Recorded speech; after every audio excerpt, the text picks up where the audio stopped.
ball out quick is the main thing. Good. Tell our listeners, you guys have a great attitude, upbeat attitude. You know, fans may be struggling right now, but the attitude is really good with this team. Yeah, for sure. I mean, everybody knows that our goal still hasn't changed, so we're trying to come out each and every day and give it our all no matter what. So it's great to have these group of guys, these group of teammates that we have. They're all good people and players, so we're all sticking together and just keep moving forward. Good. How do you feel physically? Are you 100% or close to that? Yeah, I'm 100. 5 seconds. He feels good. Everything feels good, so yeah. Good. Have a great game today. Yes, sir. Thank you. Blake Shapen, the junior quarterback for the Bears, completing 62% of his passes. He's thrown for 920 yards on the year, 4 touchdowns, no interceptions on the year so far, throwing for 307 yards per game.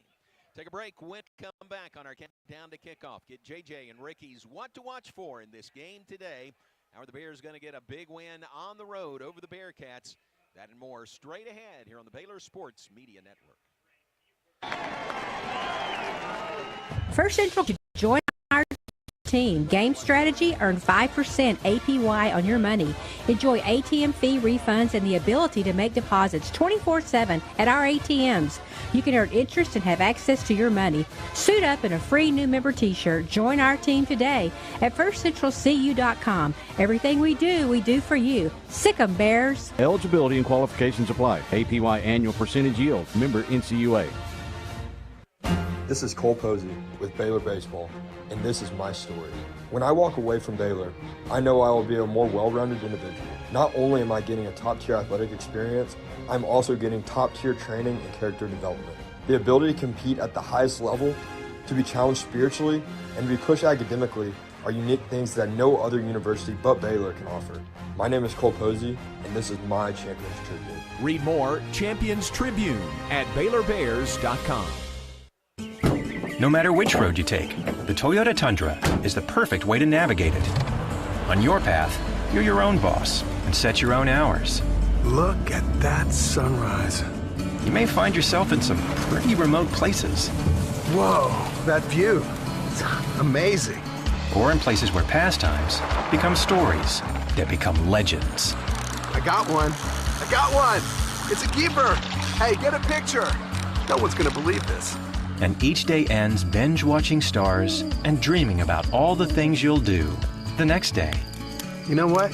I'm catching a bigger fish tomorrow.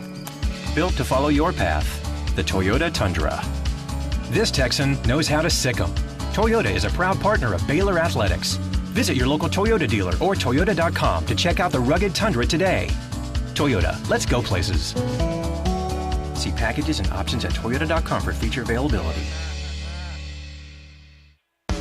You're listening to Baylor Football on the Baylor Sports Media Network. Back with us as we near kickoff, top of the hour, Baylor and Cincinnati. We're brought to you in part by Premier ER and Urgent Care. Premier ER and Urgent Care is the place to go when you're not sure where to go. Open 24/7 and just a short walk across campus. No appointment necessary. Just walk in. Visit premier.care to learn more. Back with us, let's bring in JJ and Ricky and get their thoughts on what to watch for in this game today. JJ, a player, a position, a matchup. What are you keeping a close eye on today? Well, John, Cincinnati, we know about their defense. And looking at from our offense, you heard Shapen. I said we want to try to get the ball moving through the air a little bit, and I think that's going to be important because really the matchup you got to watch out for. Baylor struggled to be consistent up front. You have the Godfather, Dante Corleone. And then you have the father, Juwan Briggs, who is literally a father of 3, right? Yes. Of a newborn at that. So, John, if I look at it, really the guys we have up front, that middle of that line, and then I'm gonna say that's the left end of the defense, but they'll switch sides. You got to figure that Baylor has to find a way, whether it's getting the ball out fast, whatever, to at least hold a stalemate against number 2, Dante Corleone, and number 0, Juwan Briggs, to be successful to get out of here with a W. All right, good call. Ricky, how about you? Well, I tell you what, this quarterback, Emory Jones, 6'3", 210, 212, a big kid, not great pocket passer, but he's great on the move. He's good running the football. He is a really big threat, rushing Cincinnati 4th in the conference. So I'm going to take the whole front 7. They've got to control him, keep Jones in play, don't let him get loose, run down the field, keep him in the pocket, he's thrown, 7 or 8 interceptions. So I think the key is control Emory Jones, keep him in the pocket, don't let him run for first downs, and then you force them into the passing game, which is not their best. So I'm going to take the entire front 7 to stop this running game, plus the quarterback, Emory Jones. All right, very good. He's thrown 8 interceptions, most of any quarterback in the Big 12 this year, so a real key there. It's Ricky and JJ's What to Watch For in the game today.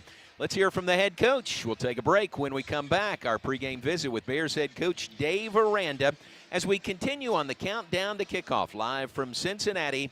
Our coverage continues after this word from your local station. Come see why Green Eye Associates is voted best in Waco.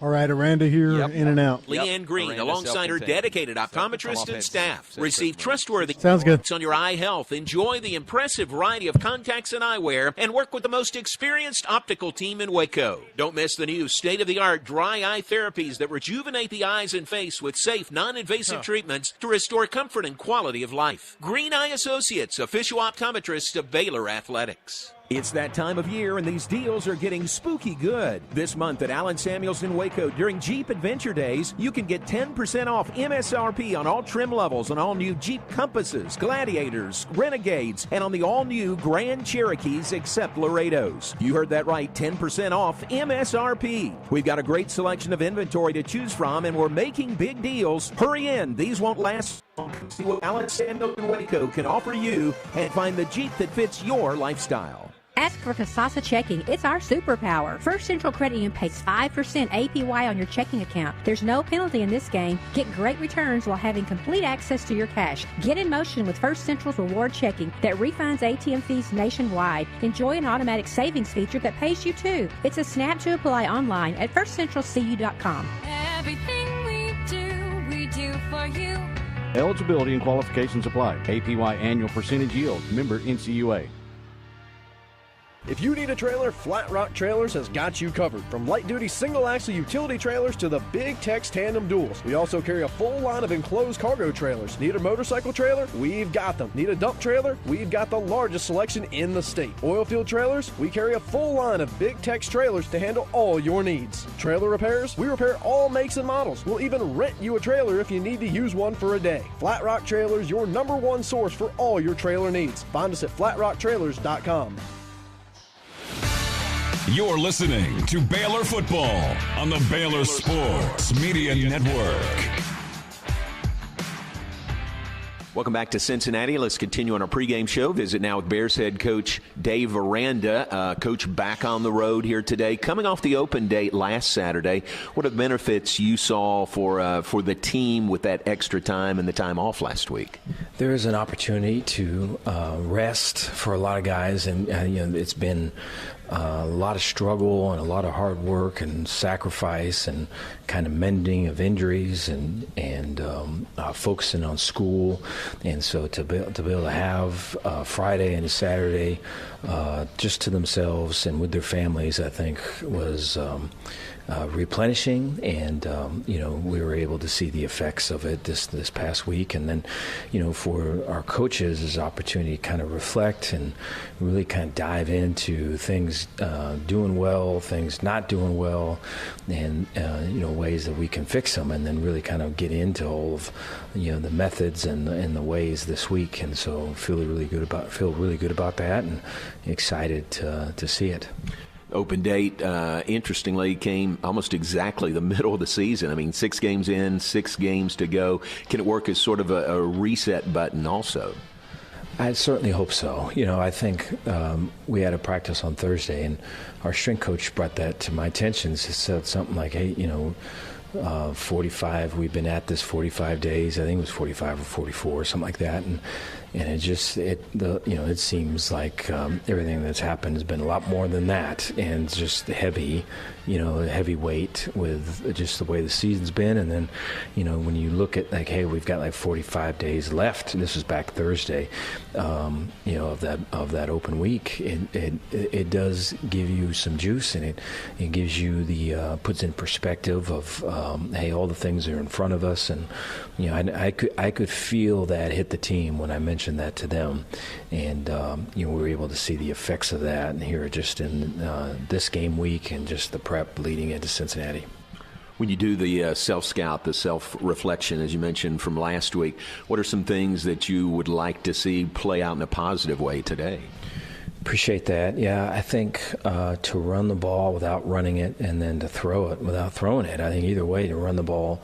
And so without running it means, can we get 4 yards and get it to 2nd and 6, can we get 5 yards, get to 2nd and 5, and, really try to work on staying on track. And so, running without running it is, can we throw a bubble screen? Can we throw a slant? Can we throw a screen? Can we,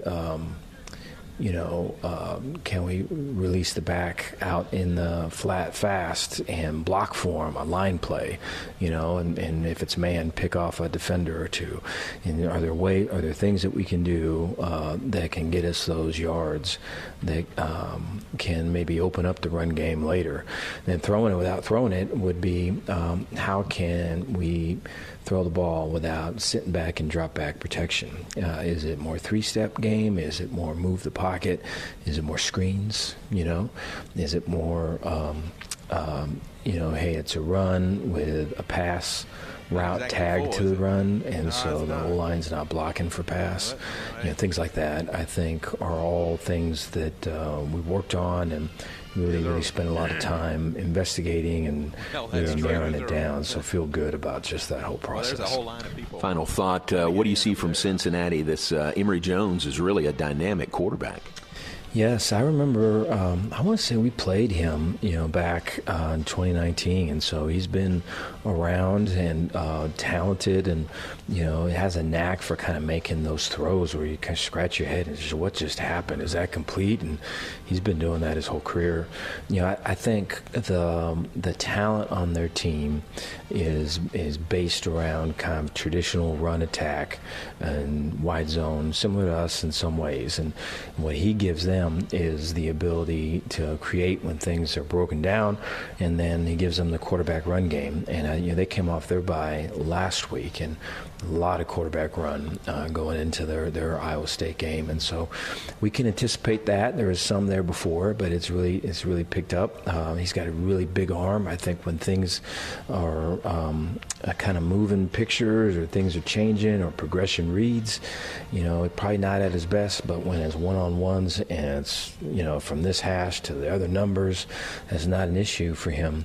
And then I think, when things break down, for sure, he can not just get 5 to 10 to 15, he can go 50 to 60. And so it is for sure a threat, and it is something that's been just highly, coached up in terms of pass rush lanes, in terms of quarterback draw, and, to have to attack a quarterback that can make throws but then can scramble, because a lot of times you say keep him in the pocket, and he can make throws on the outside that can hurt you when he's in the pocket. So for sure a challenge. Coach, thanks for the visit. We'll talk to you after the game. Appreciate that. Thank you. It's Baylor coach Dave Aranda. It's the Bears and the Cincinnati Bearcats. First meeting all time between these two. We've got more of our pregame show after this on the Baylor Sports Media Network. No matter which road you take, the Toyota Tundra is the perfect way to navigate it.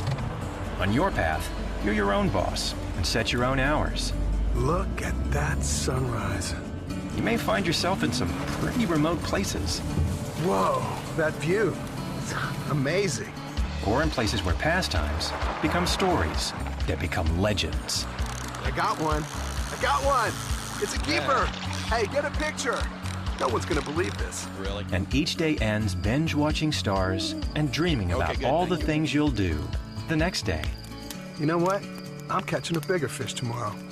Built to follow your path. All right. The Toyota Tundra. This Texan knows how to sick 'em.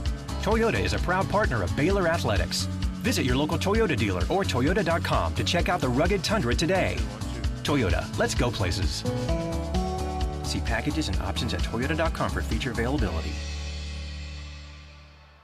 For a limited time, get high-performance, ultra-reliable internet from Astound Broadband, starting as low as $25 per month. And now we have mobile, too. Visit astound.com to order the #1 rated internet. Create the perfect plan with fast speeds to meet all your needs, plus get a 2-year price lock when you upgrade to award-winning gig internet. No contracts, no hidden monthly fees, and no data caps. Switch today. Head to astound.com or call 1-800-4ASTOUND. Restrictions apply. See website for details.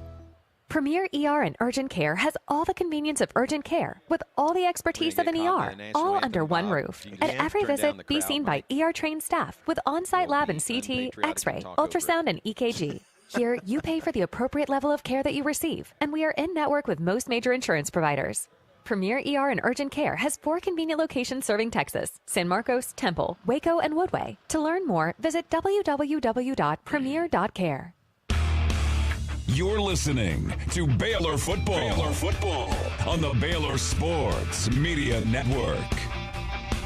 Back with us live from Cincinnati as we continue on the countdown to kickoff. Let's get J.J. Joe's keys to the game today. J.J., how are the Bears going to get a really big win over the Bearcats today? Well, John, really quickly here, the first thing is start fast. I know we've said that several times. This Baylor team has been notorious slow starters. I think it's important coming off the off week. 2 teams 2-4 to get out ahead quickly, have a really good first fast start. The second one, John, is 21. And to me, I think offensively through the RPO, whatever they're going to do offensively, getting to the number 21 on the scoreboard will be important. I think both teams have struggled to finish drives, so touchdowns to get to 21. And then the last thing, John, it's not numerical, it's actually patience. When you're playing a very mobile quarterback like an Emory Jones who can make plays with his feet, I believe there's a lot of zone, less blitzes. The pressure may be underwhelming from the front. It depends on how they block us. But you have to play more zone, be patient, and force him to make a mistake. Because, John, he's proven he'll turn the ball over if you give him a chance. All right, very good. JJ's keys to the games today. It is the first ever meeting between Baylor and the University of Cincinnati. Here comes the game ball being brought to the field by a parachutist. And he is aiming for midfield. He's going to get really close. He's going to land at the 35-yard line. Well done. He's got a Cincinnati flag. Here comes another parachutist with the American flag. And he's going to hit it at the 37-yard line. Well done by those guys parachuting into the stadium. And what's next? Toe meets leather. Football kickoff. Baylor and Cincinnati coming up here on the Baylor Sports Media Network. It's that time of year, and these deals are getting spooky good. This month at Allen Samuels in Waco during Jeep Adventure Days, you can get 10% off MSRP on all trim levels on all new Jeep Compasses, Gladiators, Renegades, and on the all-new Grand Cherokees except Laredos. You heard that right, 10% off MSRP. We've got a great selection of inventory to choose from, and we're making big deals. Hurry in. These won't last long. Come see what Allen Samuels in Waco can offer you and find the Jeep that fits your lifestyle. Premier ER and Urgent Care has all the convenience of urgent care with all the expertise of an ER, all under one roof. At every visit, be seen by ER-trained staff with on-site lab and CT, X-ray, ultrasound, and EKG. Here, you pay for the appropriate level of care that you receive, and we are in network with most major insurance providers. Premier ER and Urgent Care has 4 convenient locations serving Texas: San Marcos, Temple, Waco, and Woodway. To learn more, visit www.premier.care. TFNB Your Bank for Life is the official local bank of Baylor Athletics. Find out why more Central Texas are making TFNB their bank for life. Sign up for our Edge checking and savings accounts to earn interest or cash back. With 5 convenient locations and an award-winning mobile app, banking has never been easier. TFNB Your Bank for Life. Member FDIC.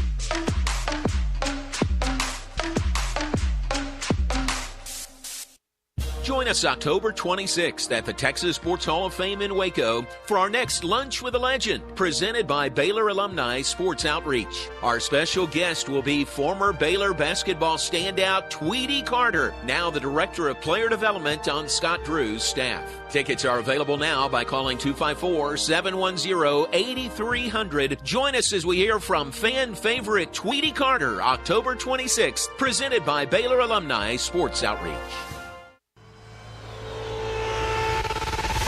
This is Baylor Football on the Baylor Sports Media Network. Today's game is brought to you by Texas Farm Bureau Insurance, championship partner of Baylor Athletics. Visit Texas Farm Bureau Insurance online to find a local agent. Okay.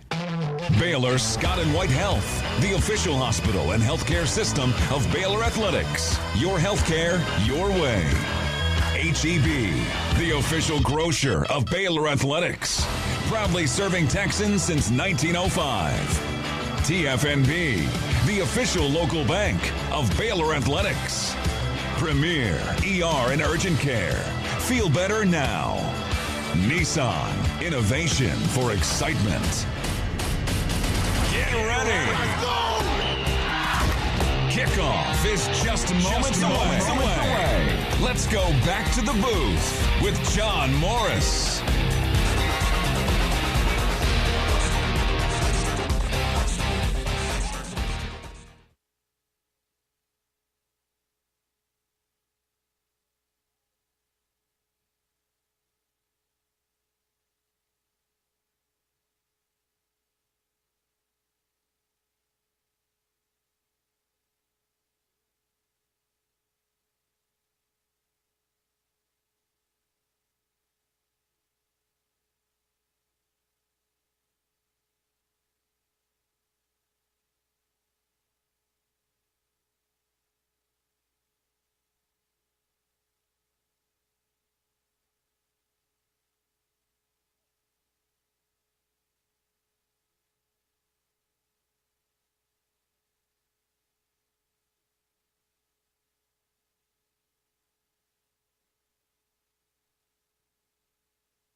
From the Allen Samuels Dodge Chrysler Jeep Ram Studios, this is KRZI Waco, K222DC Waco, K265DV Temple, ESPN Central Texas.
Prevention to enhanced recovery. Team up with us to get back in the game. All right, so the officials are looking at it. They are at the replay monitor on the near side, the south end, 13-yard line. JJ, does that mean they have 2 of those? No, that doesn't mean that, John. I think that just means we're on the close side this time. Okay. Just worked out well for this one. It really did. Well, and that's one thing we saw in that previous play with Emory Jones. You got to be aware of. He's going to, especially if they spread you out, he is more apt to run the ball than sit back there and try to process any coverage. And here's the call. After further review, the ruling on the field stands, 4th down. And I thought that was the right call because it looks like he got tackled. It was a great play by the Baylor defender. I didn't see the number on that previous play, John, but he gets him to the ground, which is important. Brooks Miller, thank you there, Derek. Brooks Miller got him to the ground and going to force him to run another play. And right here, looks like if they're going to go under center, they're going to go with Kiner behind Emory, and Emory's going to be in a pistol formation. So if there's an opportunity here to try to, just blitz them, I'll do it here. They need less than a yard. Ball spotted just inside the 20. Snap back to Jones. Fumble the ball, and Baylor's going to recover. Doesn't matter. Either way, Baylor will take possession. Matt Jones falls. Actually, Emory Jones fell on the ball, but that was 4th down. So, Ricky, that one goes in Baylor's favor to end the Cincinnati drive. Well, it sure did. And I tell you what, the Bears were in good position defensively anyway. I'm not sure he would have made that. You had 2 or 3 guys in the backfield, and I think that may have caused the mishandling of the handoff, just seeing all that traffic in the backfield. What a huge stop for the Bears to stop a 4th and 1 at their own 20-yard line. Timeout on the field comes with 10:42 to play in the first quarter. Bears will take possession. Their offense coming on the field for the first time today. Scoreless, Baylor and Cincinnati. You're on the Baylor Sports Media Network. This is Walter Abercrombie, Executive Director of the Baylor Bee Association, with a special invitation to join us November 3rd for our 2023 Baylor Athletic Hall of Fame and Wall of Honor induction banquet. This year's outstanding class includes Max Muncy from Baylor Baseball, basketball standout and longtime radio analyst Pat Nunley. The Hall of Fame class also includes Ken Quisenberry and J.D. Walton from football, track and field's Tiffany Townsend, Sandy Forsyth Massey, and Stanley Curry, and Dennis Lukash from men's tennis. Also recognized will be former tennis letter winner George Chandler as the latest addition to the Bee Association's Wall of Honor. The 2023 induction banquet will be held Friday, November 3rd at the Cashin Building on Baylor campus. For tickets or table sponsorships, contact Tammy Hardin at 254-710-3045 or email her at tammy_Hardin@baylor.edu. We hope to see you there. It's that time of year, and these deals are getting spooky good. This month at Allen Samuels in Waco during Jeep Adventure Days, you can get 10% off MSRP on all trim levels on all new Jeep Compasses, Gladiators, Renegades, and on the all-new Grand Cherokees except Laredos. You heard that right, 10% off MSRP. We've got a great selection of inventory to choose from, and we're making big deals. Hurry in. These won't last long. Come see what Allen Samuels in Waco can offer you and find the Jeep that fits your lifestyle. Come see why Green Eye Associates is voted best in Waco year after year. Enjoy exceptional service and care from Dr. Leanne Green alongside her dedicated optometrist and staff. Receive trustworthy insights on your eye health. Enjoy the impressive variety of contacts and eyewear and work with the most experienced optical team in Waco. Don't miss the new state-of-the-art dry eye therapies that rejuvenate the eyes and face with safe, non-invasive treatments to restore comfort and quality of life. Green Eye Associates, official optometrist of Baylor Athletics. You're listening to Baylor Football on the Baylor Sports Media Network.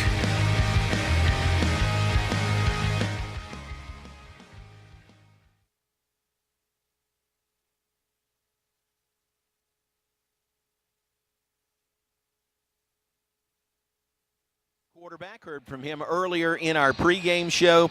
The redshirt junior from Shreveport's Evangel Christian Academy. Richard Reese, the expected starter back there, and he is. Reese at tailback for the Bears.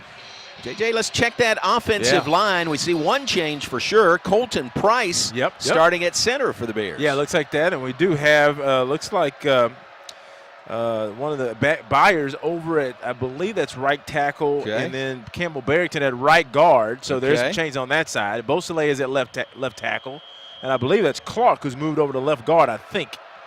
All right, very good. So at the open date, some shifting around the starters in the offensive line. First play from scrimmage. Pass caught by Josh Cameron out in the left flat. Didn't touch his knee down, so he got up and he squirmed forward for a few more. He gets out to the 34-yard line. That's an 11-yard gain on the first play from scrimmage for the Bears. Yeah, that's what you do. I mean, John, they come out early and they give a nice, easy throw. That's just a nice 3-step drop for Blake. If you're under center, he's in the shotgun. He gets it out accurately. Nice catch. Broke a little tackle. Nice play on first down. Ball just shy of the 35-yard line. 1st and 10 for the Bears. First possession of the game. Fake the handoff. Pass over the middle is batted down and nearly intercepted. Jordan Young broke that ball, broke down the pass attempt. Brian Threats nearly had the interception, but it is incomplete. Leaves Baylor 2nd and 10. Yeah, that's the challenge sometimes with quick over-the-middle throws. If the linemen are aware, they can get their hands up and get their hands on balls. That was just a nice slant. He was trying to go back over here to Keytron Jackson on a slant. Baylor's now going to come out in an interesting 4-by-1 set with 4 receivers to the right. Yeah. So here is a swing pass that way to Monterey Baldwin. Get the ball in his hands, but he is met, wrapped up, and thrown down. There is a flag down on the play. Well, somebody should have blocked out there, and I think they had some confusion, John. And this is either going to be a bad formation or an offside. It was an odd formation. Illegal formation. More than 4 in the backfield. That penalty is declined. Brings up 3rd down. Yeah, one of those guys at the end have to be up on the line to close it off. And unfortunately it weren't. So Baylor, after that nice first down play, I'll be facing a 3rd and 13 now. And Blake is going to throw to the teeth of probably a nice zone defense, I'm assuming here. 3rd down and 13. Dominic Richardson in the backfield. 3 receivers left. Here's Chapin, rolls left, looking to throw. Pass is incomplete. Really didn't have much of an option there under heavy pressure. He had to throw that ball away over the head of Monterey Baldwin, out of bounds. It looks like the Bears will punt it away on their first possession of the day, facing 4th and 13. Yeah, it's a smart play by Blake. I mean, you live to play another day. So what happened there is Baylor was going to try. They were anticipating a little pressure, or at least some trouble blocking up front, which I understand. So they were going to do a delayed rollout to the left. They did a delayed rollout, but since it was zone, as soon as the outside star backer saw Blake coming out, he triggers. I mean, he's going to go make you make a quick decision, and all Blake can do is throw that out of bounds. Palmer Williams, the punter, averaging 44 yards per punt. Braden Smith is back deep to receive. Backpedals, calls for a fair catch, takes it at the 20. And the ball goes over to Cincinnati. So a 3 and out for the Bears on their first possession of the day. Bearcats have the ball back. We are scoreless. 9:38 on the clock. First quarter from Cincinnati. And here on the Baylor Sports Media Network. No matter which road you take, the Toyota Tundra is the perfect way to navigate it. On your path, you're your own boss and set your own hours. Look at that sunrise. You may find yourself in some pretty remote places. Whoa, that view. It's amazing. Or in places where pastimes become stories that become legends. I got one. It's a keeper. Hey, get a picture. No one's going to believe this. And each day ends binge-watching stars and dreaming about all the things you'll do the next day. You know what? I'm catching a bigger fish tomorrow. Built to follow your path, the Toyota Tundra. This Texan knows how to sick 'em. Toyota is a proud partner of Baylor Athletics. Visit your local Toyota dealer or Toyota.com to check out the rugged Tundra today. Toyota, let's go places. See packages and options at Toyota.com for feature availability. TFNB Your Bank for Life is the official local bank of Baylor Athletics. Find out why more. Okay, John, this is 2, so the next one will be the end of the quarter. Sign up for our Edge savings accounts to earn interest or cash back. With 5 convenient locations and an award-winning mobile app, banking has never been easier. TFNB, Your Bank for Life. Member FDIC.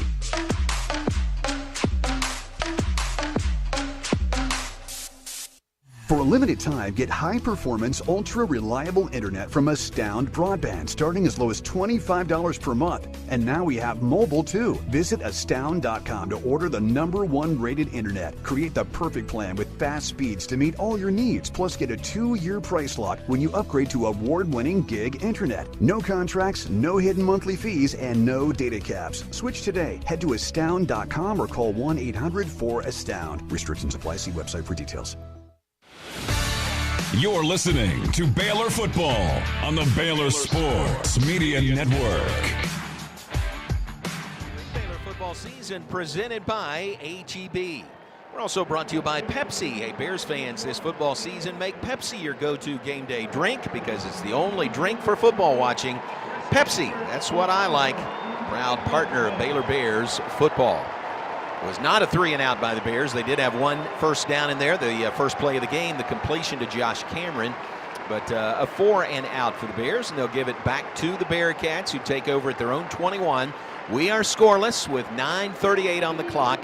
If you can find a clock in here in the first quarter. Yeah, John, it's interesting that they're structuring things, to be Big 12 ready. But yeah, I mean, that first drive for Cincinnati, you thought it was going according to plan. With the big run, they got explosive play, but then the Baylor defense stood up. And then on Baylor, the first thing, they got the first completion, as Coach Aranda talked about, just couldn't keep it going. But now I think the game settles in. It's interesting. It looks like the Baylor defense, had a couple plays there. I think they at least have a good handle on what Cincinnati wants to do. But ultimately, it will boil down to how do you contain Emory Jones? Byron Vaughns is in there at a linebacker, outside linebacker position for the Bears. From the 21, snap back to Jones, and flags fly. That's a lot of movement on that. Yeah, that'll cost them 5. False start. Offense number 54. 5-yard penalty.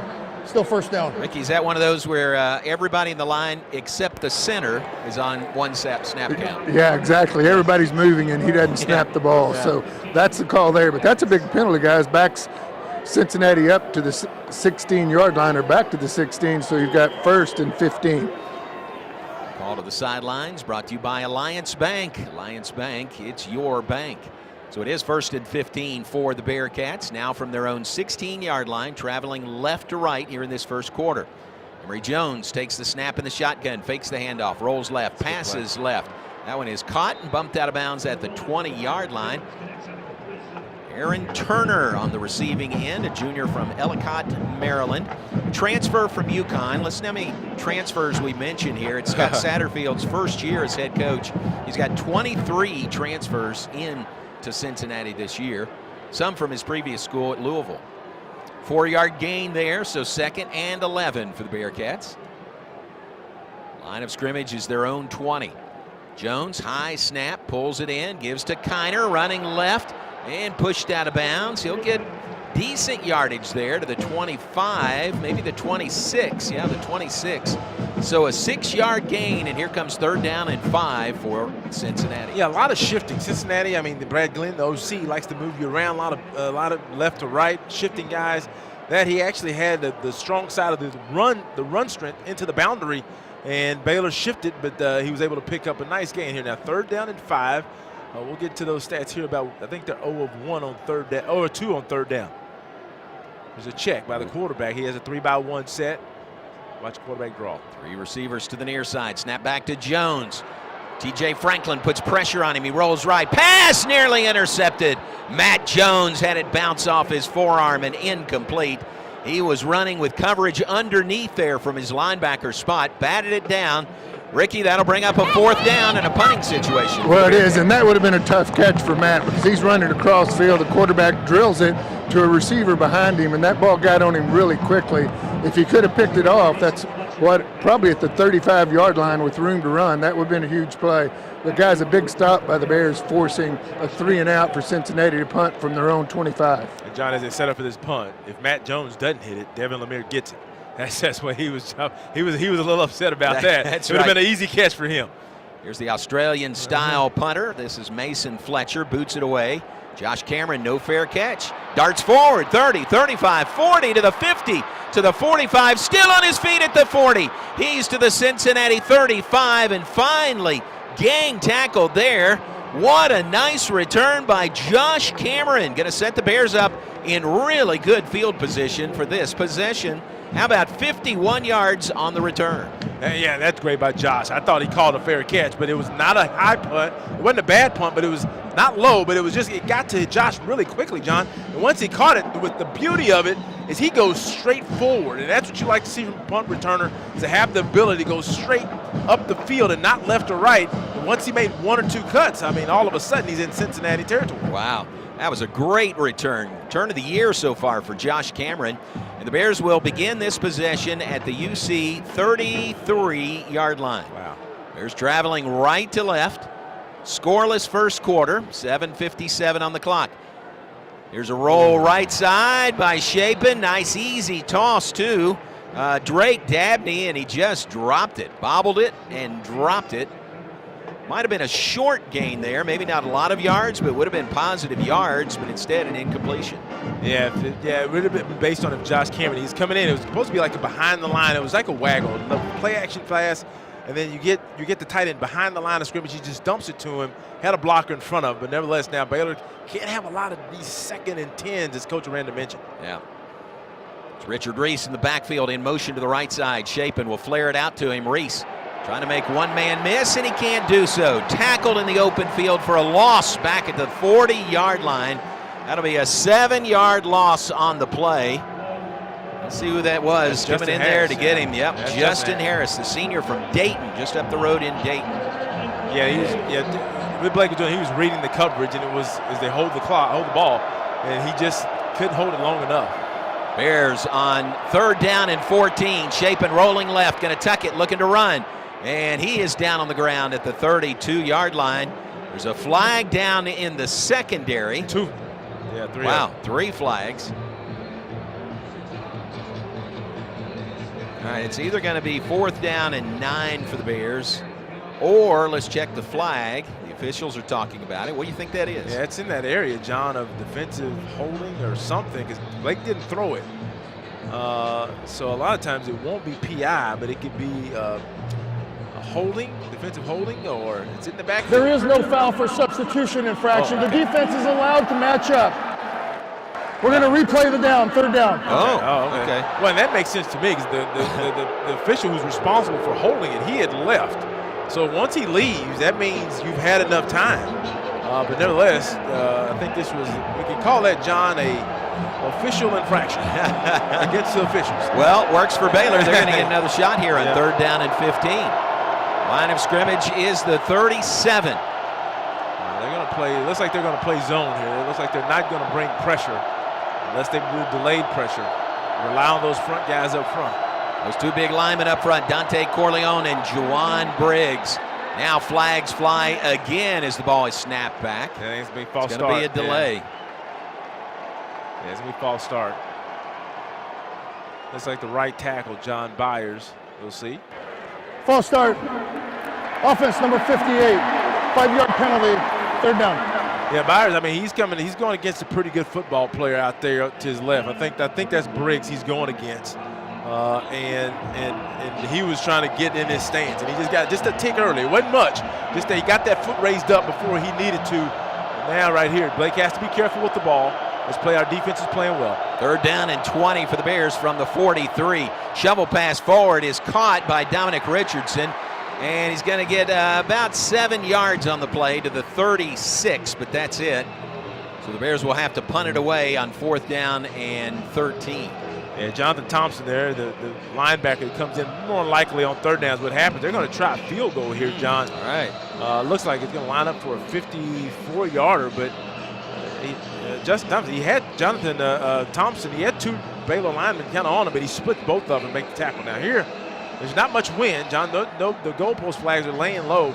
Baylor's going to try a 54-yard field goal. Hankins' longest this year is 53. Deep snapper is Dylan Schaub out of the hold of Palmer Williams. The kick is good by Isaiah Hankins. Hankins, 54 yards, a career long for the Baylor sophomore kicker.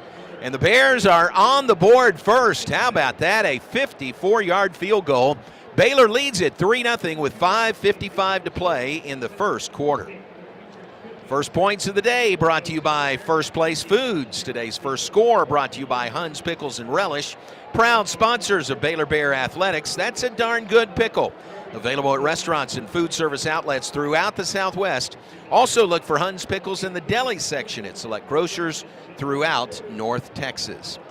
Let's go down to Ricky Thompson and Alliance Bank call to the sidelines. Hey guys, I made it over behind the goalpost before Hankins kicked that ball.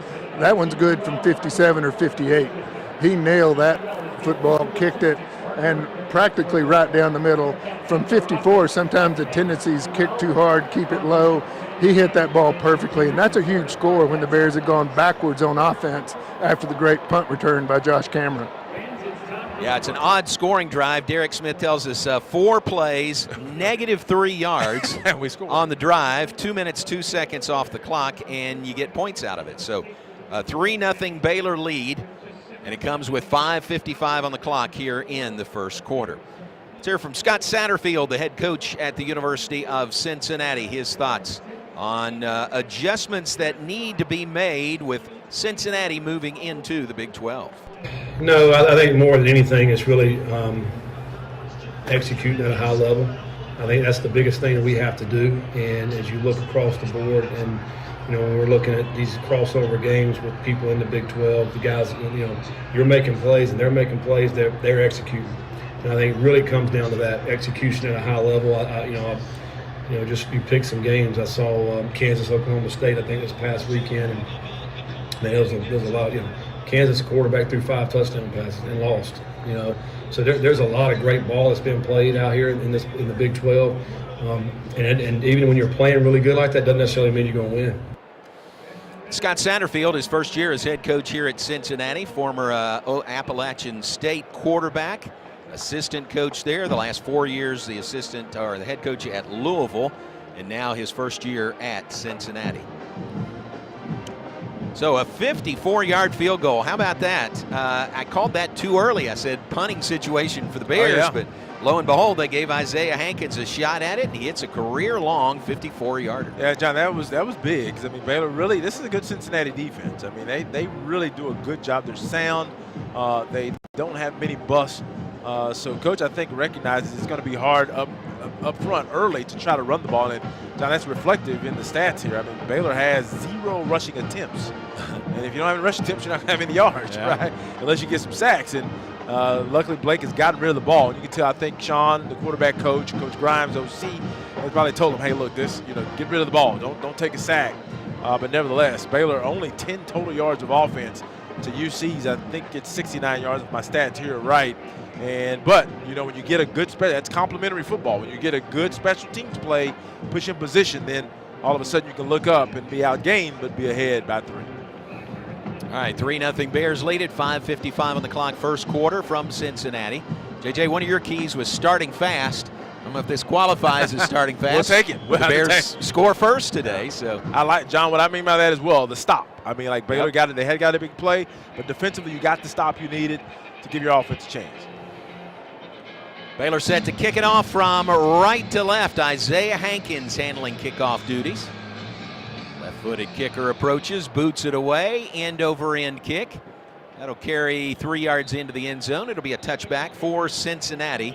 They'll begin at their own 25-yard line. Derek tells us, remember, Kiner had that 38-yard run, the big play for Cincinnati so far. Yep. Their other 12 plays beyond that have gained just 31 yards. So Baylor, except for that one play, has done really well defensively. Yeah, Cincinnati is offensively, they struggled some. They've run the ball. They've averaged about 200 yards rushing.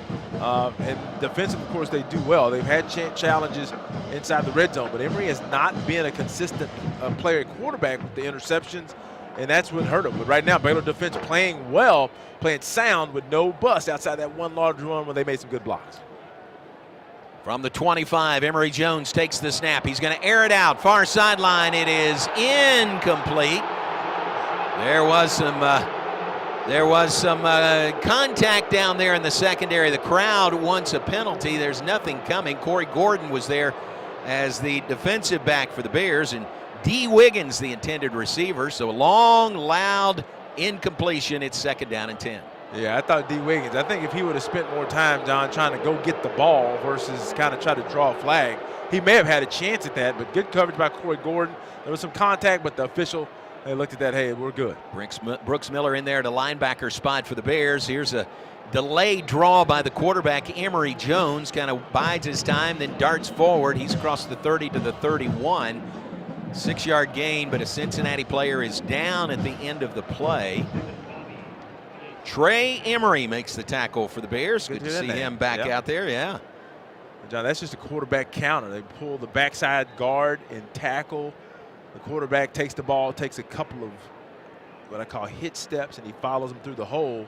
Trying to see who this is on the ground here, John, but Baylor did a good job of limiting that run because it looked like he had a crease with those 2 blockers in front of him. But close it up and going to force a 3rd and 4 here. And as of right now, so Cincinnati is not converted on third down. And when play resumes, it'll be a 3rd down and 4 for the Bearcats, but spending a lot of time with this player, and we cannot identify his number yet. He's on the field at the 24-yard line.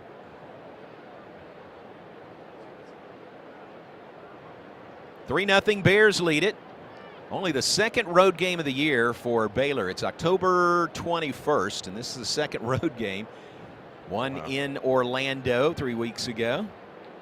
Well, when you only have 4 road That's games, true. They're kind of spread out, aren't they? They have to spread them out over a 3-month season. Although 2 come back-to-back in November. That's a road game for you guys, John. That's a home game for you in Fort Worth, isn't it? Exactly. Oh, he's coming. It's the tight end, Barack Falk, who is finally helped up, and he's on the shoulders of the training staff, and it doesn't look good. He's putting no weight at all on that left leg and left knee. Hope that young man is okay, but being helped off to the near sideline.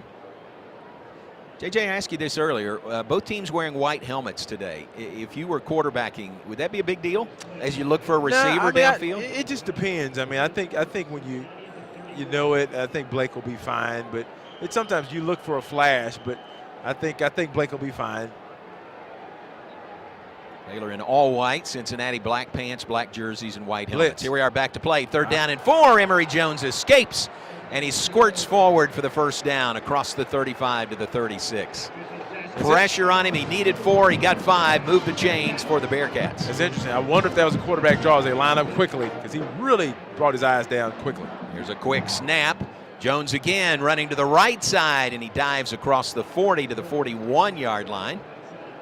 Pulled down there by Devin Bobby, the sophomore from DeSoto. That's another 5 yards, so 2nd and 5 for Cincinnati. Quarterbacks are on campus for 3rd downs, and Emory, that was the first 3rd down conversion for either team. Snap back, handoff. Corey Kiner. Oh, I'm sorry, it's Miles Montgomery with the carry. And Montgomery's got a 1st down out to the 47-yard line. First carry of the day for Miles Montgomery, 5'11", 205-pound sophomore from Jacksonville, Florida. Yeah, just a nice zone play. They get up on Brooks Miller at the Mike position. He couldn't get anybody. I couldn't get that lineman off of him, and they're able to pick up that 5. But you see what happens when a team gets a 3rd down. It just really kind of puts the defense on its heels a little bit. Now it feels like, hey, they got the advantage. 1st down and 10 from the 47. Emory Jones fakes the handoff, pressured in the pocket, takes off, being chased and caught from behind. Pulled down by big Garmin Randolph. And how big a play is that, Ricky, to reach out and chase down the slippery Emory Jones? Well, it saved at least 15 yards. There was a lot of ground there for Emory. Randolph got him from behind, but the middle of the field was wide open. That would have been a huge play without that shoestring tackle. Nice play by Garmin Randolph. Goes 6'7". If he was 6'5", I don't think he would have been able to reach out and make the tackle. 4-yard gain, 2nd and 6. Handoff Montgomery. Tries right tackle, not much there. He is to the Baylor 45-yard line. There's another big 3rd down coming up. Call it 3rd down and 3 for the Bearcats. Yeah, the Bearcats have been a little steady here. Now you really have to watch the quarterback. They go in a 3-by-1 set. They'll probably have some action where they can hand it to the field, depending on the set, or if a little read, or the quarterback can pull it and come back to his right. Devontae Tesno in the defensive line for the Bears at a tackle position. Baylor looks like they're going to bring pressure, so Cincinnati is evaluating whether they should change Tyrone Brown acting like he's going to come on a little outside backer dog. 3rd down 3. Snap back to Emory Jones. Pressure on Jones. Pass over the middle is caught. It's enough for a 1st down. Tackle made immediately after the catch. Catch made by Shimon Mateer. They list him as a tight end, but he's got a 1st down, and the drive continues for Cincinnati. 1st down play, quick snap. Emory Jones breaks out. He is to the Baylor 34-yard line. Tyrone Brown makes the tackle. Jones a little slow getting up. For 3-yard gain, 2nd and 7. Bearcats have it inside the Baylor 35 at the 34. Yeah, it's a lot of running by the quarterback, and they're going to take their time now. He's a little shaken up, I think. Yeah, it's a lot of hits he's taking. Yes. This is the 1st quarter. He was slow getting up, and he's kind of taking a breath there in the backfield. Now claps his hands, takes the snap. Hands to Montgomery through a hole on the left side. Watch out. Finally tackled at the 20-yard line. Good burst by Miles Montgomery. And Cincinnati has a 1st and 10 at the Baylor 20. Yeah, it's a good play. They went low. They went like a nice little low to the left, the short side of the field. Baylor tried to get Matt Jones over there, and that was Miles Montgomery. He got him around the shoulder pads, but couldn't get him to the ground. That's going to be a big key the whole day is once you get a backer on one of these guys, you got to get him to the ground, and that's a good play by Cincinnati. Jeremy Evans, the tackle there. 90 seconds to play, 1st quarter. Baylor leads 3-0. Jones will hand it off. This time, penetration, and T.J. Franklin pulls him down for a loss. Great job by T.J. Franklin. It'll be a loss of 2 back to the 22. Yeah, that's one right there. Well, Cincinnati will come back and look at that because Emory Jones handed the ball and he took off and there was no one out there because T.J. Franklin read pretty quickly. T.J. Franklin said, "It's not keeping this one, so I'm going to go get the running back, chase him from the backside, got him to the ground." Now they're off schedule, 2nd and 12, and you can tell Cincinnati slowing things down a little bit in the doubles formation here. Back in the pistol behind the quarterback, Emory Jones. That's Corey Kiner back in there. Braden Smith in motion from right to left. 3 receivers left, 1 to the right side. Handoff to Kiner. Around the corner on the right side. He's pushed out of bounds inside the 10. Let's see where they spot it. But man, he was quick to get to the edge. And it'll be 1st and goal for Cincinnati at the Baylor 8. Yeah, John, that's when everything works if you're 1-11. On that play, they went weak side run to the boundary, which is toward us. And the one thing that the defensive end on that side can't do is he can't lose that outside edge because that cornerback is dealing with that receiver out there. Garmin Randolph just couldn't hold that edge. He let that runner get outside. There's nobody there until you get him out at the 8-yard line. They looked at it. He did step out of bounds, so 1st and goal from the 8. Emory Jones, quarterback draw. Brooks Miller is chasing. He gets him on the ground at the 4-yard line. Well, I tell you what, we have seen how dangerous Ricky Emory Jones is when he takes off. That's the end of the Well, he has. He's taken a beating. I tell you what, there was a good play by one of the Baylor defenders. I couldn't tell, trying to slap that ball loose. Nearly knocked it loose. It did bobble. That would have been a huge play there to create a turnover inside the 5. And that is the end of the 1st quarter here at Nippert Stadium in Cincinnati. Bearcats will be looking at 2nd and goal from the 4 when we come back with the start of the 2nd quarter. Our score, Baylor 3, Cincinnati nothing. Our coverage continues after this word from your local station. It's that time of year, and these deals are getting spooky good. This month at Allen Samuels in Waco during Jeep Adventure Days, you can get 10% off MSRP on all trim levels on all new Jeep Compasses, Gladiators, Renegades, and on the all-new Grand Cherokees except Laredos. You heard that right, 10% off MSRP. We've got a great selection of inventory to choose from, and we're making big deals. Hurry in. These won't last long. Come see what Allen Samuels in Waco can offer you and find the Jeep that fits your lifestyle. Baylor alumni are more than 160,000 strong. When we all join hands to support our university, we don't just move the needle, we move mountains. Working together, we create life-changing opportunities for students on the field, in the classroom, in the laboratory, and in life for generations to come. So get connected. Get involved. Learn how at baylor.edu/alumni. If you need a trailer, Flat Rock Trailers has got you covered. From light-duty single-axle utility trailers to the big Tex tandem duals. We also carry a full line of enclosed cargo trailers. Need a motorcycle trailer? We've got them. Need a dump trailer? We've got the largest selection in the state. Oilfield trailers? We carry a full line of big Tex trailers to handle all your needs. Trailer repairs? We repair all makes and models. We'll even rent you a trailer if you need to use one for a day. Flat Rock Trailers, your #1 source for all your trailer needs. Find us at flatrocktrailers.com.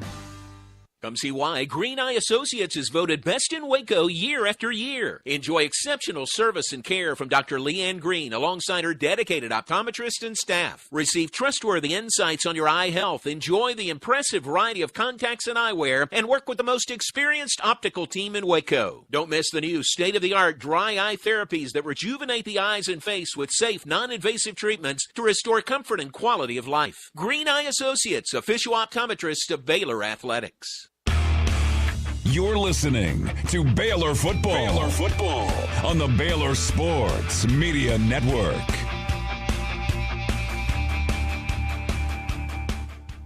Cincinnati nothing. JJ, how about some of the first quarter stats well, today? John, numbers can be deceiving. Cincinnati has 140 total yards to Baylor's 10, but Baylor leads 3-0. We know that Cincinnati is threatening here inside the red zone on second down, and I believe that's goal. But nevertheless, 116 yards rushing by Cincinnati, led by Mr. Kiner, who has 5 carries for 64 yards. Remember, one of those carries went for 38, so Baylor's done a pretty decent job on every rush after that. And, of course, Emory Jones has 9 carries for 30 yards, and that's quite a few carries here through the first quarter. And he's gotten up a little slowly after each carry. Baylor, on those 10 yards, well, Blake Shapen is 4 of 7 for 10. And Baylor does not have a rushing attempt yet. Time of possession, 11 minutes and 54 seconds to Baylor's 3. Neither team has turned it over officially as they line up for the series of downs. Third downs, 0 of 5 for Baylor, 0 of 2 for Baylor, 2 of 5 for Cincinnati. Adds up to a 3-0 Baylor lead somehow, but the Bearcats have second and goal from the 4. Emory Jones at quarterback takes the snap in the shotgun, rolling right, looking to throw, throws into the end zone, back of the end zone, caught, touchdown Bearcats. Xavier Henderson with the catch, his second touchdown of the year. And on the first play of the second quarter, Cincinnati grabs the lead from the Bears, 6-3. And actually, that's a great defensive call because I think Baylor got out there. They had contained on Emory Jones, the defensive end, locked him in. Emory, you make him pull up, and that's what you want, pull up and stop. And he really only had 2 options. Baylor had the first option, shallow, covered up, and Shatu Reed at the back didn't connect. Once he turned around, he lost connection with the receiver. Receiver stops, he keeps going, and there's a nice, easy throw for Emory Jones. But Cincinnati grabs the lead. Check in with Ricky after this extra point kick coming from Carter Brown. 17 of 17 on extra point kicks this year. Make it 18 out of 18. And with 14:55 on the clock in the second quarter, our new score, Cincinnati 7, Baylor 3. About an Alliance Bank call to the sidelines to Ricky Thompson. The guys from the angle here, was it about the goal line? It looked like if Chateau would have seen the ball coming, he still could have gotten a hand on it possibly because it went right over his head. He did lose the receiver, and that's tough when you got the quarterback sprinting your way. But if you turn around in time, he may have gotten a hand on that. Yeah, oh so close, but ends up being a touchdown. First points of the day for the Bearcats. 7-3, they lead it over Baylor. Scoring drive, 14 plays, 75 yards, 6 minutes off the clock. I wonder how many of those 75 yards were on the legs of Emory Jones. Oh, yeah. See how dangerous he is back there. Not very much so, John, and that's another sprint right pass. So if you're Coach Powell, what you're looking at is we're going to start cutting off that sprint right pass. That's what he did. It was sprint right. There wasn't necessarily a sprint right option, but it was a sprint right pass, and he cut him off and made him stop and contain. And once you do that, you feel good. But they were able to connect on that, and Baylor's going to get it at the 25. And I think that's the call. Yeah, I thought he was coming forward like it had gone out of bounds, but it didn't. So it'll be a touchback, and the Bears will take over at their own 25-yard line.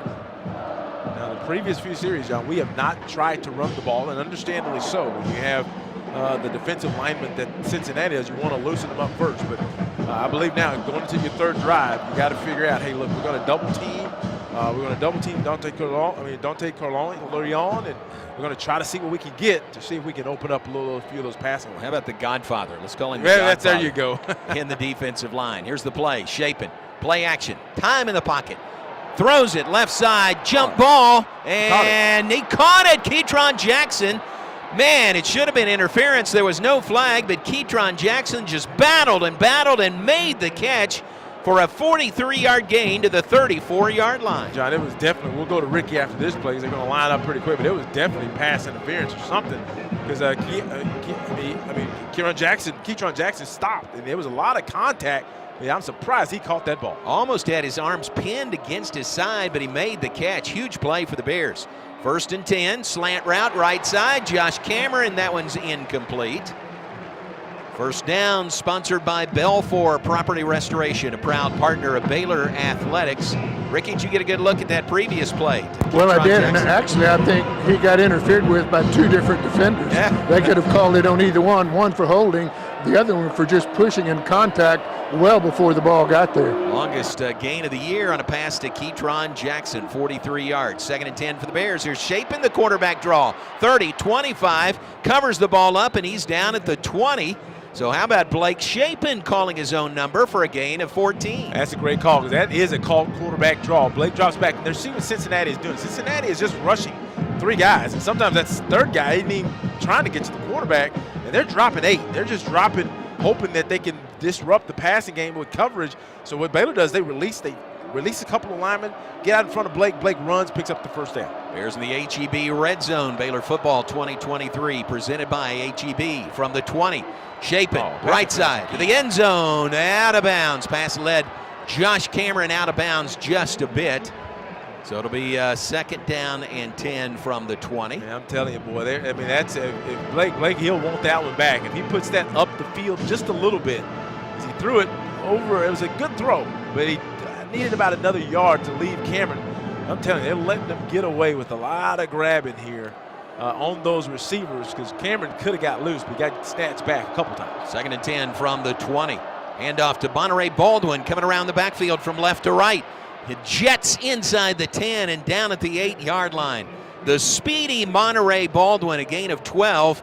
It is 1st and goal for the Bears from the 8. This season, Belfour will donate $10 per Baylor first down to Waco first responders. Thank you to Belfour for supporting our first responders. Yeah, it's that jet sweep we've seen quite a bit. And Baylor, that's the first time Baylor, was that a rushing tip? Did he hand it? That was the first rushing attempt. Now Dawson Pendergrass in the backfield. 1st and goal from the 8-yard line. Shapen, flush from the pocket, rolls left, passes left. Monterey Baldwin's got it, bumped out of bounds at the 2 this time. So Baldwin back-to-back plays, and actually they'll spot the ball just inside the 3, so that far away from the end zone. Baylor trailing 7-3, 12:44 on the clock, 2nd quarter. Yeah, and I'm thinking right now, one of the big things for Baylor is you bring in a couple tight ends, and with those tight ends now, Baylor has, if that was a rush attempt, was that a rushing attempt? It was a rushing attempt. Then maybe you're looking at a Dabney. You got Dabney and Kelsey Jackson to the side, Kelsey Johnson to the left. They switch over, and you play action to a pass. 2nd and goal from the 3-yard line for Baylor. Shapen looking to run. He's got a hole. He's into the end zone. Touchdown, Blake Shapen. Touchdown, Baylor Bears. Baylor regains the lead over the Cincinnati Bearcats, 9-7. Well, we've seen that on Cincinnati side. They ran a quarterback power. Well, it's almost the same thing he had. What Coach Grimes did, he lined up his tight ends. Dabney was at the line. Kelsey was in like an H-back position. He switches them left to right. And then what he does is he then pulls a couple of linemen to that side as Blake gets it, hitches one step. He's got those tight ends on the strong side. He's got a guard with a tackle pulling. His tackle in center. Guard in center, right. And then he just had a nice little easy jaunt into the end zone. Covered the final 3 yards. Here's the try for extra point coming. Isaiah Hankins. Kick it out of the hole to Palmer Williams. Dylan Schaub, the deep snapper. They all do their job, and the extra point kick is good. And with 12:16 on the clock in the 2nd quarter, on the road here in Cincinnati, our score, Baylor 10, Cincinnati 7. You're listening to Baylor Big 12 football on the Baylor Sports Media Network. For a limited time, get Right back, John. ultra-reliable internet from Astound Broadband, starting as low as $25 per month. And now we have mobile too. Visit astound.com to order the #1 rated internet. Create the perfect plan with fast speeds to meet all your needs. Plus, get a 2-year price lock when you upgrade to award-winning gig internet. No contracts, no hidden monthly fees, and no data caps. Switch today. Head to astound.com or call 1-800-4ASTOUND. Restrictions apply. See website for details. Premier ER and Urgent Care has all the convenience of urgent care with all the expertise of an ER, all under one roof. At every visit, be seen by ER-trained staff with on-site lab and CT, X-ray, ultrasound, and EKG. Here, you pay for the appropriate level of care that you receive, and we are in-network with most major insurance providers. Premier ER and Urgent Care has 4 convenient locations serving Texas: San Marcos, Temple, Waco, and Woodway. To learn more, visit www.premier.care. This is Cole Posey with Baylor Baseball, and this is my story. When I walk away from Baylor, I know I will be a more well-rounded individual. Not only am I getting a top-tier athletic experience, I'm also getting top-tier training and character development. The ability to compete at the highest level, to be challenged spiritually, and to be pushed academically are unique things that no other university but Baylor can offer. My name is Cole Posey, and this is my Champions Tribune. Read more Champions Tribune at BaylorBears.com. TFNB Your Bank for Life is the official local bank of Baylor Athletics. Find out why more Central Texas are making TFNB their bank for life. Sign up for our Edge checking and savings accounts to earn interest or cash back. With 5 convenient locations and an award-winning mobile app, banking has never been easier. TFNB Your Bank for Life. Member FDIC.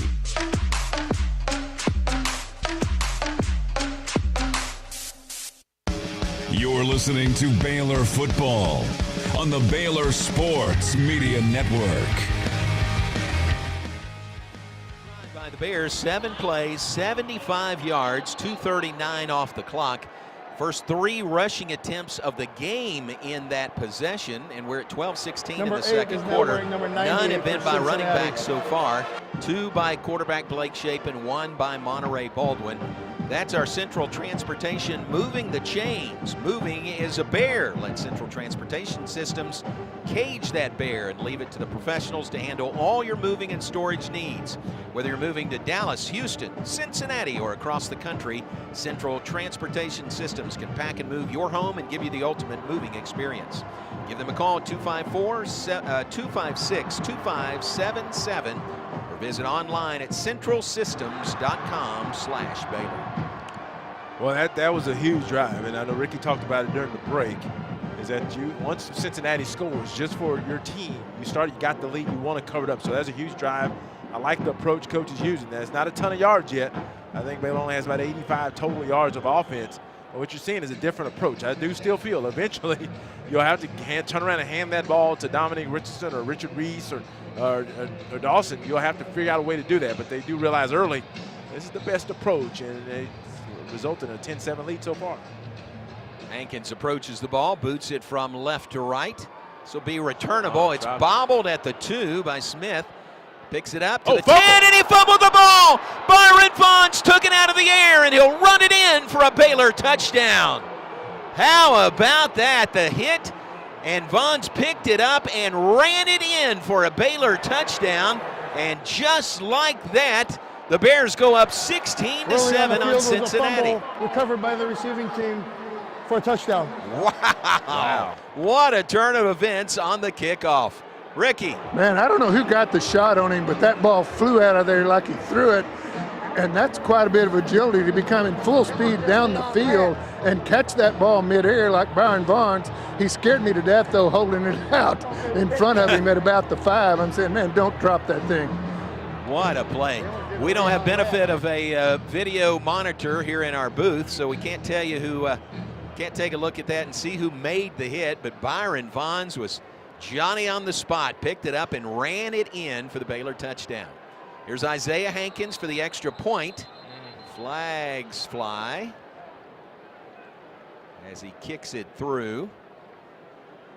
Both sides pointing at each other. Well, they stopped it, so it seemed like it would be something on offense. Right. You're going to stop it. Interesting, Baylor, the least penalized team in the Big 12, and Cincinnati, the most penalized team in the Big 12 coming into this game today.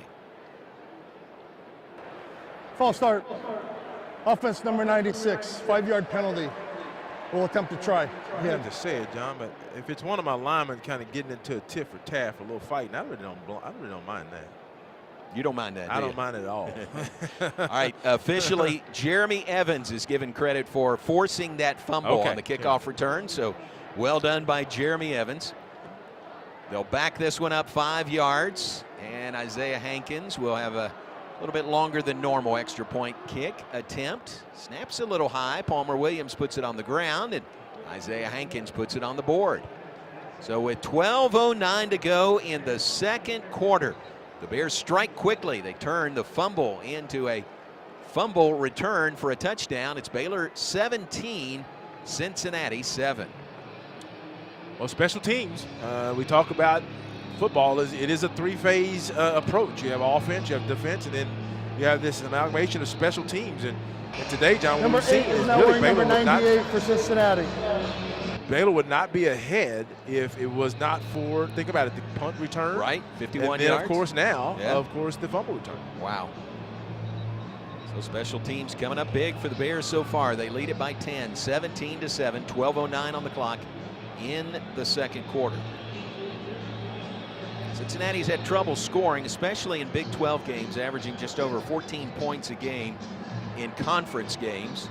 Let's check in with Ricky Thompson. Hey, guys, I don't think I've ever seen Aranda more animated. Look at him now. He is yelling at this defense. I mean, I love it. He is fired up.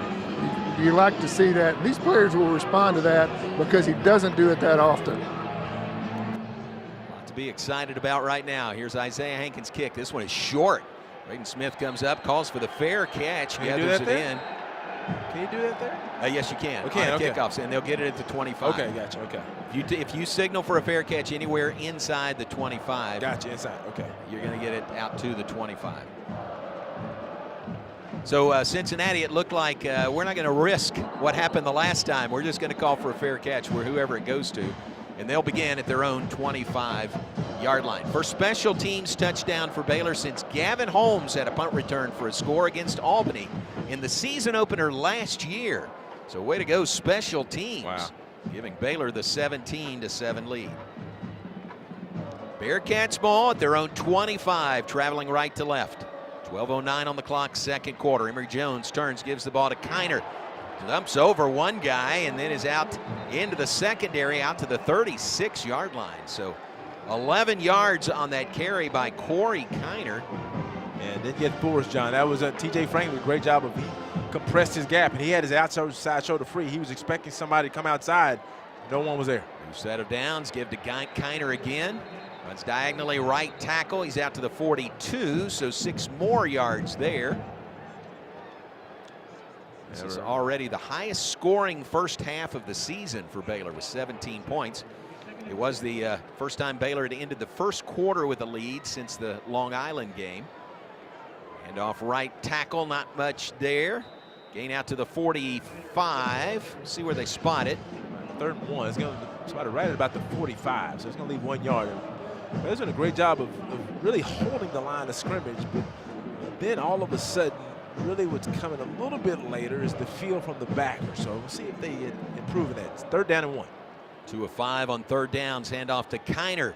Hits the hole on the right side. He is pulled down. Oh, fumble. Ooh. Ball is out. I thought I saw a face mask in there too, but no flags. Sean Williams recovered for Baylor, but looks like no fumble. And on the spot. Well, no, they're saying fumble.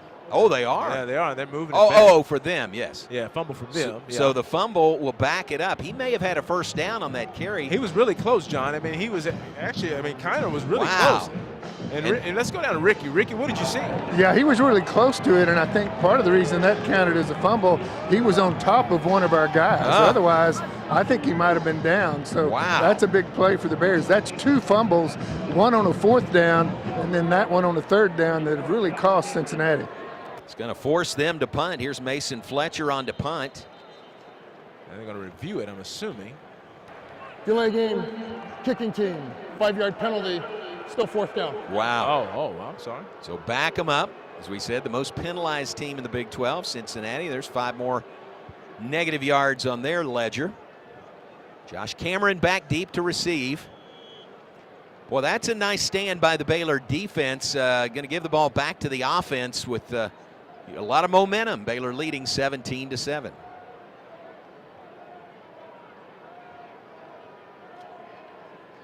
Fletcher was 4th in the nation in punting last year, 46.2-yard average. Nose up spiral. Cameron takes it on the run. Hit and down at the 28. He is fearless back there. No fair catch called for. The Bears will have decent field position as they take control of the ball. 10:02 on the clock, second quarter. Our score, Baylor 17, Cincinnati 7. You're listening to Baylor Big 12 football on the Baylor Sports Media Network. No matter which road you take, the Toyota Tundra is the perfect way to navigate it. On your path, you're your own boss and set your own hours. I was just fixing to ask. Thanks, John. You may find yourself in some pretty remote places. Yeah, everything sounds good, really good. Dude, it's amazing. Or in places where pastimes become stories that become... When they're winning, yes. It's a keeper. Hey, get a picture. Broadcast sounds amazing. Each day ends binge-watching stars and dreaming about all the things you'll do the next day. You know what? I'm catching a bigger fish tomorrow. Built to follow your path, the Toyota Tundra. This Texan knows how to sick 'em. Toyota is a proud partner of Baylor Athletics. Visit your local Toyota dealer or Toyota.com to check out the rugged Tundra today. Toyota, let's go places. See packages and options at Toyota.com for feature availability. Come see why Green Eye Associates is voted best in Waco year after year. Enjoy exceptional service and care from Dr. Leanne Green alongside her dedicated optometrist and staff. Receive trustworthy insights on your eye health. Enjoy the impressive variety of contacts and eyewear and work with the most experienced optical team in Waco. Don't miss the new state-of-the-art dry eye therapies that rejuvenate the eyes and face with safe, non-invasive treatments to restore comfort and quality of life. Green Eye Associates, official optometrist of Baylor Athletics. First Central Credit Union invites you to join our team. Game strategy, earn 5% APY on your money. Enjoy ATM fee refunds and the ability to make deposits 24/7 at our ATMs. You can earn interest and have access to your money. Suit up in a free new member t-shirt. Join our team today at firstcentralcu.com. Everything we do for you. Sick 'em, Bears. Eligibility and qualifications apply. APY annual percentage yield. Member NCUA. You're listening to Baylor football on the Baylor Sports Media Network. Baylor Bears football brought to you by Toyota. Baylor fans, enter for your chance to win a football recruit game day experience for 2 in the Toyota 5-Star Fan Sweepstakes. Visit ToyotaFivestarFan.com to enter. Toyota is a proud partner of Baylor Athletics. Bears ball, they're going to take over at their own 26-yard line, leading 17-7. JJ, 10:02 mark, second quarter. Well, the game for Cincinnati started out the way they wanted it. I mean, they got a big play. They were threatening and had to turn it over on downs. But now Coach Aranda's group has got a couple of big non-offensive plays, special teams score, and then, of course, a good punt return. So now Blake and the offense has shown that they're willing to throw the ball. And while they don't have a lot of yards, we have 85 total yards, then I think all of a sudden eventually, as I believe this is Richard Reese's back there, you got to try to run the ball. But Cincinnati has to be thinking, hey, we got to expect a pass here on first down because they've shown that. Here we go. Line of scrimmage is actually the 28. Chapin will throw it down the near sideline. Stop and go by Keytron Jackson, and he can't catch up to it. Overthrows him. No, I think that's a miscommunication there because I think Blake, when he saw that he was even, all of a sudden Keytron comes out. And Keytron is a good possession receiver. He can get deep, but he became even with Jordan Young, the boundary cornerback. He's about 6 foot 195. And I think Blake read, hey, when you get even, I'm assuming you're going to keep going. Keytron stops, the ball goes deep, incomplete pass. We owe you a station ID. We'll do it after this play. Richard Reese in the backfield. He'll pass the ball to Reese, off his hands, incomplete, close to a lateral, but no, it was an incomplete pass. Let's pause 10 seconds for station identification on the Baylor Sports Media Network. From the Allen Samuels Dodge Chrysler Jeep Ram Studios, this is KRZI Waco, K222DC Waco, K265DV Temple, ESPN Central Texas. Third down and 10 for the Bears. 0 for 2 on third downs. Pass to Kelsey Johnson. He's got it. Close, really and close. He's stretching for the first down marker. It is going to be really close with that extra effort. That's a first down. It is, John. That's great by Blake, number one, to check it down. You know, you want to throw beyond those sticks a lot of times when it's third down and 10, but he saw Kelsey in that void. He hits him, and Kelsey does a really good job of catching the ball out to the left and fighting, just turning north and fighting through a couple of different defenders. It's another Baylor first down brought to you by Belfour, where they restore more than property. 10-yard pickup on the play, 1st and 10. Here's a reverse and a flea flicker. Oh, Lord. Back to Chapin. There's a man wide open on the left sideline. He's got it. That is Drake Dabney, and he's bumped out of bounds inside the 20. How about that? The reverse and the flea flicker, and Chapin to Dabney. I think Ricky saw what I saw. Ricky, what did you see? What I saw was Blake was about to get hit. He didn't have much time. A little chip by the back, but he barely got that thing off. And that's Ricky. That's exactly. They get to the line of scrimmage, John. That's why he didn't see Monterey. They're going to hold it up here for subs. But Monterey Baldwin was up the middle of the field. I think the closest defender was probably 15 yards. So Blake didn't have time to see that. What a nice play. 41-yard gain to the Cincinnati 20. Chapin claps his hands, drops the snap. He has to fall on it. And Bears will lose yardage on that, but they hold on to possession of the ball. They'll lose 4 yards back to the 24. Just snap kind of hit him in the hands, and he just dropped it. Well, it's funny because he has to clap for it. So when he's clapping, you know he's ready for it. It went right through his hand. So now this is Baylor has reorganized its offensive line. It has Colton Price at center. That's right. After you had Clark Barrington there, and it's still a good snap. That was a good snap. Clark Barrington now at left guard. Here's a reverse to Josh Cameron, pulled down from behind. Is that a horse collar? No flag. He is pulled down at the 25, so loss of another yard. I think Dave Aranda is asking that line judge maybe the same thing. The Bears have lost yards on their last 2 plays. It's 3rd down and 15 from the 25. They play sound defense against Cincinnati. A lot of left to right things. They run pretty fast. He's going to look to the sideline here, but there's just a good play by the Cincinnati defender, number 49, to get Jack Dingle. Now better 2-by-2 set here. Cincinnati's going to play zone, drop 8. Here we go, 3rd down and 15. Chapin flushed. He'll throw to the end zone, back of the end zone off the hands of Josh Cameron, and incomplete. Chapin rolling to the left side, got off a nice pass to Cameron, back left corner of the end zone, but a little too tall. And the Bears looks like will settle for a possible 3 here. Yeah, Cincinnati, they actually dropped 7 on that. They rushed 4. They're going to try a 42-yard field goal here. And Blake was trying to give Cameron a chance. He just wanted to try to put it up. It went a little too far because he felt like he had the size matchup. But from about the right hash, about 43 yards. Kicking left to right, good snap, good hold. The kick by Hankins is good, and the Bears put 3 more on their side of the scoreboard. With 7:18 to play in the second quarter, our new score, Baylor 20, Cincinnati 7.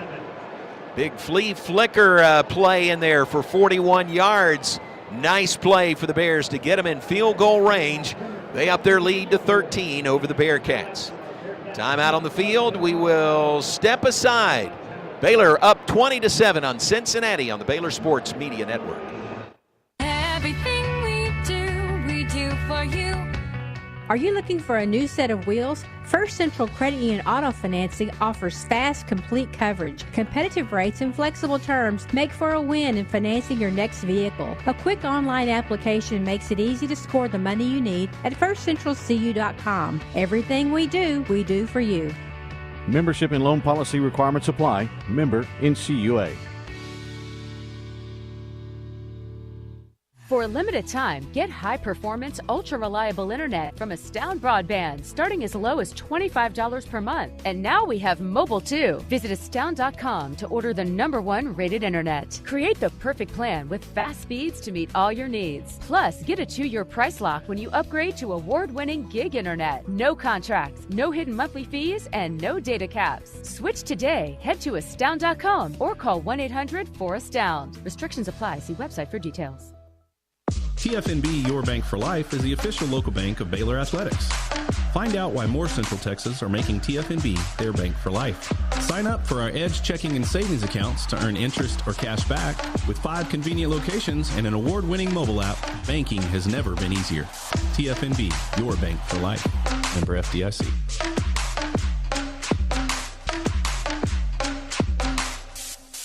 Jeff Haas Mazda and the Baylor Bears both know what it takes to be number one. Hard work, determination, commitment. The number one Mazda dealer in Texas, Jeff Haas Mazda, is inviting all the Baylor Bear fans listening to visit us for hard-hitting deals on every new Mazda in stock, with fresh inventory hitting the ground daily. And every new Mazda comes with our Jeff Haas Advantage plan. Plus, your trade is now worth more than ever. We're buying all makes and models. Get our best cash offer in minutes. Jeff Haas Mazda on the Katy Freeway. Number one based on 2021 sales and stock volume in the Gulf region. You're listening to Baylor Football on the Baylor Sports Media Network. Baylor Football brought to you in part by Baylor Scott & White, the official healthcare provider of Baylor Athletics.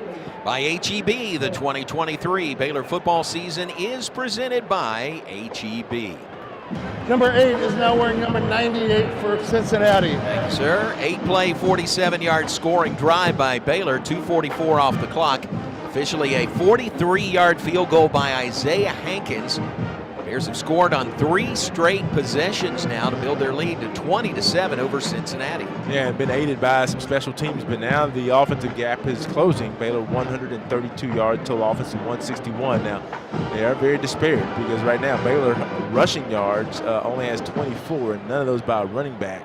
And UC has 133. So the Baylor defense is starting to figure some things out. Cincinnati's moved the ball a little bit, but then turned it really malfunctioned later. But that's what they're known for. And as long as you don't give up those big home run hitters to them, you probably get them to fall into a mistake.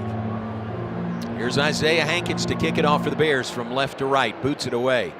And the kick will sail a yard deep in the end zone and out the back. Touchback for Cincinnati. They'll begin at their own 25-yard line. Bearcats 2-4 on the season. They are 0-3 in Big 12 conference play. Their first year in the Big 12. They opened league play with a 20-6 loss to Oklahoma here on September 23rd. A lot of folks looked at that game and said, whoa, well done, you know, to keep it to a 14-point margin. They lost at BYU in their second Big 12 game, 35-27. Had an open date and lost last week here to Iowa State, 30-10. So that's how they get to 0-3 in the league. Emory Jones, the quarterback. 6'3", 212-pounder. Takes the snap. Short pass. This side running and out of bounds. Baylor territory at the 45. Xavier Henderson.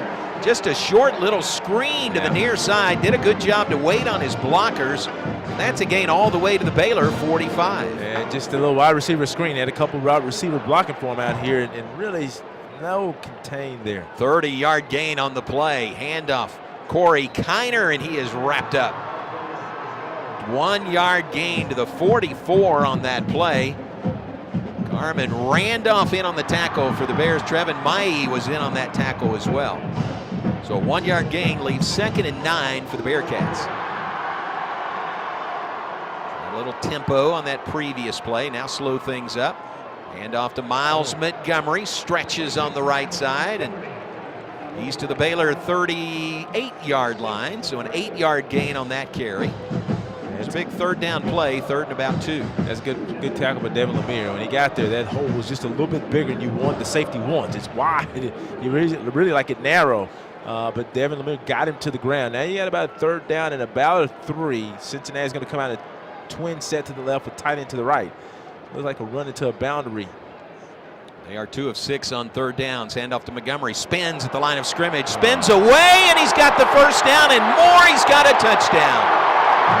Spun away at the line of scrimmage from what would have forced 4th down, and then spun into open territory down the sideline, 38 yards for a Cincinnati touchdown. Yeah, that's just a good play because Baylor had that call. I mean, that play was dead. They tried to do a little zone to this left.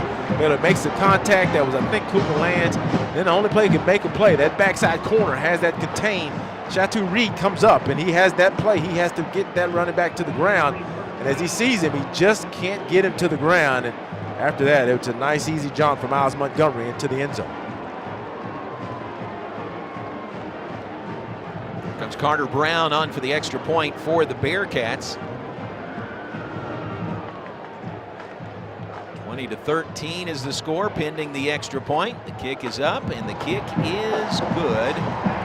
And with 5:59 on the clock here in the second quarter, it's now 20-14. Baylor on top by 6 over the Cincinnati Bearcats. 4-play, 75-yard scoring drive by Cincinnati. Didn't take them long at all. 1 minute, 19 seconds off the clock. So they cover up that Baylor score with one of their own, driving 75 yards in just 4 plays for the touchdown. Yeah, that's a big play for Cincinnati. Coach Saterfield, I mean, he was probably looking for something as Baylor scored different ways. But right now, I mean, Baylor really defensively, they've given up yards, especially the concern to me is like they've given up yards on the ground to Cincinnati, but Cincinnati is self-destructed. And on that play, we saw that Montgomery makes a play, but we talked one of the things we talked about before the game is you got to be able to tackle, get guys to the ground. And on those last 2 plays, we saw Baylor didn't really get the guy to the ground, and Cincinnati scores easily. JJ, that is the first rushing touchdown for the Bearcats in Big 12 play this year. Wow. So it's their 4th Big 12 game and their first rushing touchdown in conference play. It was a thing of beauty, a 38-yarder by Miles Montgomery. Kickoff by the Bearcats, 9 yards deep and out the back of the end zone, and the Bears will begin at their own 25. 5 minutes, 59 seconds on the clock, second quarter. Hey, we invite you to stay with us at halftime. Walter Abercrombie will join us at the half. Walter, former Baylor great, head of the Baylor Bee Association. Today is a significant anniversary. Think Walter 207 yards against Texas A&M in 1978. So we'll visit with Walter coming up at the half. Also have scores of other games and first half stats. This game today, Baylor and Cincinnati. Bears lead at 20-14. From their own 25, Chapin takes the snap, rolls right, passes right, it's caught. Monterey Baldwin knocked down at the 40-yard line. See where they spot that one, maybe the 41. Yeah. So a 16-yard gain on the first down play. Yeah, it's Monterey. We've seen that play off a little play action. Monterey's going in a little over route, really under route, a little bit deeper, left to right. Takes a big hit, but you take that hit when you get a first down. 2 receivers right, 1 to the left side. 1st and 10 Bears at their own 41. First downs brought to you by Belfour, where they offer certainty at uncertain times. Snap back to Chapin. He'll hand it off. Here's the first running back carry of the day. A handoff to Richard Reese. He burrows his way to the 45. So at the 5:12 mark in the second quarter. Wow. It's the first running back carry of the day for the Bears. Well, I know eventually you got to start running, but you got to try to surprise him. And I thought that surprised us, so I know it probably surprised Cincinnati. They finally carry it, hand the ball to a running back, but Richard picks up 4 yards, puts you in a 2nd down and 6. That's own schedule. From their own 45, traveling left to right, leading 20-14. Chapin, quarterback draw, looks to run, pulling his way forward to midfield. He'll be close to the first down marker. Chapin had big Dante Corleone, the Godfather, draped on him, and he was still pulling forward. That was pretty good strength by Chapin for that carry of 8 yards. Yeah, it really was, and I think Corleone was trying to get it without horse collar. He was really near the back of those pads. Now, Baylor hadn't been great on 3rd down this afternoon. Hadn't needed to be. I think this afternoon Baylor 1 of 4. So now you're facing a 3rd down and 1, and you got to think about this. You got Corleone right there in the middle, and then you got Javon Briggs over to his left. So you're probably not going to run to the right unless you get a nice double team. That was a 5-yard pickup on that play. 3rd and 1 for the Bears. Runs into Dominic Richardson when he hands the ball off. And then Richardson is tackled for a loss of a yard to the 49. So that was a malfunction at the junction with that handoff between Chapin and Dominic Richardson. Yeah. What do the Bears do here? Looks like they'll go for it. 4th and 2 from their own 49. Yeah, and whatever you do, I mean, you're going to have to seal. You're going to have to seal Corleone. Now, this will probably be a pass play here, I'm pretty sure. Baylor's going to see a 2-by-1 set. They actually have a tight end, Drake Dabney to the left, Kels Kelsey Johnson to the right. He's moving right to left. Now, they're trying to get man-to-man out here against Keytron Jackson. They're calling the play, to be honest with you. Here's the play, 4th down and 2. Shapen rolls left, looking, still has the ball. Rolling left, he's going to try to run for it. He is blasted well short. He'll lose yardage on the play. Baylor not able to convert on 4th down and 2. Ball goes over on downs to Cincinnati on Baylor's side of the field. Byron threats the free safety come up to blast Blake Shapen, and the Bearcats are celebrating like they just advanced to the college football playoff. They're going to get a flag out there. They ran off their sideline celebrating that play. This will cost them a bit, but still the ball will go over on downs to Cincinnati. Timeout on the field. We'll keep it here. 3 minutes, 10 seconds on the clock. Second quarter. Ricky, the Bears had been very proficient their last few drives offensively. That one they can't convert. After the play was over, unsportsmanlike conduct on the Cincinnati bench. 15-yard penalty. First down, timeout. That's a big penalty against the Bearcats. Will back them up 15 yards. I understand exuberance on a big play, but you can't run off the sidelines like that. No, I tell you what, that will cost them. This moves the ball back, to around their 35-yard line, something like that, instead of around the 50. That's a huge change as far as field position. The Bears didn't get off a very good play. Shapen had a lot of pressure on him, probably did the right thing just to eat it. Throwing it away would have only saved 2 or 3 yards, so I think he did the right thing. But that's a tough one. You had 3rd and 1 and couldn't pick it up in 2 plays. Yeah, and I think on that, John, I mean, I was trying to assess what was happening, but I think the one thing about it is I think Cincinnati, where they are, they just needed some gas, and I think that play gave them gas. I think that's what all that was. I mean, that was just, hey, we're dead, and all of a sudden we get a big hit, and they just didn't control themselves. But I thought really right there, Coach Aranda probably would have thought about calling a timeout, because I know no one anticipated being at 4th and 3 after a 3rd and 1. And nevertheless, though, Baylor's going to come out of this okay because of the penalty. It's going to be pushed back to looks like about the 37-yard line of Baylor's 37-yard line. So that really helps. But that's Cincinnati's defense, man. The only thing they can do is play defense, I tell you. Yeah, and it was a big play. I mean, they blasted quarterback Blake Shapen, pushed him backwards. The penalty cost them. They will be back to their own 37-yard line. Let's hear from Bryson Jackson, the 7th-year senior for the Bears. Yes, 7th-year senior out of Mansfield Lake Ridge, the star player for the Bears. Talking about the positive mindset for the Bears coming into this game today. Oh, yeah. The attitude going into, this game here is, just playing hard, man. Like, it's nothing else. Lay it out on the line, show what I got, give everything I got, pound the rock each play, take one play at a time, and go out there with a fierce mindset, a mindset that nobody can beat you and stop you, and do it in a way that the people around me can excel and become that. So, that attitude is contagious. So however you act and however you go about yourself and people are watching, and especially in the team setting, it spreads throughout each guy. So. It's Bryson Jackson, the most veteran player on the Baylor team, 7th-year senior. And, you'll hear Baylor players say a lot, pound the rock. A lot of times you hear that, and it usually means run the ball, pound the ball, just run and look to break one. Well, in Dave Aranda's parlance, pound the rock means just keep playing play after play. Hit the rock, and eventually there's going to be a crack, and eventually it'll break. So not so much just running the ball, but just keep pounding every play and then wait for something big to happen your way. Yeah, and I like that. I mean, I like the mentality. You can tell it's a different mentality today, at least approach to it. And having a first approach. And now what you want from the defense is 3 minutes and 10 seconds to go in half. Baylor's still leading by 6. Is you've gotten away with something. You don't want to give up a lead going into half. And right now they have the opportunity.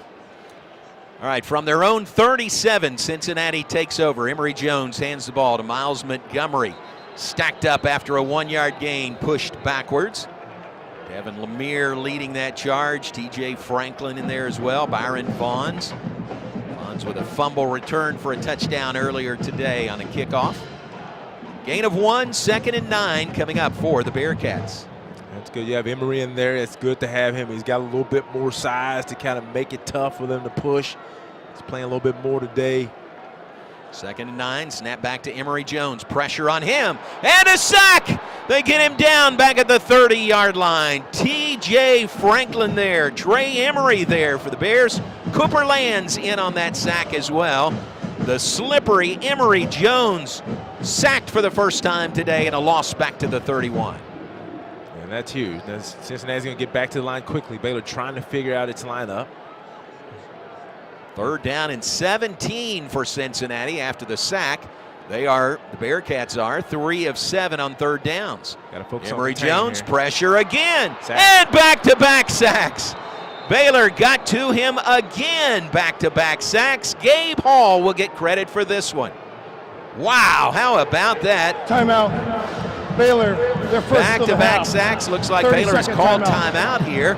Ricky, they want to get the ball back and see what they can do with 1:59 on the clock. Yeah, I thought it was really smart, too, as the clock was running down pretty quickly. The Bears did not call a timeout until they got the last sack and forced 4th down. So they've still got 2 left. 1:59 to go in the half, up 20-14. Guys, that was a huge, huge stop when you had been stopped 3rd and 1, 4th and 2, turned the ball over. Then Cincinnati got the penalty, and then they just went backwards to 4th and 24 with 2 sacks. Wow. Huge series. Man, that was great. Defense just pushed them backwards on that play. So now they'll punt the ball away. Yeah, and I like that. I mean, I like you starting to see them rotate a little bit more. As I thought having Emory and those guys come in to help Spell get more size, it gives Cooper Lance a few plays off, and they're a little fresher. And now Cincinnati has to punt this ball away. Helmet high snap back to Mason Fletcher. He boots it away. Josh Cameron runs forward, makes the catch. No fair catch. And he is tumbled down at the 36-yard line. So the Bears have the ball back. They've got 1:49 with which to work in the 2nd quarter. Baylor has the lead 20-14 over Cincinnati. So think about that sequence there after Cincinnati stopped Baylor on 4th down and 2. Could have had the ball at the 48, the Baylor 48, but the celebration penalty on sportsmanlike conduct pushed them back to the 37. Then they lost 13 yards back from there, so they just went backwards after that 4th down stop. Yeah, that was huge. And now Baylor, I think, Baylor's shown that it will run the ball, and more likely Cincinnati knows Baylor's going to throw it. Snap back to Chapin, looking to throw. Passes left sideline. Ketron Jackson's got it out of bounds into Cincinnati territory at the 48-yard line. Nice pickup of 16 yards on that 1st down completion. Yeah, and I thought coming into this game, 1st down throws, and we've noticed on 1st down they've thrown it really every time, but 1st down throws are really what you have an opportunity for against the Cincinnati team. Finally looking for maybe Monterey to get up this hash against this safety, and there it is. From the 48, Chapin checked off. Flares it out to the near side. That one's caught by Jake Roberts. Roberts is down, tries to get out of bounds at the 43. Can't do so. Clock will continue to count down. 1:29 and counting. Yeah, Jake Roberts caught the ball at about 3 yards. I thought he was going to come straight to the sideline, but got tackled. 5-yard gain on the play. 2nd and 5 for the Bears. Chapin to throw again. Passes out the left side to Monterey Baldwin. He is blasted out of bounds at the 40-yard line. Yeah, that's a good throw by Blake. He gets it out quickly. Now, when Monterey gets hit, people have to remember Monterey may be 160. Is that about right, 160 pounds, you think? Let's see what they listed. I'll tell you, when he gets hit, 168. They list him at 165, Ricky Tuck. I mean, when he gets hit, it's like somebody's life is in it. But that's a good catch by Monterey. Gets us to a 3rd down and 3 here now. Now here, I believe we tried to run last time. I think right now coach is going to look to maybe got Dabney in, maybe have him smash with a block, then roll out late. Let's see what the call is here. 2-by-1 set. Got to convert on 3rd down. 3rd down and 2 for the Bears. Chapin fakes the handoff, rolling right, passes up the right sideline to Monterey Baldwin. He overshot him. Led him just a little bit too much. Led him out of bounds. Defensive coverage there by Taj Ward, the strong safety. And now it's 4th down and 2 for the Bears from the 40-yard line. Yeah, you got to go. 1:09 to play in the 2nd quarter. Yeah, you see, and the sad thing about that now is Monterey has to go out. He's just gassed. He called himself out. So now if I'm coach, I may call the timeout here. I call the timeout and see if I can give Monterey his 30 or 40-second blow. Because on that one, I think if you watch, Blake will watch film, and the reason the ball went. Baylor, their 2nd of the half, 30-second timeout. And as Blake knew he was going to go to Monterey on a wheel route. Monterey went on an out and up. He knew he was going to him because he had the matchup he wanted. and I've done this myself, but what happened is Blake was he wasn't sprinting to his right, but he was kind of rolling to his right. And sometimes when you're rolling to your right and you start throwing, the ball will continue to float a little bit wider than what you targeted because you're moving. And he was moving a little bit, and that just carried the ball about 1 to 1.5 to 2 yards further outside than he wanted it to, and that's why he missed him. Otherwise, that's probably close to a touchdown. But 4th and 2, and Coach, I don't know if it's a decision, John, because they always seem to go for it. Right. I think it's an easy decision. Exactly. At the 40 with 1:09 on the clock in the second quarter, but let's see how they draw this one up. Baylor has 1 timeout remaining, looking to add to their lead. Baylor up 20-14 on Cincinnati. 1:09 on the clock, second quarter. 4th down and 2 from the Bearcats' 40-yard line. Home Bearcat fans making noise. Chapin takes the snap. Passes behind Keytron Jackson, incomplete. Slant from the right side. Man, if he makes that catch, he may score, but instead off his back shoulder and incomplete. The Bears fail to convert again on 4th and 2, and the ball goes over to Cincinnati. And boy, they have what they want. Blake's going to want that one back. They had a slant called to the field, and Keytron was coming into the window. Blake had a window between the safety, the corner, and then the linebacker, and it was wide open, and he just put it just a tad behind Keytron, and he couldn't grab it. Baylor's going to turn it over on downs. Didn't miss by much, did he? Not by much. I mean, it wasn't much. I mean, and people got to understand, when Blake let that ball go, Keytron wasn't in the window yet. He's kind of estimating when he's going to get there and when he's going to be there.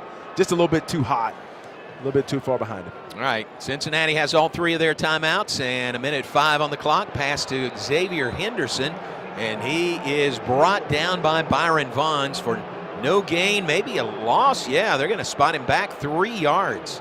So a completion for a loss of 3. Clock continues to count down. Now 45 seconds to go in the half. Emory Jones over the middle, incomplete. There's big Brooks Miller with coverage way downfield, hadn't turned around to look. Braden Smith, the intended receiver. The incompletion will stop the clock with 42 seconds to play before halftime. Yeah, it's a Tampa 2 coverage. That middle linebacker is responsible. Baylor plays his safeties really wide. You got to have somebody who's covered up that middle, and that was Brooks. He did a great job of walling off the receiver. Cincinnati 3 of 8 on 3rd downs. This is 3rd and 13. Flares it out near side, caught by Kiner, and then he is blasted. Tackle made by Baylor's Carmelo Jones. Nice open field tackle, and Baylor will call a timeout. I didn't understand the Baylor's coaching. used their final timeout of the half. Yeah, that was odd. Yeah, for Cincinnati. I mean, once Baylor made a couple plays at 35, I just figured it's 3rd down. Yes. You slow down. Instead, loss of a yard, so 4th and 14, and Baylor will use its final timeout, make Cincinnati punt with 35 seconds to go before halftime. Right, that's the part I understand, Saterfield, but once you get to 3rd and about 10 or 12, whatever it was, I figure you just either run it or you run that clock down. That could be on Emory, but Cincinnati runs a play, and Coach Aranda smartly calls a timeout. I'm going to force you to punt it because we've had a pretty good return already today, and I may also get a couple offensive plays. Josh Cameron had a 51-yard punt return earlier today, led to the first points of the day by the Bears. Baylor leading 20-14, 35 seconds to go before halftime. Kason Pfeiffer is the deep snapper for Cincinnati. Clouds start to roll in here. Punter is Mason Fletcher. 2nd in the league in net punting yardage. Boots this one away.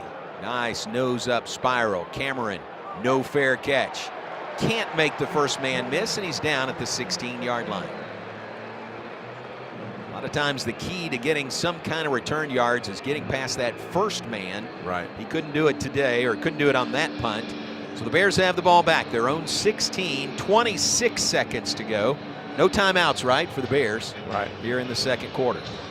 Well, you think here maybe you don't want to take, because Baylor does get the ball after half now, so your Coach Aranda has that in his pocket, and Blake is a veteran now, so he knows don't put it at risk. But what you probably try here, I wouldn't call it a draw. Normally you would run a draw, but we have only handed the ball to a running back, I think, once. Once, yeah. So maybe you do a screen, maybe you do something short and see if you can break it and get a good position for a second play, but I don't want to take too much risk.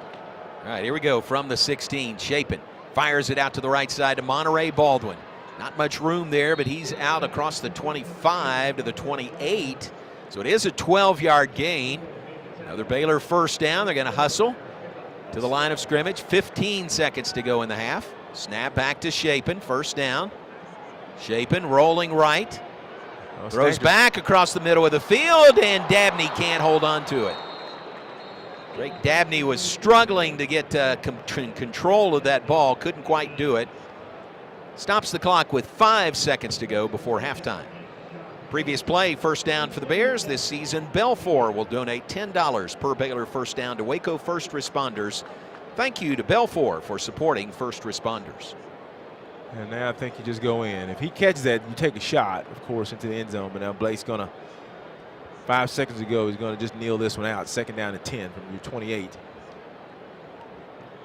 Cincinnati, those big defensive linemen will pinch there, but Chapin will take the knee, and that will get us to halftime here in Cincinnati.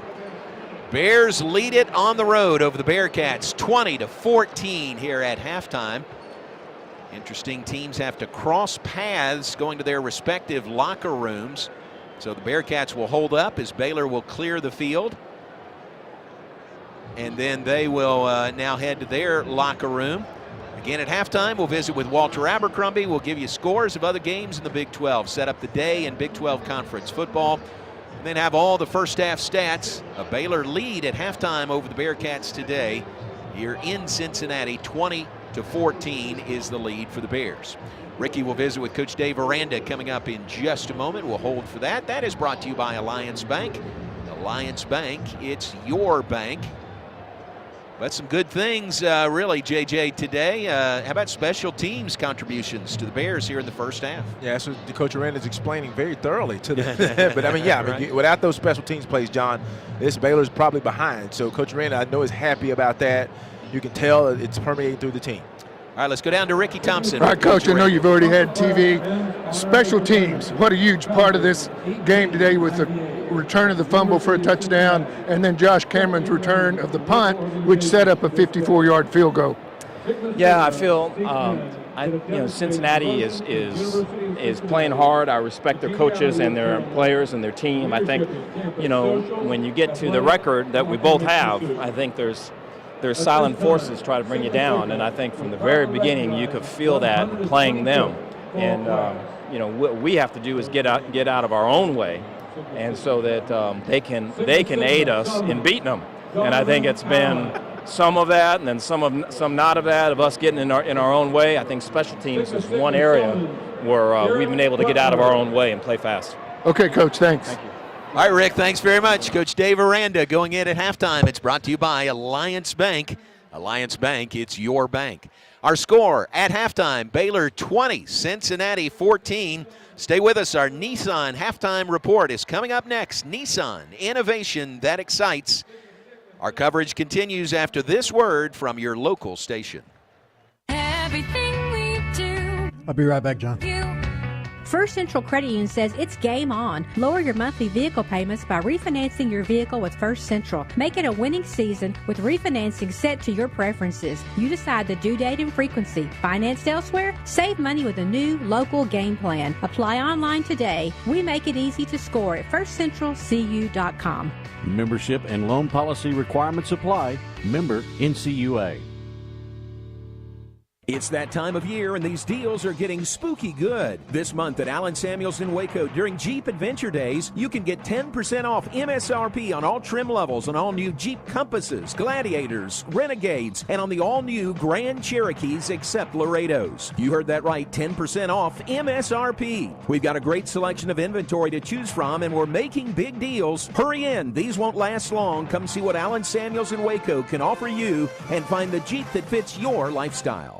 Come see why Green Eye Associates is voted best in Waco year after year. Enjoy exceptional service and care from Dr. Leanne Green alongside her dedicated optometrist and staff. Receive trustworthy insights on your eye health. Enjoy the impressive variety of contacts and eyewear and work with the most experienced optical team in Waco. Don't miss the new state-of-the-art dry eye therapies that rejuvenate the eyes and face with safe, non-invasive treatments to restore comfort and quality of life. Green Eye Associates, official optometrist of Baylor Athletics. If you need a trailer, Flat Rock Trailers has got you covered. From light-duty single-axle utility trailers to the Big Tex tandem duals. We also carry a full line of enclosed cargo trailers. Need a motorcycle trailer? We've got them. Need a dump trailer? We've got the largest selection in the state. Oilfield trailers? We carry a full line of Big Tex trailers to handle all your needs. Trailer repairs? We repair all makes and models. We'll even rent you a trailer if you need to use one for a day. Flat Rock Trailers, your #1 source for all your trailer needs. Find us at flatrocktrailers.com.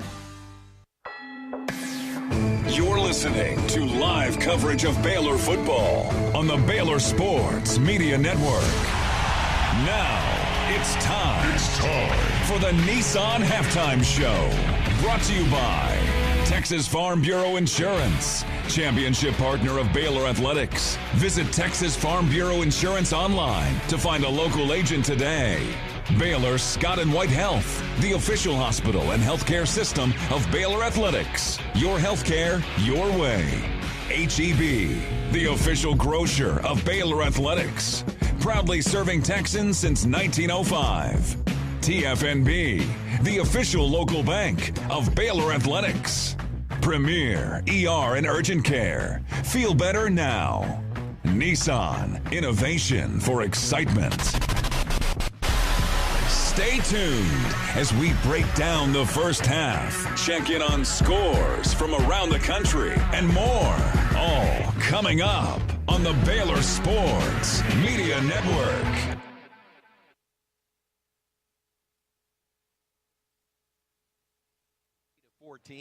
Welcome into our Nissan Halftime Show, brought to you by Nissan, innovation that excites. Pleased to be joined by one of Baylor's all-time greats, Walter Abercrombie, with us on this trip and here at the half. And what do you think? Pretty good first half by the Bears on the road. I'm really enjoying this game. The Bears are playing with a lot more energy, and the defense is coming up with big play, special teams playing well.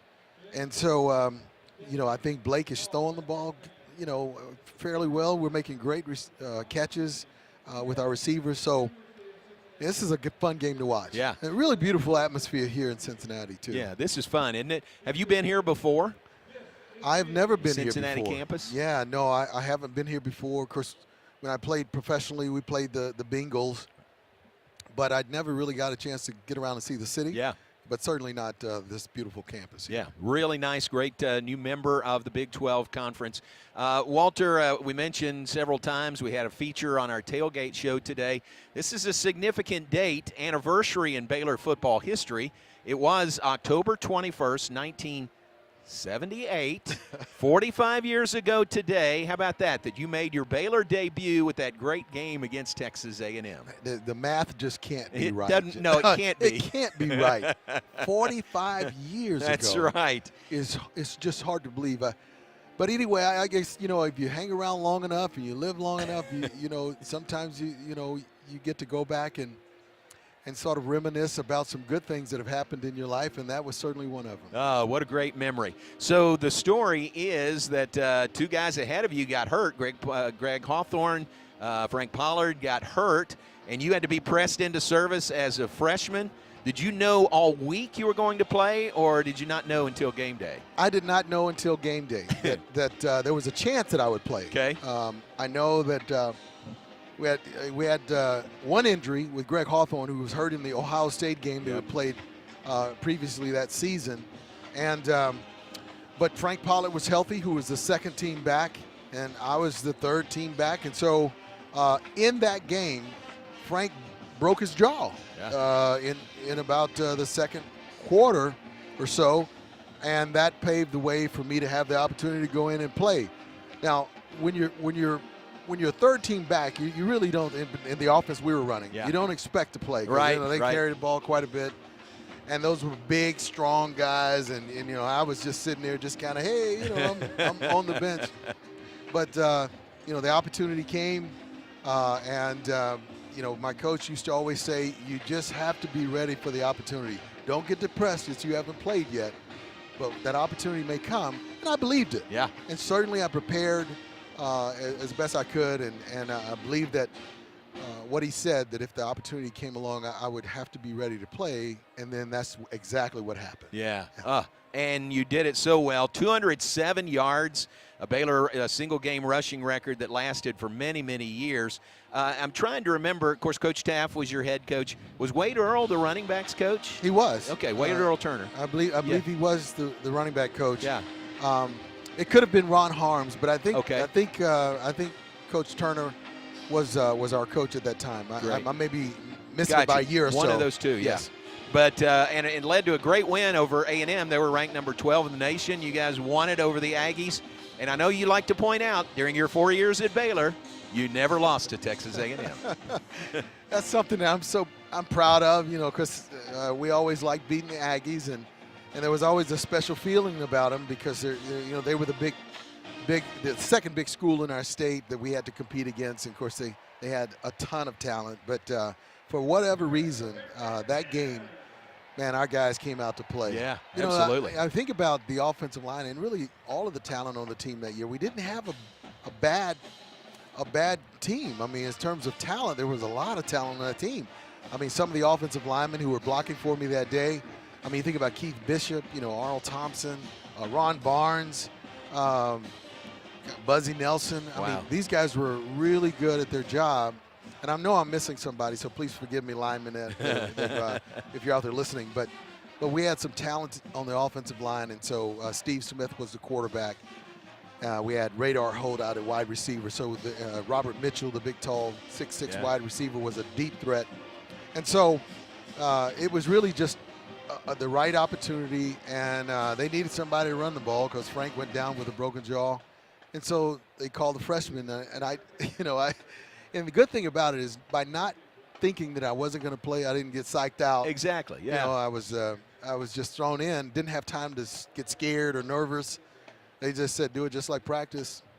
So it just really was that and the blocking that we received that game by those great linemen. What a great memory. So 45 years ago today was the day Baylor beat A&M, and Walter ran for 207 yards in the 24-6 win over the Aggies.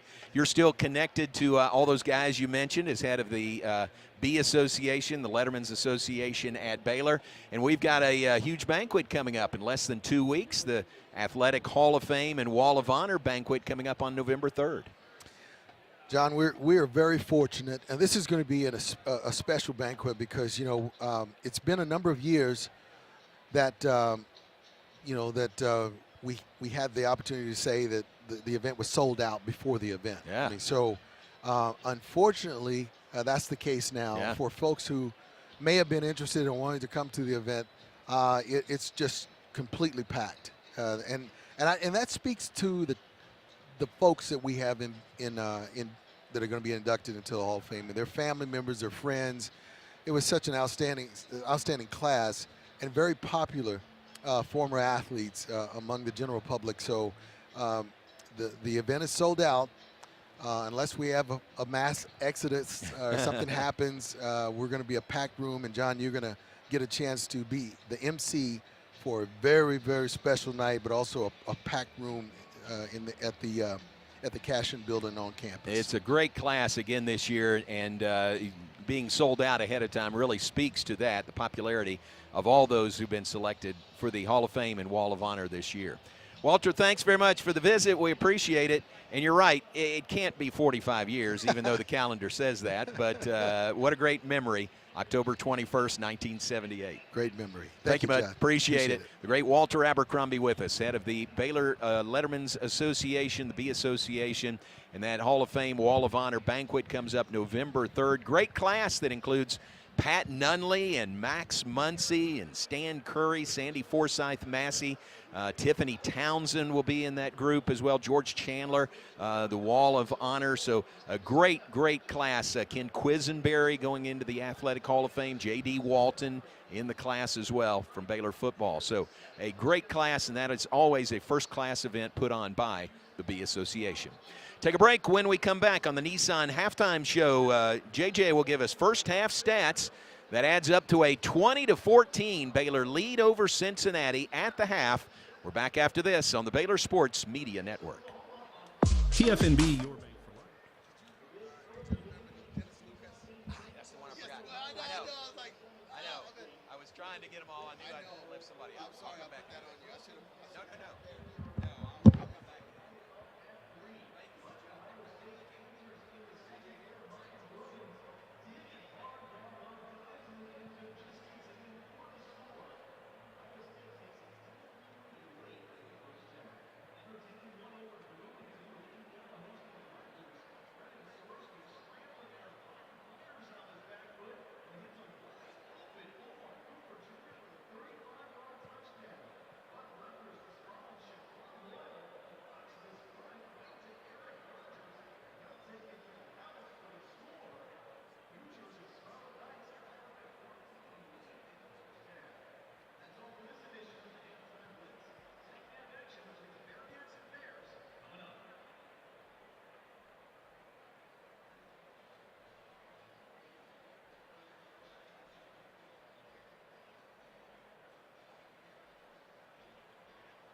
All right, my man. They bring stats. Oh, this first quarter.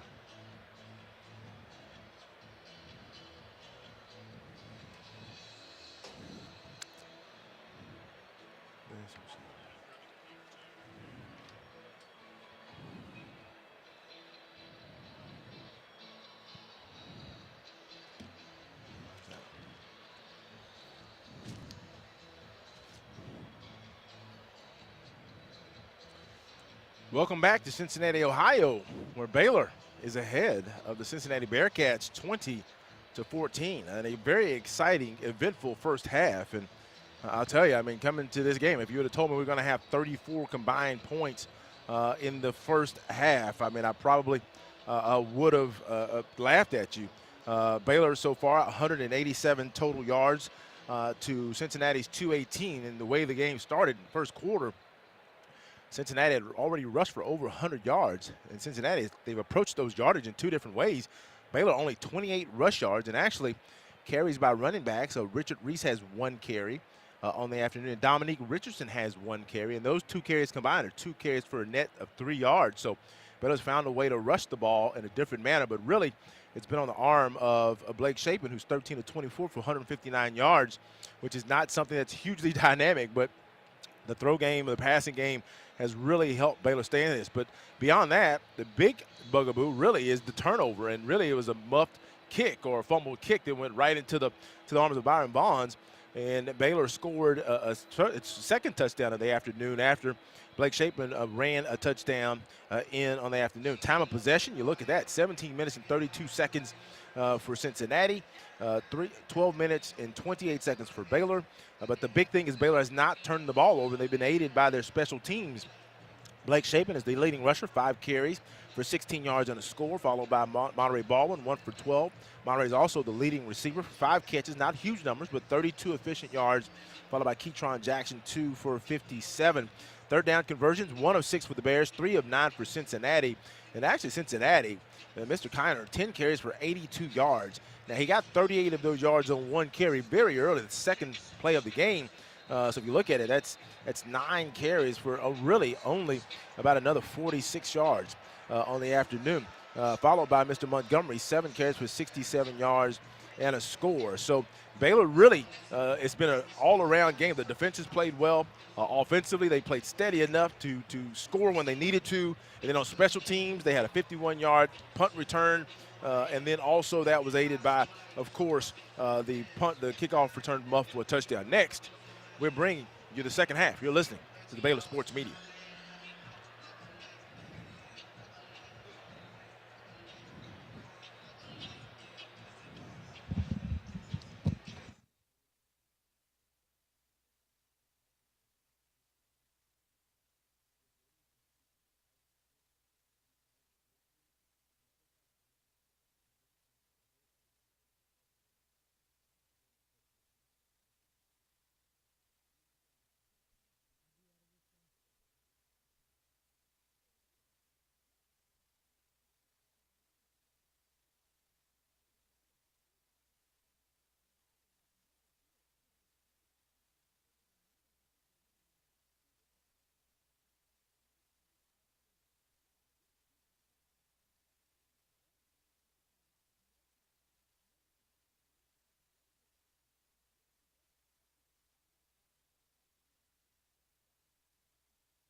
Bears won the toss to start the game. They deferred to the second half. Nathan Hawks will kick it off for the Bearcats. And on a touchback, Baylor will begin at its own 25-yard line to begin the third quarter. Baylor leading 20-14.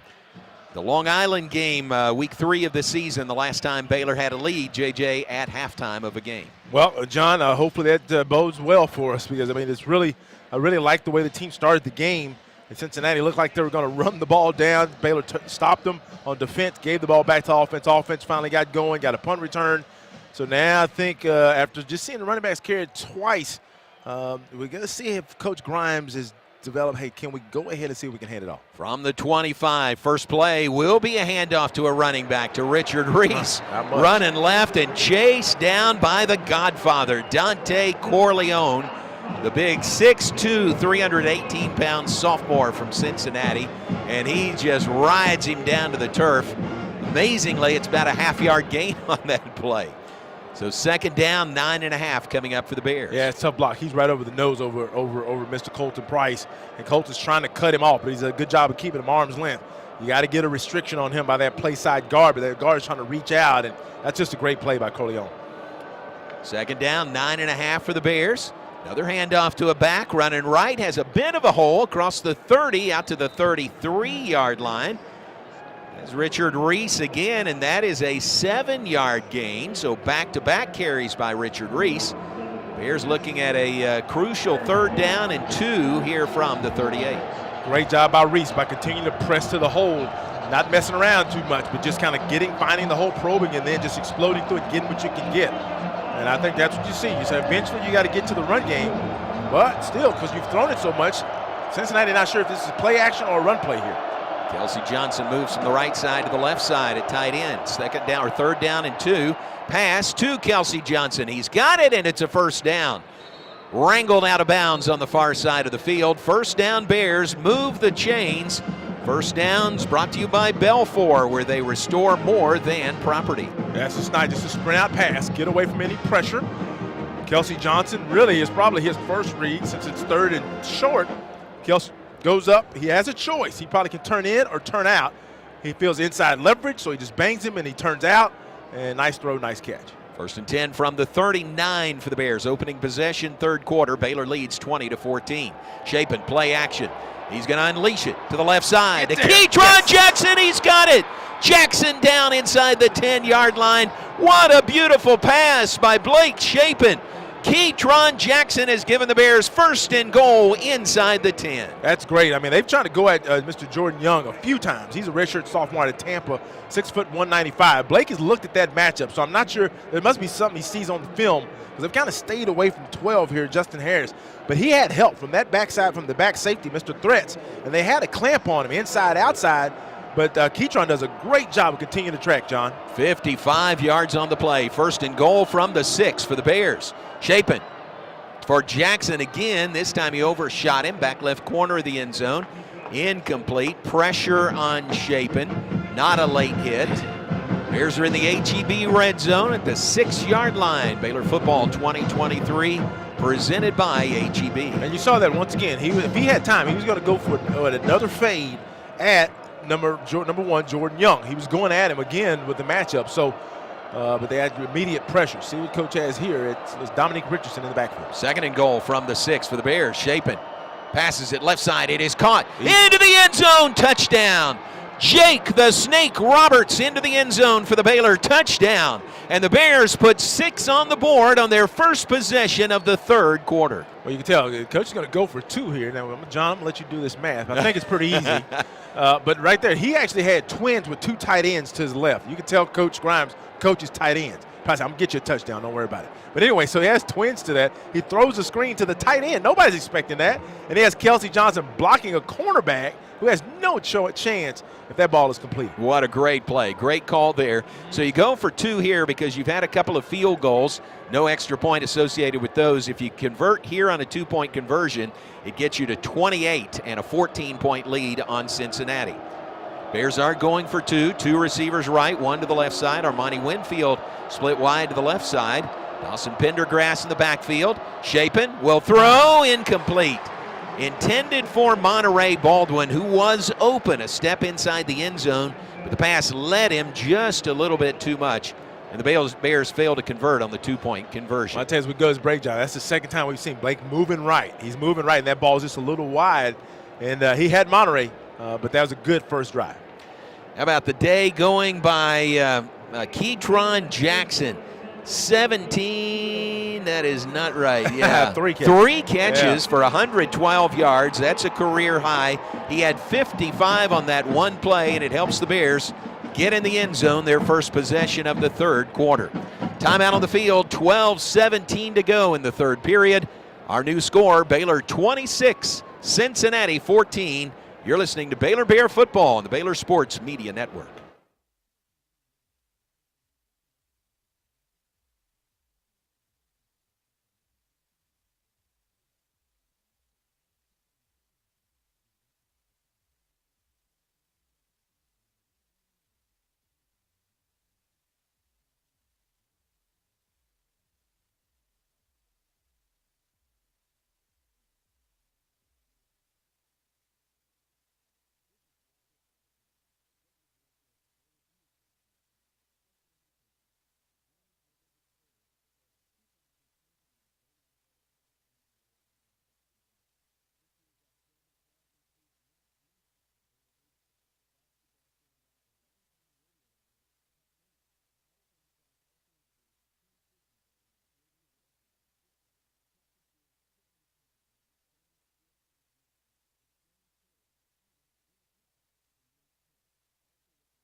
Drive by the Bears to begin the third quarter, 2:43 off the clock.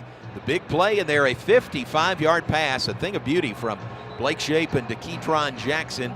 Ricky Thompson gets the Bears in the end zone on their first drive, first possession of the third quarter to up their lead to 12.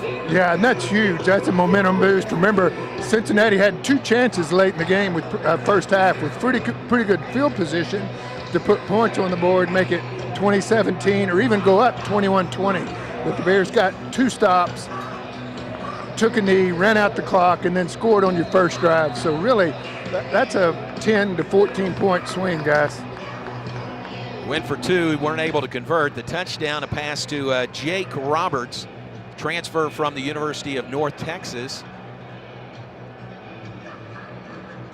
3 touchdowns in his time with the Mean Green. His first touchdown as a Baylor Bear. Here's the kickoff by Isaiah Hankins. It is very short. And a fair catch called for. I think they're going to do a fair catch every kickoff now. Baylor got one of their touchdowns on special teams on a fumble recovery return for a score by Byron Vaughns. So fair catch, ball will come out to the 25. Cincinnati has the ball, 12:17 on the clock, third quarter, 26-14, Baylor on top.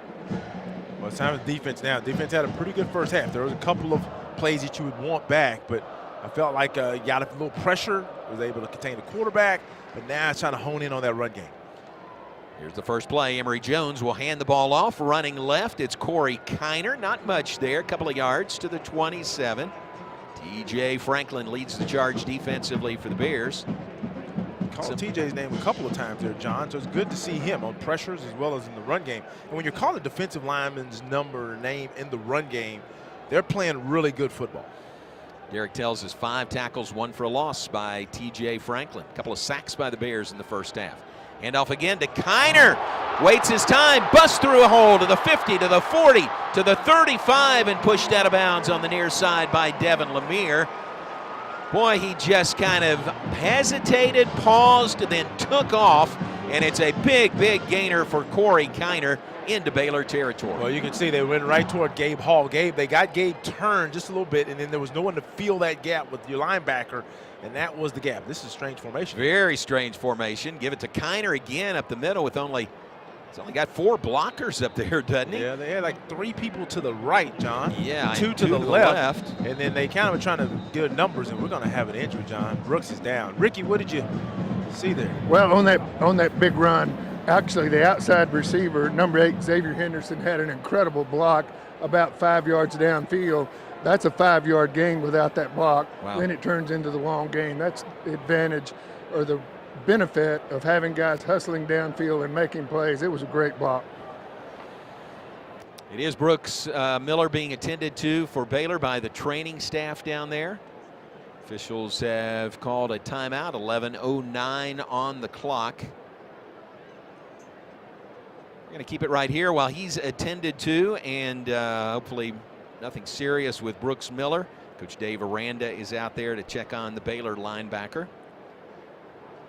Yeah, we're deep into football season here, talking Baylor football, and still plenty to go, half the season to go for the Baylor Bears, but basketball season is right around the corner. In fact, men's and women's Big 12 Media Days were earlier this week in Kansas City. Here's Baylor women's coach Nikki Collin, excited about the season with improved depth on her team this season. Yeah, I think when you look at last year, obviously we had injuries. Dre wasn't able to get eligible. I think the silver lining is that Dariana Little-Page-Buggs, unanimous freshman of the year in the league, Bella Fauntleroy, they played huge minutes for us. They were going to play one way or the other, but the volume of minutes that they played, the importance of the minutes that they played against big-time opponents in a big-time league, I think sets them up, sets our team up to have the depth and confidence to sustain potential injuries which happen in our sport. And so hopefully our depth gets to come through this year, which we thought it would last year. It's Nikki Collin. Baylor women's season begins November 6th, home in the Farrell Center. Season tickets are still available. Go to BaylorBears.com or call the Baylor ticket office. They will fix you up. Season that will begin in the Farrell Center and then move to Foster Pavilion at the first of the year, January 2nd for the men, January 3rd for the women. Their first games in Foster Pavilion. Scott Drew says it's going to be a real home court advantage, especially when they move to Foster. Home court advantage is so important in the Big 12, and you know that from all the years you've covered it. And one of the best things that I think the state of Texas in general has done is made newer, smaller arenas to make sure the fans were more on top of you instead of so spread out with the bigger arenas that we used to have. So we should have the same thing, fans on top of you, making sure they're supporting the home team and welcoming the visiting team, and look forward to showing you and everybody else January 2nd. It's going to be fun. Look ahead to the brand new Paul Alejandra Foster Pavilion for Baylor University. Great ticket plan earlier this week announced farewell to Farrell tickets for Baylor men's basketball. Now basketball is saying farewell to Farrell, but it will stay very live and vibrant as the home of Baylor volleyball and Baylor acrobatics and tumbling. There's a great ticket package available for Baylor men's basketball for the final games to be played in the Farrell Center before the move to Foster Pavilion. It ought to be exciting. A lot of fun. So we're keeping the Farrell. So the Farrell will stay. All right. Farrell will stay. So they retrofitted for volleyball? There will be like some that? changes Okay, there, yes. Gotcha. Plus they get expanded office space and practice space there. So it's really a great move for Baylor volleyball and acrobatics and tumbling. All right, Brooks Miller up, walked off under his own power to the far side. Hopefully he's all right. And here we go back to play. 2nd down and 9 coming up for Cincinnati. From the Baylor 32. Watch out, Emory Jones spins out of one tackle, and he is down at the 20-yard line. Matt Jones makes the tackle for the Bears, but it's a 12-yard gain for quarterback Emory Jones. John, I expect we may see a lot more of that because Baylor took both his linebackers and moved them out. It was a strange formation, and then that left really no one in the middle for the quarterback. First down and 10 at the 22 for Cincinnati. It is a lateral. It's a throwback to Emory Jones. Oh. He lost the ball. He tossed the ball to the ground, and Baylor has recovered. He caught it. T.J. Franklin makes the recovery. What was he doing? It was the strangest looking play. It was a lateral, and then the pass back to Emory Jones, and it almost looked like he was pitching it out of his hands, and Baylor took the ball. They're discussing if it was forward or not. That's still a turnover. No, it may be okay if it's forward. All right, so the officials are talking about it here. Ricky, what do you think they're looking at? Well, I think they're trying to determine if that was a forward pass or not. There were so many back and forths. I don't remember if anybody threw it forward or not. There's a backward pass recovered by Baylor. First down. Yeah. All right. I don't think there's any question on that because Ricky, that's a great question. They were probably evaluating because it was a previous lateral. play is under further review. Wow. It was a lateral back to the receiver. I thought he was going to throw downfield, but he was throwing back to the quarterback. And when Emory got it, caught it, he had linemen running like they were going to block for him. Well, but I think what happened, I think it was 2 backwards passes, but then the last one was just a fumble backwards. Yeah. After the 2 passes, but I've never seen 2 backward passes on one play, which is exactly what it was, but it was a mess and ended up as a turnover with the Bears taking possession, unless it's overruled, but I'm not sure that'll happen. Odd looking play. Right now it's a Baylor fumble recovery. They are +2 in takeaways today. Baylor would be +4 on the season if this one stands. It's been an issue for Cincinnati. They were -3 coming in, so it could be -5 for them if this play stands on the year. They're saying, did he catch it? Did he not catch it? I guess that's the review. Okay. So it was a lateral pass off to the right side and then a pass back to the quarterback, Emory Jones. Maybe the question is, did he catch that? Yeah, he didn't look like he caught it. That's the thing, 'cause it looked like it was so quick. You're thinking, like, what is he doing with the ball? I think he dropped it is what he did. That's actually going to be the best incompletion that could happen for them today. If that's what they say. That's right. That'll work in Cincinnati's favor Exactly. if it is an incompletion. Exactly. What an odd play. All right, they're still looking at it. They're taking a long look at the review. All right, here's our referee, Kevin Marr. After further review, it was an incomplete forward pass. It'll be second down, Cincinnati. All right, so that'll wipe out, overturn the turnover, the fumble. Cincinnati will maintain possession, just an incomplete pass. With the strangest incompletion you'll see all day. I got to make sure the line of scrimmage is correct. Because what they're saying is Baylor recovered where he fumbled it. No, it wasn't a fumble. It's just an incomplete pass. Yeah. Right? Right. So it'd be just the right. regular line of Well, scrimmage. they got to get, okay, yeah, got it. You're right. Is that right? Yeah, you're right. So it's let's call it second and 10 from the 22.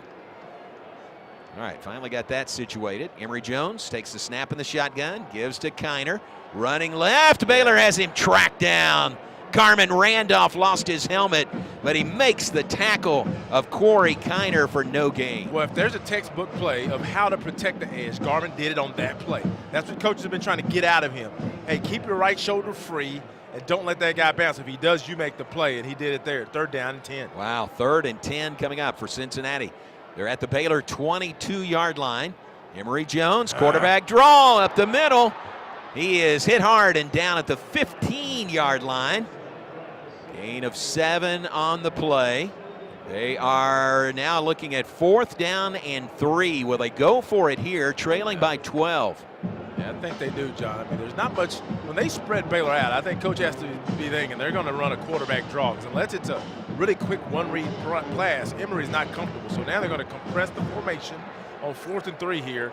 They're going to flex out. And this is really just to spread it out and see how Baylor's going to cover. This will be, they're going to keep backers in. This would be a quarterback draw. 5 receiver wide. Watch out. Emory Jones looking to throw. Pass nearly intercepted, but it's incomplete. Pass was incomplete. A dive at the ball by Devin Lemire. And it is Baylor's ball. The ball goes over on downs as the Bearcats can't convert on 4th and 3 from the 15-yard line.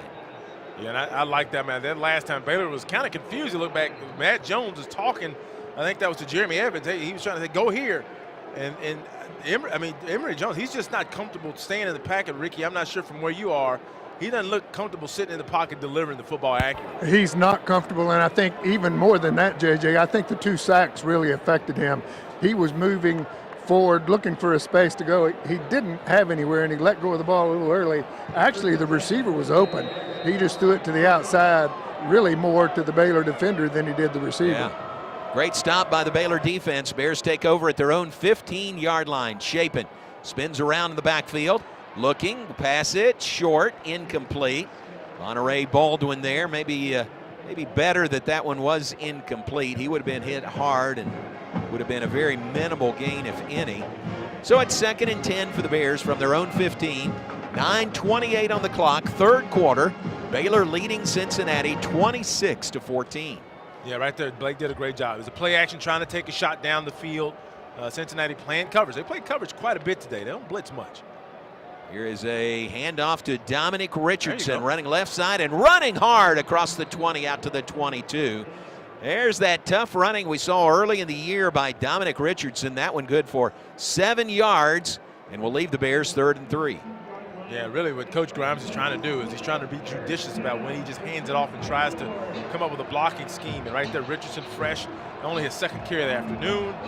He runs through contact, making it a manageable 3rd down and 3 here for Baylor. Now, Baylor has opportunity. Do I play action pass it?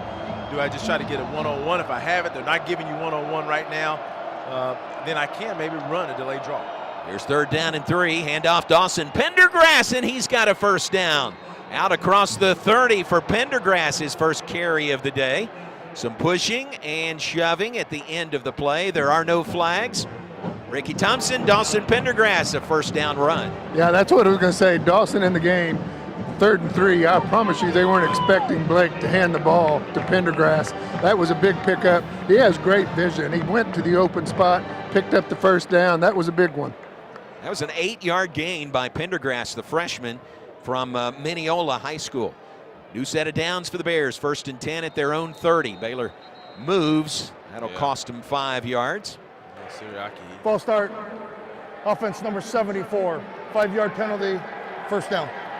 Yeah, that's not what you want against. But Cincinnati was doing some shifting. They actually wasn't shifting to fool Baylor. It was just the linebacker came up. Before now, Jack Dingle, he wanted to move Coleon left to right into his proper gap. And I think Teriyaki saw that movement and it made him at least flinch some. So Baylor now 1st and 15. 1st down on the previous play brought to you by Belfour, where they restore more than property. 1st down and 15 for the Bears.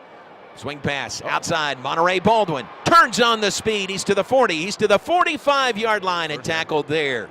Huge pickup of 20 yards. Blake Chapin to Monterey Baldwin. And that's what Coach says, run it without running it, John. And we heard the interview, and you mentioned it. He throws the ball. That's just a run play. Blake turns around, throws it out to Monterey. He has a blocker in front of him. He makes a cut, and that way you're not dealing with all the mud in the middle. It's really just a 2-on-2 game of block a guy, and then hopefully you can make a guy miss. Passing on the day, Baylor 246 yards, Cincinnati 54 yards passing. So the Bears have really made hay through the air today. New set of downs at their own 45-yard line, leading 26-14. Handoff, Dominic Richardson. Around the left corner to the 50, to the 45, to the 40. Dominic Richardson stacked up and pushed out of bounds at the 35-yard line. Bears now starting to make some gains, Ricky, in the running game. Well, this is exactly what the opposite we normally do. You run the football, and then the passing game opens up late. We didn't even have a running game in the 1st half, and now you're seeing these guys gash this Cincinnati front, which is the best in the league. And, John, I'll tell you what happened. Mateo saw the set. He saw the set. He saw what they had, and he's running down the sideline. He's hopping like snap it, snap it, snap it, because he had the seal. He had the boundary seal that he wanted, and Richardson made the cut. But I thought he was going to do some jumping jacks over the sideline. 20-yard pickup on that carry. Here's Chapin. Pass incomplete. Boy, he had Dabney on a slant from the left side, and the pass was behind him and incomplete. Oh, man, I'm sorry about that, John. But no, you saw it. Dabney's on his left. And Dabney, now here's Blake is not that inaccurate. So I'm thinking Blake was looking for him to run a smash, which was outside to the corner. And I think Dabney saw that the safety was leaning outside, so he was going to come back to the post or to the skinny post. But I think that was just a miscommunication because Blake doesn't miss that bad. Second down 10 for the Bears. They're at the Cincinnati 35. 6:21 on the clock, third quarter. Baylor leads by 12. Handoff, running right side. Is that Dawson Pendergrass? Yep, Dawson Pendergrass again. 1 yard gain to the 34 for Pendergrass.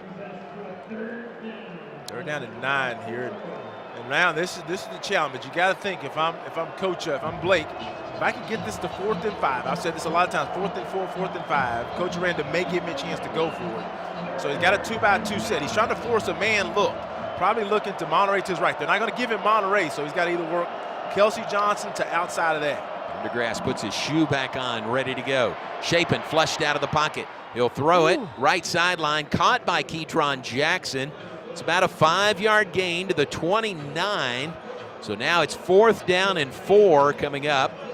And it looks like Baylor will kick from here, from the 34 with a 4th down and 4. And I like this. I mean, whether he misses or makes it, I like it because what Coach is thinking, he's thinking, hey, we go up by 2 scores. Cincinnati struggled to score on the season now. Doesn't mean they won't do it today. Let me see if we can bang home this 46.5-yard field goal and go up by 2 scores. 2 touchdowns. Officially, it'll be a 46-yarder. He's hit from 54 earlier today. Snap back, Isaiah Hankins puts it in the air, and it is good. A 46-yard field goal by Isaiah Hankins, and the Bears do up their lead on Cincinnati to 29-14 with 5 minutes to play in the third quarter. Let's go down to Ricky Thompson, and Alliance Bank call to the sidelines. Hey, guys, Hankins is hot. That was right down the middle, no doubt. It's good from 50, 52. Wow. He's hot. When you've got a kicker that's on fire like that, it's kind of like a hitter in baseball. He just really got it in his mind that he's going to make everything he kicks. Those are 3 huge field goals he's hit today, guys. Ricky, that's great. Bears go up 29-14 on Cincinnati. 5 minutes to play, third quarter. Timeout on the field. Our coverage continues after this word from your local station.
Famous Po' Boys, a proud sponsor of Baylor Athletics.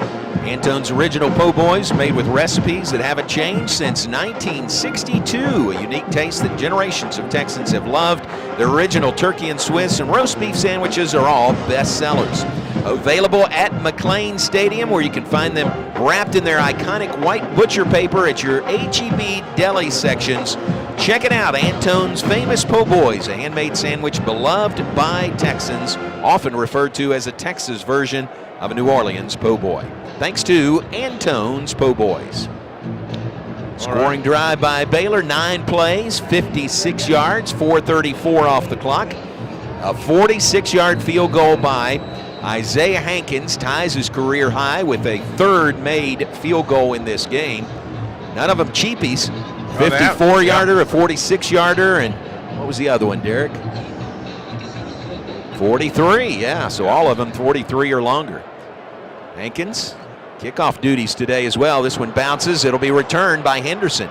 Inside the 5, he's out to the 10. He slips a tackle to the 20, to the 30, and out to the 35-yard line. Boy, it looked like the Bears had him dead to rights inside the 20, but he broke out of there. They're going to begin this possession at their own 38-yard line. They did, John, and that's just tackling there. I mean, the special teams have been really good today. But Baylor had some chance to have him inside the 20-yard line and just missed a couple of tackles, and that's when you give up the big play. But nevertheless, the Baylor defense comes out. UC has the ball at the 38-yard line, and once again, this Baylor defense is going to be called on to get another stop. From the 38, Emory Jones, the quarterback, takes the snap, fakes the handoff, looking to throw over the middle behind his receiver and incomplete. Coverage there by Baylor's Carl Williams, the 4th. Yeah, I like him. Yeah, I like Carl, John. That's a play-action pass, and really what we've heard Ricky say is the accuracy of the quarterback. I mean, Emory Jones, he's a good athlete, but he had a dig route coming right to left. He had a post going, that got clamped off, took it out. He had a dig coming behind it. He just misses him. And now 2nd and 10. D. Wiggins, the intended receiver. There's a run to the left side. Baylor has it snuffed out. No gain on the play. Wow. Tesno leads the way for the Bears defensively. No gain. It's 3rd down and 10 for Cincinnati from their own 38. Yeah, and if Cincinnati's going to have to go to a passing game, I'm wondering, do they have someone, that can do that? Now, if you allow Emory, Baylor has to be guarding, because you got to have someone. They're going to bring in, I think this is Corey Gordon's going to play like a middle linebacker. Jones to throw, passes, caught out in the right flat. That's a completion for a 1st down out to the 49-yard line. Shimon Mateer makes that catch, and that's a biggie, a gain of 13 yards, 12 yards to the 50-yard line. 1st down, Bearcats. Yeah, it just took his big guy down the field, and that's one where you throw the numbers. That's easier for him. So for Emory Jones, he goes down, he sees a set of numbers facing him, he just throws those numbers. He's had trouble on the ball, and the numbers are on the move, and he doesn't see numbers, but just a 12-yard curl route, he hits him right between the numbers. From the 50, Emory Jones fakes the handoff. He's still got the ball. He cuts upfield, and he is down at the Baylor 47-yard line. 3-yard gain by Emory Jones, originally from LaGrange, Georgia. He's played at Arizona State and Florida, and now here at Cincinnati. Takes the snap, little tempo. Jones flares it out near side. It's caught.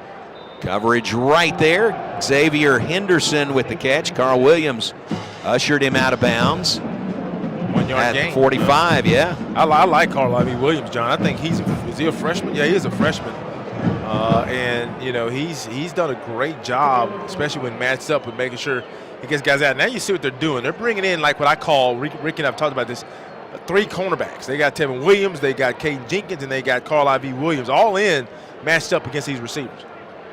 It's 3rd down and 5 for Cincinnati from the Baylor 45. Big 3rd down play here. Emory Jones flush from the pocket, throws over the middle. It's caught. That's a 1st down. Tackle made at the 32-yard line. It was Shimon Mateer again with the catch. Gone to him a couple of times here in key situations. That's a 13-yard gain to the Baylor 32. And that play was made by Emory Jones. Jones simply extending the play. And Baylor has a player that's on his knees. Looks like maybe he's holding his hand in some way, John. But he extended the play. And actually, Baylor had great coverage. They had the play covered up. And when Emory Jones slid to his right to extend the play, the receiver, the tight end, just slid behind the defender And that resulted in the completion. John, I can't tell who that is. No, he's being attended to down there. They stopped the clock. 2:23 to play, third quarter. All right, for Baylor, that's Chateau Reed, it looks like. And it does look like his hand, something with the hand. Yeah, because he's sitting up on his knees, and you can tell his hand holding something. Right. Hey, want to remind you, Bears back home next Saturday, homecoming in Waco next week. JJ, we're going to get you in the homecoming parade. You can ride the car and wave to your fans. That parade happens like early. Well, not as bad next week because the football game's at 2:30. So what time's the parade? 8 o'clock. All right, that's still kind of early. Not bad. 8 o'clock in downtown Waco, 8:30 to campus. It'll be a lot of fun, and it's a 2:30 kickoff, Baylor versus Iowa State next Saturday. So that's the homecoming opponent for the Bears. And Iowa State is off this week, John, I think. We're sitting at home resting for the Bears. So, and Iowa State was the team that played Cincinnati here last week, beat them 30-10. All right, back to play. Chateau goes out. Reed, yep, off the far sideline. First down and 10 from the 32. Emory Jones looking to throw. Nice check. Dumps it off. Near side. Out of bounds, running on the near side is Aaron Turner, the UConn transfer. And let's see, short gain to the 29. Is that right? A 3-yard gain on that play.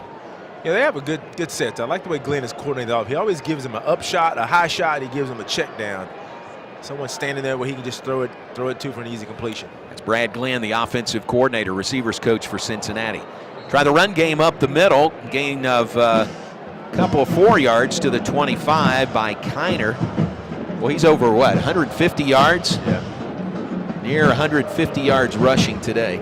And on third downs right now, Cincinnati really improved. They're 5 of 12 here, and if they get this one, get them really close to 50%. So Baylor's defense, this is when you try to figure out how to get off the field, and they're 1 of 3 on fourth down. So you can stop them here. Usually you can get them off the field. This is third down and 2 from the Baylor 25-yard line. Brooks Miller is back out there. That's good news. Remember, he went out, was shaken up earlier. Here's third down and 2 from the 25. Snap back to Emory Jones. He'll run it, has plenty of room. He is down to the 16-yard line. So move the chains. First down on the legs of quarterback Emory Jones, and Cincinnati is in the red zone. Well, you can tell what they do. If they go like the spread 3-by-1 set, and they have a running back there with him, they're going to run a quarterback power if you somehow keep a linebacker in there. That was a quarterback power. If they spread you out and you spread linebacker out, he's going to run probably a quarterback draw, and that's the benefit of having someone like him back there. First and 10 from the 16. Emory Jones looking to throw. Time in the pocket. Passes, caught at the 5-yard line. And Baylor finally wrestles him down to the ground at the 4. Catch by Xavier Henderson. It is now first and goal for Cincinnati at the 4. Well, that's good wide receiver play because Xavier Henderson was not open. Baylor had great coverage. Emory Jones waits. And what Henderson does is he works up into the chest of Tevin Williams, and he kind of gets a little push off, pushes him off, and comes back. That's what created the space. That will be the final play of the third quarter. We'll switch ends. That's the end of the Cincinnati third quarter. will have first and goal at the 4 when we return through 3 quarters today here at Nippert Stadium in Cincinnati. Our score, Baylor 29, Cincinnati 14. You're listening to Baylor Big 12 football on the Baylor Sports Media.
the Bearcats 29-14.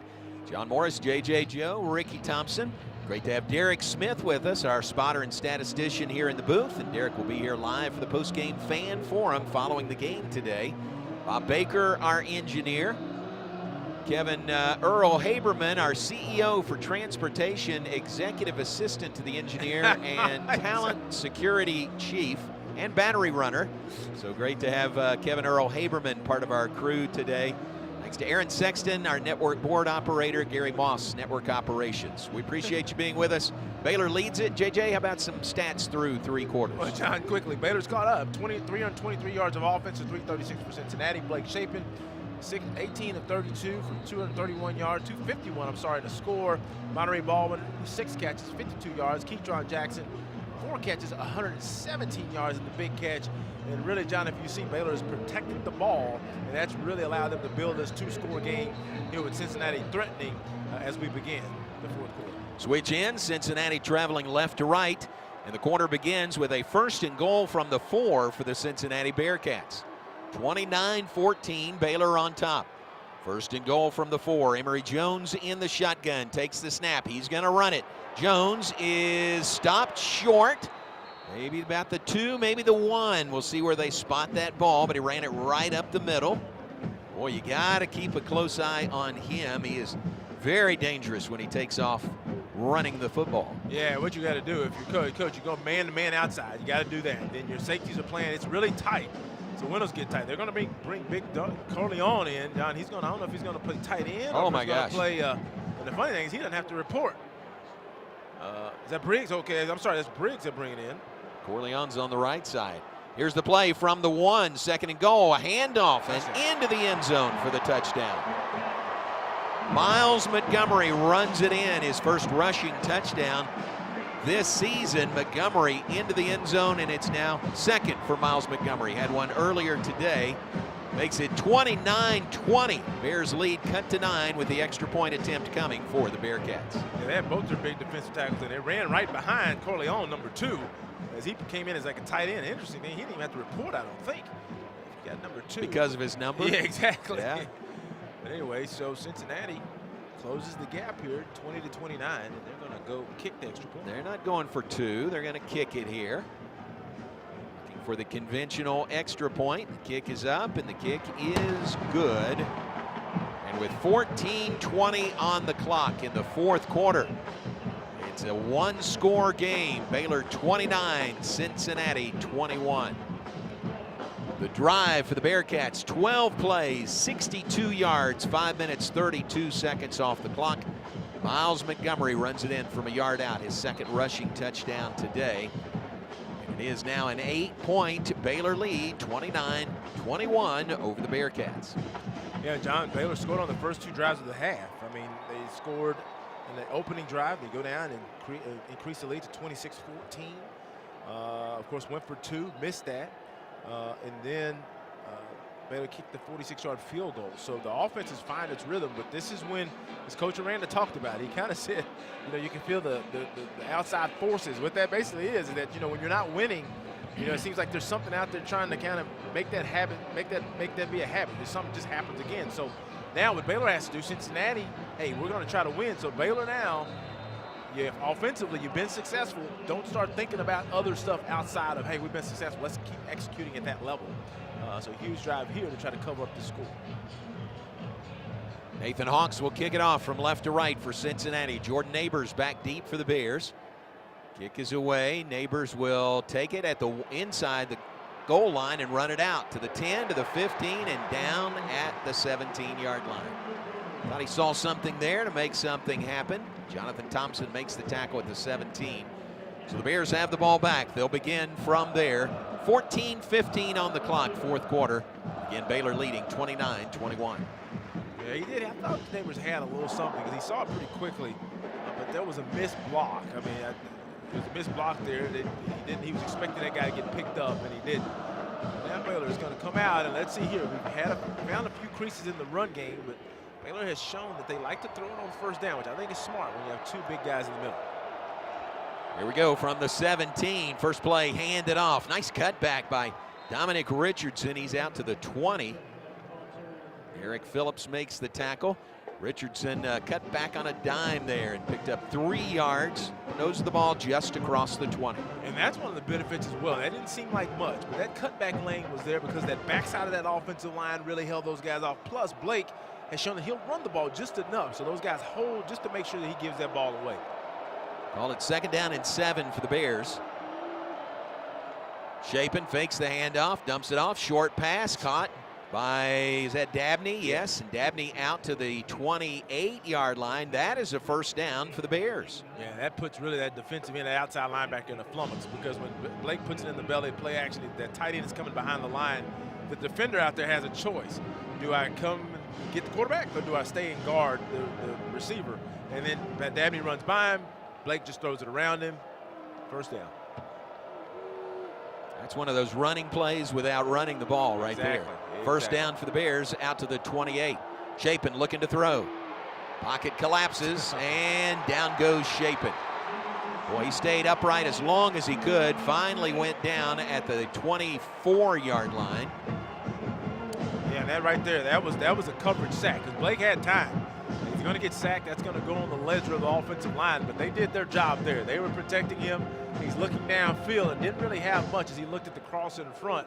So he's going to take that sack. That's one where if you're Coach Grimes, you want Blake to find the check down and just throw it at somebody's feet, just so to save those 4 yards. It's against a tough defense. It's really hard to get those back. 3 by 1 set. Loss of 4, back to the 24 for the Bears. 2nd down and 14. 3 receivers right, 1 to the left side. Chapin's going to run, looking for room. Can't get past his offensive lineman. Now he takes off 30, 35 to the 40 and out to the 42-yard line for Chapin. How about that? Chapin, I don't know. Couple of times looked like he was down, but that is a big gain of 18 yards by Blake Chapin. Well, I'll tell you pretty quickly, you could tell, Ricky, that Blake wasn't comfortable with what he saw, but I don't know how he got out of that. That's Houdini. Well, I don't either. I was standing by Walter Abercrombie down there and said, man, he looked like you, Walter. Big gain, 18 yards out to the 41. 1st down Bears. Another Baylor 1st down brought to you by Belfour, where they offer a certainty in uncertain times. From the 41, Chapin fakes the handoff, rolls right, passes back across the middle, caught by Jake Roberts. Gain of 4 to the 45 on the play. Again, the Bears most of the day have refused to just try to run the ball up the middle against those big interior linemen for Cincinnati. Cincinnati #1 in the league in rush defense. Godfather Dante Corleone, the father Juwan Briggs. The father, yeah. And that's another. That's just as effective as a run play. It nice, is 4-yard pickup. Yep. 2nd down and 6 for the Bears. Nose of the ball just across the 45. This is a handoff off left tackle by Dominic Richardson out to the 49. And it looks like Dominic Richardson is really running like we saw him early in the season before he was slowed with that high ankle sprain. Yeah, he does. He looks good, and it does help to have those weeks off. And now this is a 3rd and about 2. Baylor has not been very good. They're going to run Corleone on really slowly. But Baylor's 3 of 9 on 3rd down. So I don't anticipate him handing this ball off, but he surprised me before here on this 3rd down, which is a true 3 yards. Crowd making noise. Dawson Pendergrass gets the carry. He is hit. He is trying to move the ball forward. And, ooh, it's going to be close. Going to depend on the spot. Tell you, that guy really, I think, has a nose for the 1st down marker, knows where he needs to get to. Yeah, to get to the 51. Now, those sticks, it's kind of crooked over there. Is it the 51? Yeah, well, I'm sorry, 49. Yeah, I know what you're saying. I know exactly what you're saying. I think he got it. Look at the spot. Yeah, he got it. Yeah, it's at the 49. I'm sorry. 1st down to the 51. I like it. Somebody said, he knew exactly where he needed to go. Yeah, he needs to get to that 49. And they'll look at this, but he was really close to that hash, but he wasn't really on it. And then he got pushed late, but Baylor, it's 5 seconds. They're going to have to call the timeout. They're about to get caught No, here. they reset it. All right. It's another Baylor 1st down brought to you by Belfour, where they restore more than property. New set of downs at the 49. Chapin to throw. Pass caught by a sliding Ketron Jackson at the 36-yard line. 13-yard pickup. Let's go down to Ricky. Guys, that was a great catch. Ketron had body position on the cornerback, but the throw was to his backside. He had to turn around and go get it and go down.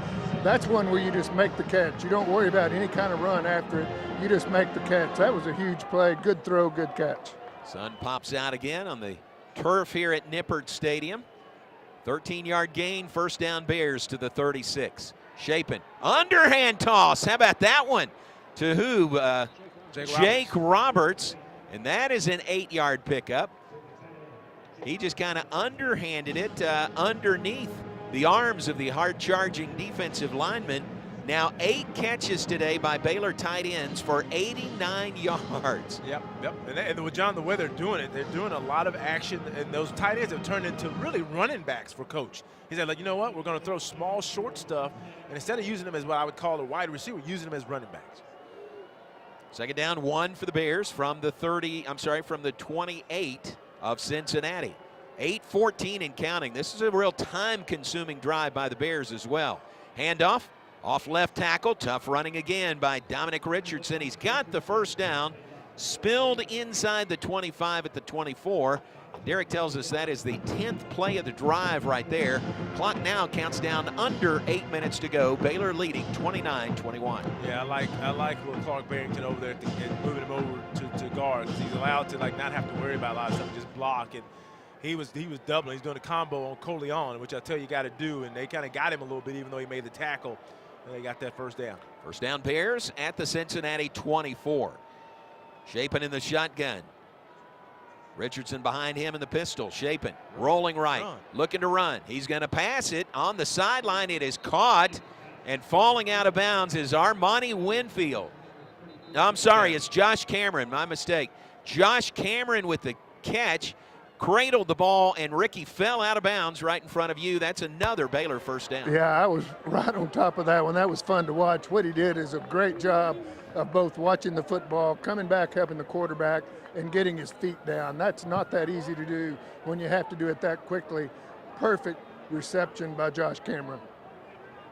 Cincinnati player is down. The officials will stop the clock as he's attended to.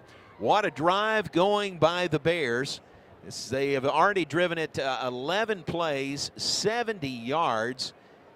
And let's see, at least closing in on 7 minutes already on this drive. What a drive by Baylor. Timeout on the field. We will step aside. 7:23 to play. Baylor 29, Cincinnati 21. You're listening to the Baylor Sports Media Network.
Oklahoma 23-17, 11 and a half minutes to play fourth quarter. We'll keep you updated there.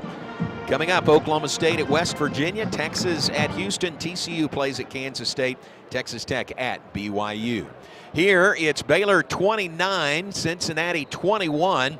Bears on a time-consuming drive in which Blake Shapeman has hit 5 of 5 passes for 44 yards to 4 different receivers. Now they've got 1st and 10 at the 14. Passes to the end zone, and it's incomplete. Overshot.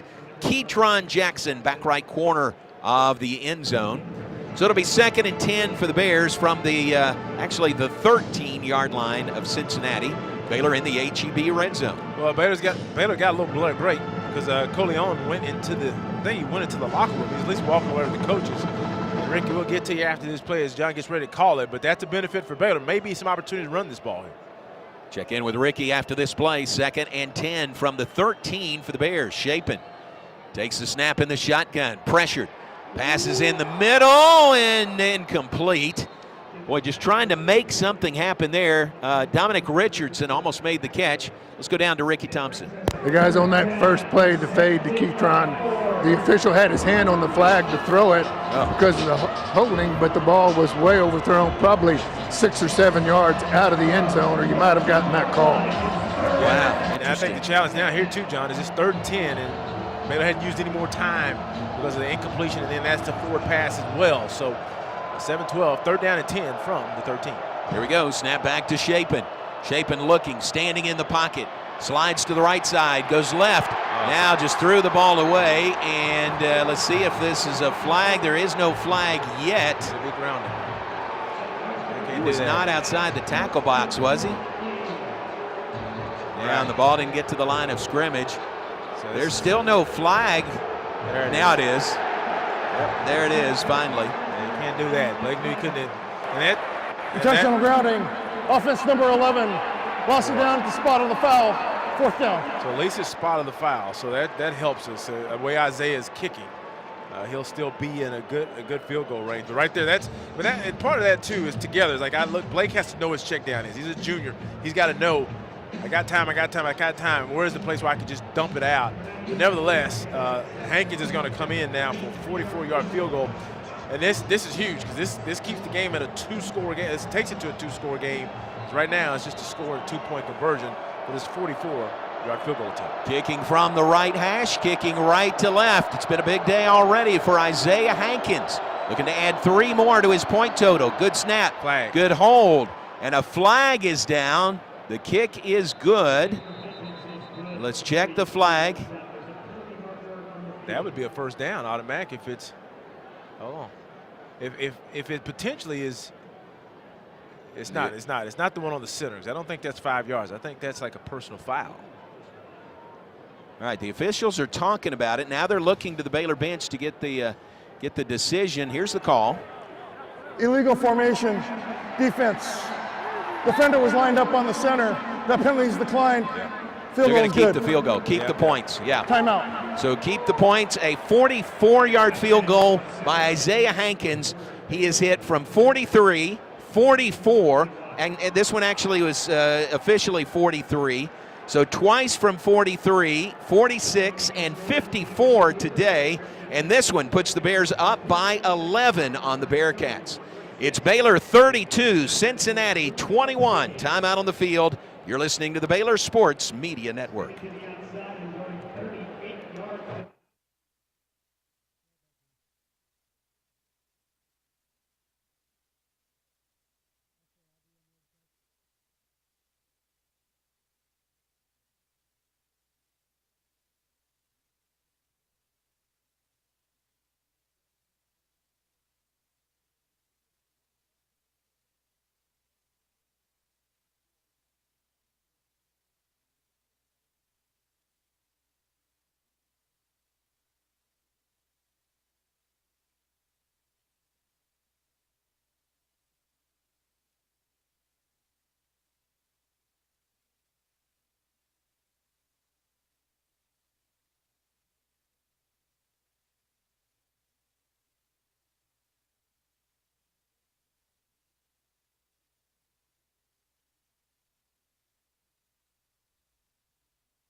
Back in 10 seconds along the Baylor Sports Media Network.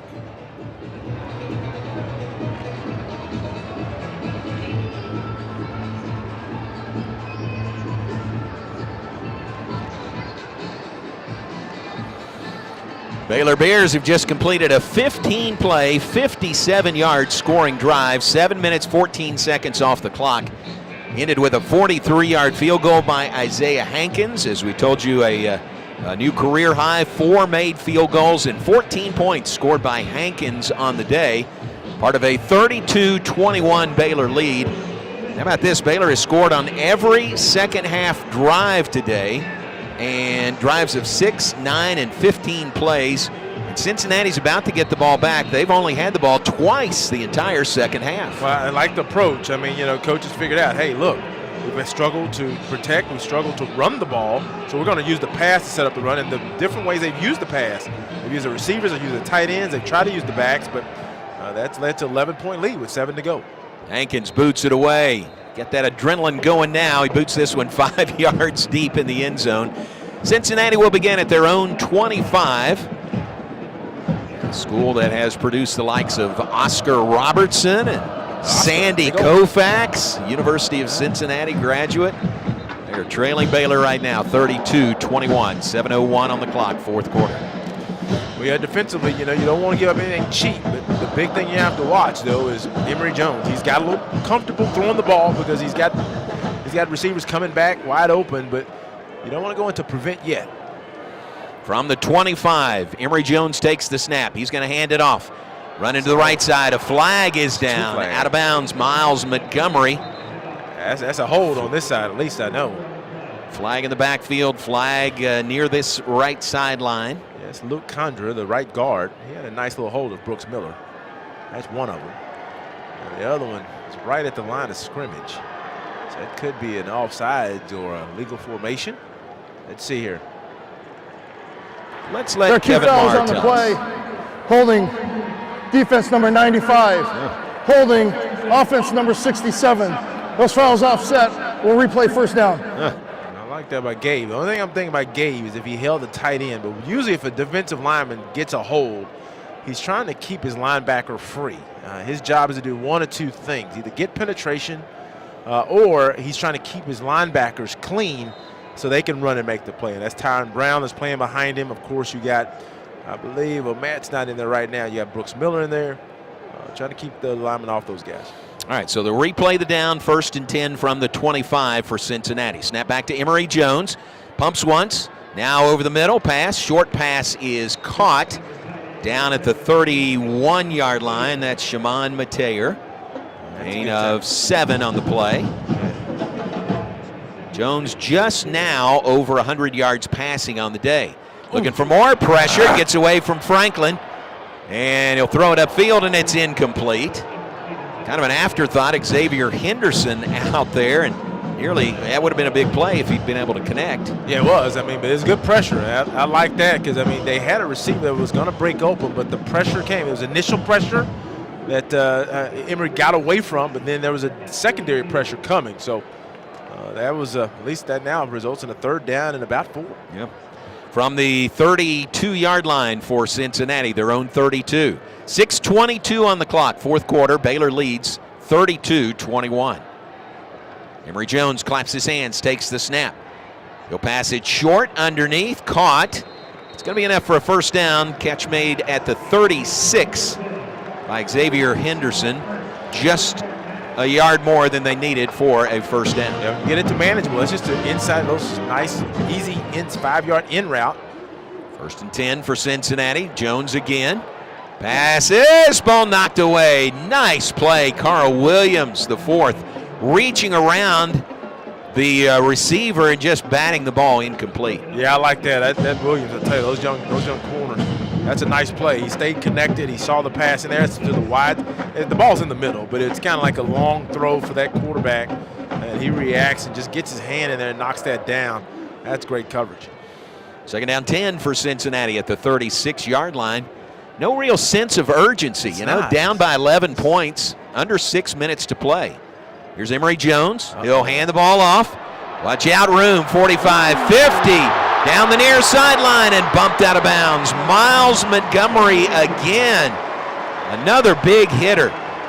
Starts out just a simple play off tackle, veers outside and ran for 35 yards to the Baylor 29. Yeah, well, Baylor was playing. It's interesting because I think we're playing two gappers, and two gappers means if I'm a lineman, I hold up the offensive lineman and I'm reading which one he's going to go, and then I take the one I think, and we struggle with that a little bit. And that as soon as that running back hits the crease, the linebacker had gotten blocked as well. So then all of a sudden, the only person who can make that play was Lemire, and Lemire had a hard time getting him to the ground. So big game. Two backs over 100 yards rushing for Cincinnati, Kiner and Miles Montgomery. To the air, pass is caught, bumped, and into the end zone. Touchdown, Cincinnati. Xavier Henderson was pinballed around between two Baylor defensive backs, but he held on to the ball and fell forward into the end zone for the score. Well, that's not what you want. Baylor scored with 7 minutes to go. Now, still 5 on the clock, and UC is going to go for 2 here to try to close it to a 3-point game. So it's 27-32. And that's just Baylor had a 2 deep coverage on where the corner's up pressing, the safety is outside the hash. As they come out with this funky formation where they put the linemen all to the left, the center, and a quarterback in the middle, and then you got 3 receivers set to the right. It's a weird formation, but the interesting thing is the only people who are eligible to go out for a pass will be the guys on the edge with this set. Right. It's the old swinging gate, isn't it? Yeah, sort of, but they didn't have anyone that is in the backfield behind those linemen. Yeah. Right there, reviewing that play. Everything will stand. It is a touchdown. Now Cincinnati will come back and huddle, and let's see if they go back into that formation, and they do. Offensive linemen all split out wide to the left side, 3 receivers wide to the right side. Emory Jones takes the snap from the center, rolls right. He'll pass it to the center that was the center, right? Who snapped him the ball. Well, John, it's interesting. It's a fully formation because the formation actually all the 3 receivers to the right are off the line of scrimmage. So that guy actually is eligible. He's the tight end. Gotcha. Okay. So it's actually the tight end who's snapping it. And when I think Baylor was probably thinking the same thing I'm thinking. He's not eligible, but he was eligible as the snapper, and that's a nice little play. So now you have a 3-point ball game. Baylor, who is in control, now is in a fight here to get out of Cincinnati with the dub. Pass to Evan Prater for the 2-point conversion. And with 5:03 to play in the game, our new score, Baylor 32, Cincinnati 29. Stay with us. We're back in a moment on the Baylor Sports Media Network.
Season 2023 presented by HEB. We're also brought to you by Pepsi. Hey, Bears fans, this football season, make Pepsi your go-to game day drink because it's the only drink for football watching. Pepsi, that's what I like. Proud partner of Baylor Bears football. Welcome to those of you listening, watching in the booth. We appreciate you being with us. Every game available on the Baylor Athletics Facebook page on In the Booth. All right, Cincinnati to kick it off to the Bears following a 6-play, 75-yard scoring drive. Only took a minute 58 seconds off the clock. Bears lead cut to 3. They're about to get the ball back. Short kick, fair catch called for. Dawson Pendergrass and Jordan Neighbors bump into each other. Pendergrass makes the catch. They were both thinking the same way, make the catch on a fair catch. And it was Pendergrass who did so, and the Bears will begin at their own 25. Yeah, now here, I mean, you're going to have, they still don't have Corleone back in. They do have Briggs in, number 0 in. I think he went out for a little bit. But we don't have Corleone. So now, you would think you need to run the ball, but I mean, really, I like what coach has done, using his tight ends. He's going to come in. We do have Dabney in. Going from left to right now, 2-by-1 set. From the 25, 5:03 on the clock, fourth quarter. Chapin passes out route right side, incomplete, batted away. Intended for Keytron Jackson. There's Justin Harris, the cornerback, who knocked it incomplete. Yeah, that's one where Baylor's run that play quite a bit, but Keytron was ready for it much earlier than Blake was ready to throw it. Keytron drove down. I think Keytron got in a hurry a little bit and cut it maybe a little short. When you cut a little short, that means the DB reacts quicker because Blake was not ready to throw it. Now you got a 2nd and 10, and right here, I want to try to get Dabney inside back out. With Dante Corleone back out there at a nose tackle position, Bears try to run it up the middle with Dawson Pendergrass, and they get a yard to the 26. Yeah, and that's one right there. If you would have saw that play, they knew on 2nd and 10, Baylor wanted to run it. Because with Brian Threats, the safety did, as soon as that ball was snapped, he was downhill. And that's one where you almost want to figure out, okay, Baylor snap it. Quick snap, 3rd down and 9. Pass, wide open, Josh Cameron at the 40, the 45, the 50. Nice job by Chapin to spot Josh Cameron. Gain of 25 yards to midfield and a big Baylor first down. Yeah, that's 445. That's 444, 445 is X-dig. And what you have, Ricky, you had to clear out up the middle with Monterey and a nice throw and catch with a bend coming behind it. Yeah, guys, and you had good protection. Blake was able to stand in the pocket. He stood back there. That's a long throw downfield and had plenty of time. Had good blocking up front. Blake stood in there, and Josh was open, made the catch. Man, that's a huge first down. Chapin over 300 yards passing on the day. Big first down for the Bears. To the ground game, hand things off. Dominic Richardson struggles, gets a yard to the 49. First downs brought to you by Belfour Property Restoration, donating $10 per Baylor first down to Waco first responders. Thank you to Belfour for supporting first responders. And that previous play, that's the way people like Monterey make plays without getting the ball. Monterey is in the slot to the right, and then you have Cameron to the outside right. He's really what I would call the X. Monterey's the Z running a clear. He's clearing up the hash, and really he's going to get clamped by the safety and the deep safety. They're going to clear out. Cameron's coming behind him. It clears the void. So now Blake has to make sure he pays attention to the clock. He should not snap this ball with more than 3 seconds on the play clock. 3:12 and counting on the game clock. False start. Snap back. That one may cost the Bears 5. Yeah, it is. And it will. False start. Offense number 56. 5-yard penalty. 2nd down. Oh, man. So instead of 2nd and 9, 2nd and 14 for the Bears. Ball back to the Baylor's half of the field at the Baylor 46. Yeah, right now. So now what you're thinking, and if you're Coach Grimes, you're thinking, what do I want to do? That potentially there is going to be a run play. Because it's 2nd and 9. If I get it to 3rd and 6 or less, I'm good. But now you're 2nd and 14. You got to get this to 3rd and about 7.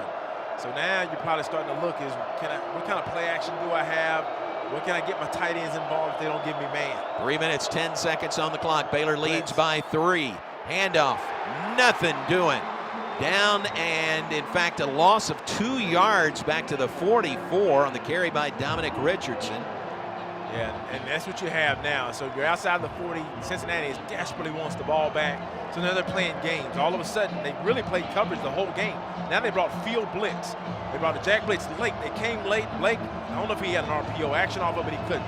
So now Baylor's going to come out in 3-by-1 set. Dabney's inside to his right. And this here is where Blake's going to need protection. He's going to need to hold this ball just a little bit because he needs this first down. 3rd down and 15 for the Bears. Shapen, pressured, gets it away to Monterey Baldwin. He's got nowhere to go. Baldwin is tackled for a loss. 3 more yards back further. And the Bears are looking at 4th down and 18. They'll have to give the ball back to Cincinnati with 2:27 on the clock. I'll tell you, that seemed like it was nothing. But the big thing there is Monterey caught that ball. Because if he doesn't catch it, it's incomplete. They don't have to use a timeout. Timeout, Cincinnati. It's a good point. Media timeout. So Cincinnati had to Clock go operator, ahead and please burn reset one of the their game clock at timeouts. 2:29. And it may or may not matter, but Baylor's going to punt this ball away. Cincinnati was forced to burn one. Very good point, JJ. So timeout Bearcats.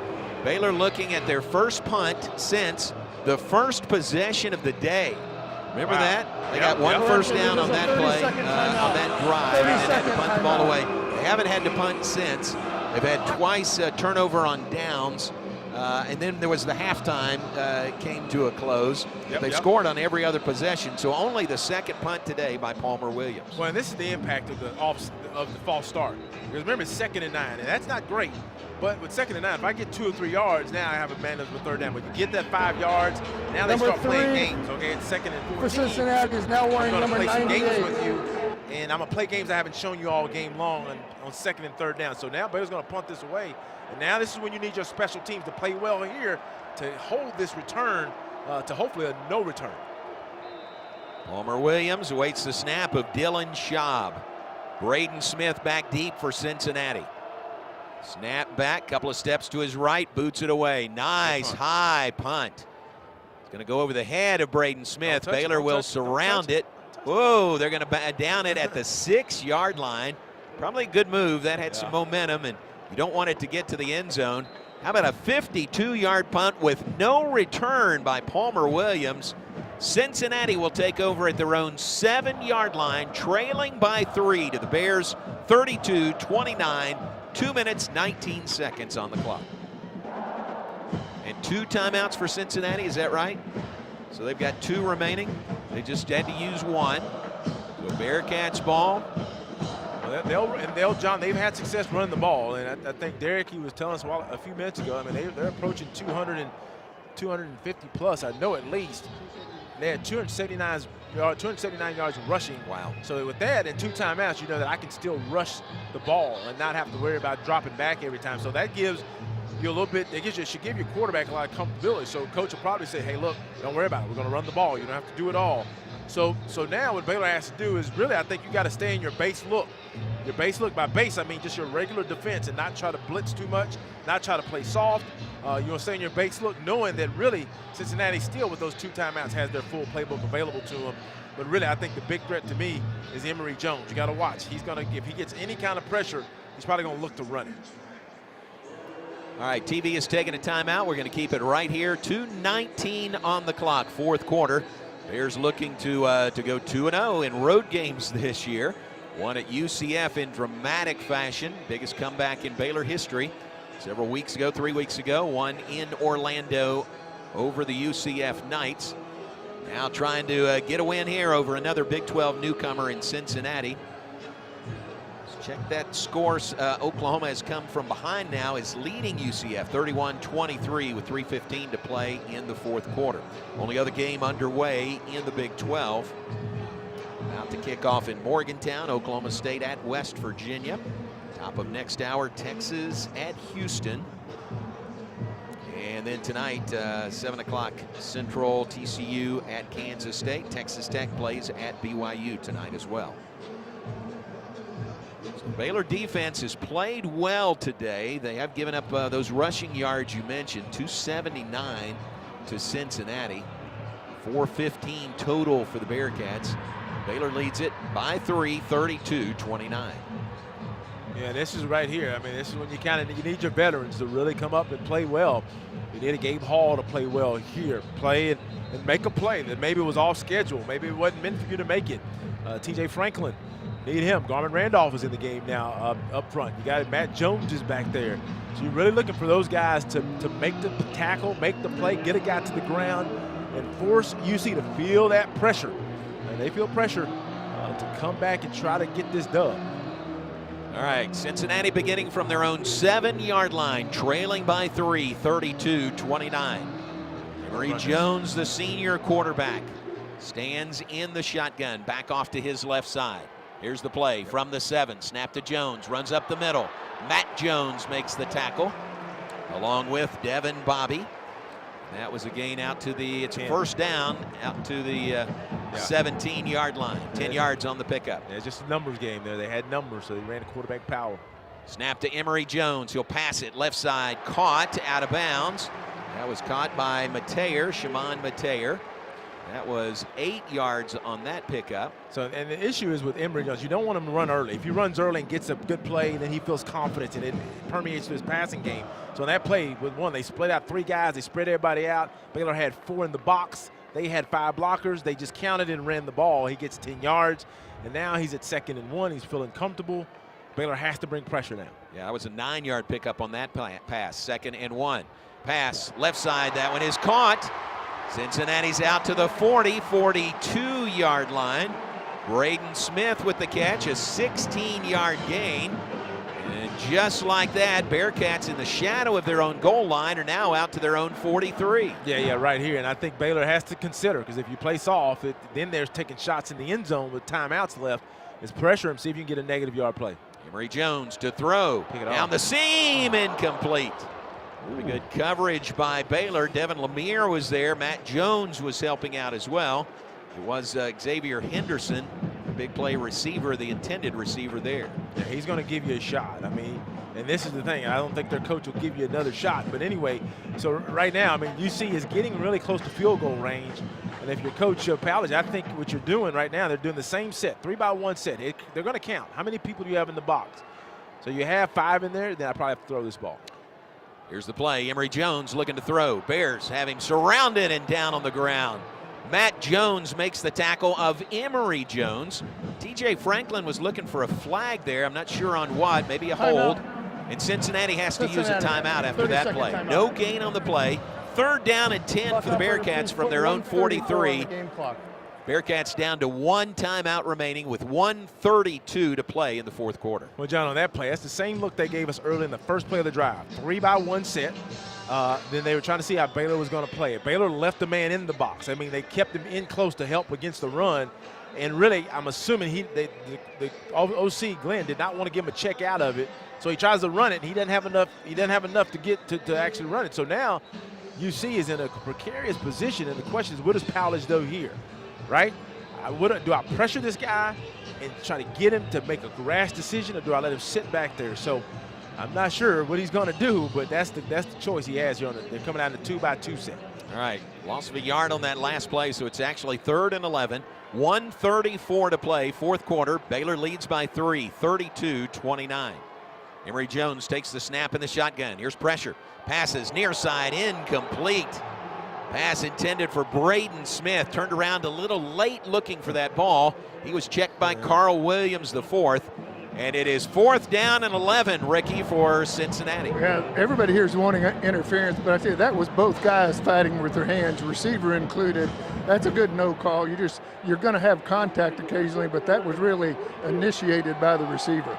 Yeah, that's good. And Ricky is exactly right. It's a lot of hand fighting, John. Here we go. 3-by-1 set. Emory is going to want to run. Baylor takes a guy out of the box.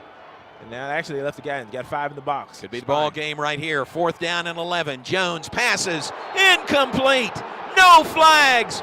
Great defense by Corey Gordon. Ball will go over on downs. Baylor will take possession and lead 32-29 with 1:25 to play. Yeah, John, that's just, I mean, Corey Gordon stayed connected. And I think when it's late in the game like this, you do. I mean, coaches, they're going to let you get away with a little contact. And that was really just great coverage. And Ricky, I think you're right there. Gordon's right there. Is there some contact? Yes. But there's really nowhere to fit that ball, and Baylor gets away with that. Yeah, I think the difference was he reached around him with his hand. His body came through him. That's true, but you've got a right to the ball as a defender, and he reached around him with the hand. He didn't push him. No contact there. So I think that's the reason for the no call. Wow. Well, a couple of close plays there, and both really good plays by 2 different Baylor secondary men. 4th down turnover. Baylor will have possession of the ball. 1:25 remaining. 6 pass breakups by the Baylor defense today. They have been really, really good. 32-29, Baylor leads it. Again, 1:25 on the clock. Unsportsmanlike conduct. Cincinnati sideline, 15-yard penalty, 1st down. Well, didn't see what happened there. It was on the Cincinnati sideline, but that'll give Baylor 15 yards. The coaches are right down there, so I'm assuming. So march off 15 yards from the 41. Yeah. It's pretty much academic now, but the Bears will have the ball at the 27 is where they spot it. All you're doing here is victory, we call it. Right, That's right. all you're doing. Best play in football, right? Exactly. When you can That's call all victory.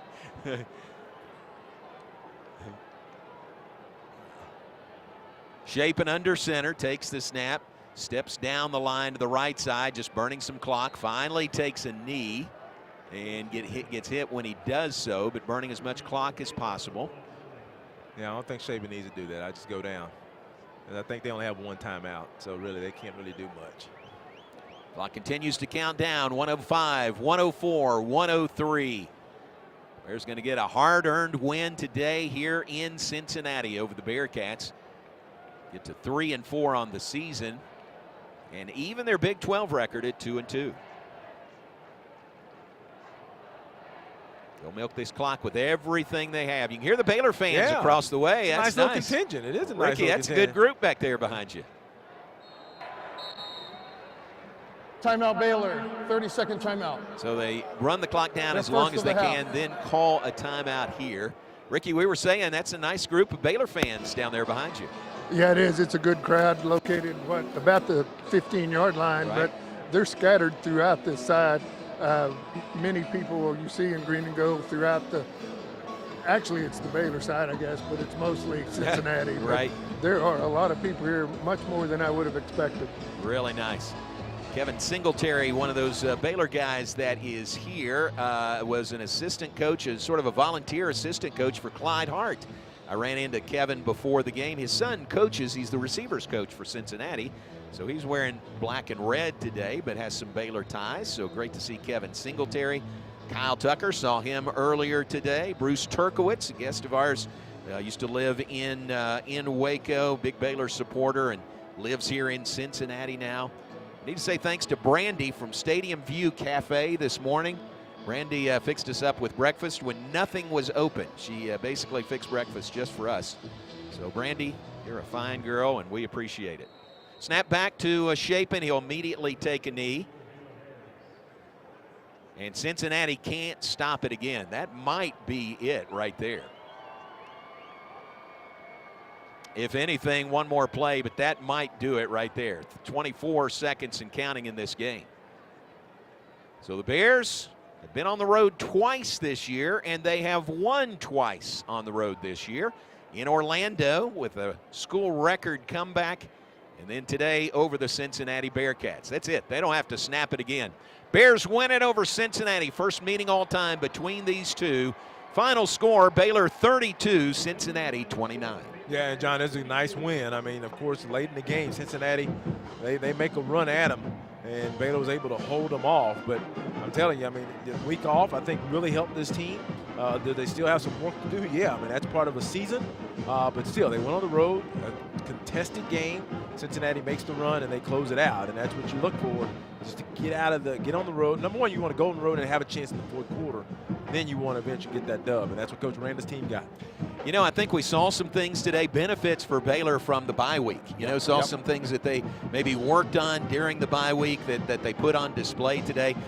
One of those was moving those offensive linemen around, and I think they did really, really well. We saw some plays that we really hadn't seen this year. Those came out of the bye week, so you can see they use that time wisely. Yeah, and I like the idea. I mean, what they really showed is that we've used our tight ends a lot, but they use our tight ends almost in the running game. And you said, hey, run it without running is what Coach is talking about. So those tight ends, and we'll get to the stats after how many catches they had, but they really were the 4, 5, 6 yard of variety on early downs, and Baylor was able to kind of use that instead of just turning around and trying to coordinate, blocking big guys and having your running back make the right cut. But anyway, that bye week really benefited this team. Ricky made the point. Baylor will finish just under 400 yards of offense because of the kneel downs at the end of the game. They finish at 396. Cincinnati 450 yards of offense. Baylor 316 passing and 80 on the ground. Cincinnati 162 passing, 288 rushing on the afternoon. We'll give you all the stats coming up on the First Central Credit Union postgame show. And it'll be a nice flight back to Central Texas after the Bears win over the Cincinnati Bearcats today here at Nippert Stadium. Final score, Baylor 32, Cincinnati 29. Stay with us. The First Central Credit Union postgame show is coming up next here on the Baylor Sports Media Network.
First Central Credit Union postgame show. It's brought to you by the First Central Credit Union. Everything we do for you.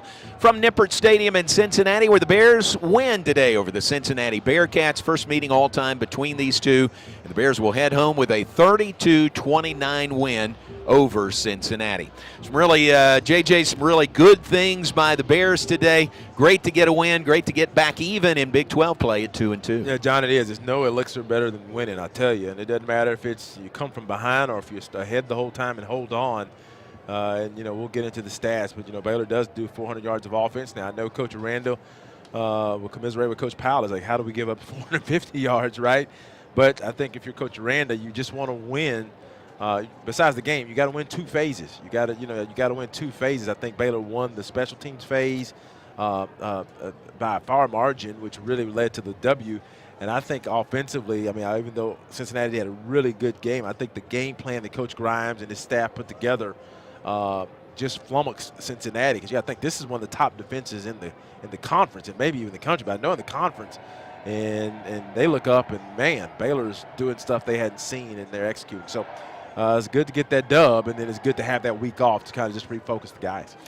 Big win for the Bears, 32-29. Baylor now 3-4 on the season. They are 2-2 in Big 12 conference play. Cincinnati in their first year in the Big 12, they lose their 5th straight. They are 0-4 in Big 12 play. They are 2-5 overall. More to come on the First Central Credit Union postgame show. A look at the final stats when we come back. 32-29 the final. Baylor over Cincinnati. And we're back on the First Central Credit Union postgame show in a moment, brought to you by the First Central Credit Union. Everything we do for you here on the Baylor Sports Media Network.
With us on the First Central Credit Union postgame show. It's brought to you by the First Central Credit Union. Everything we do for you.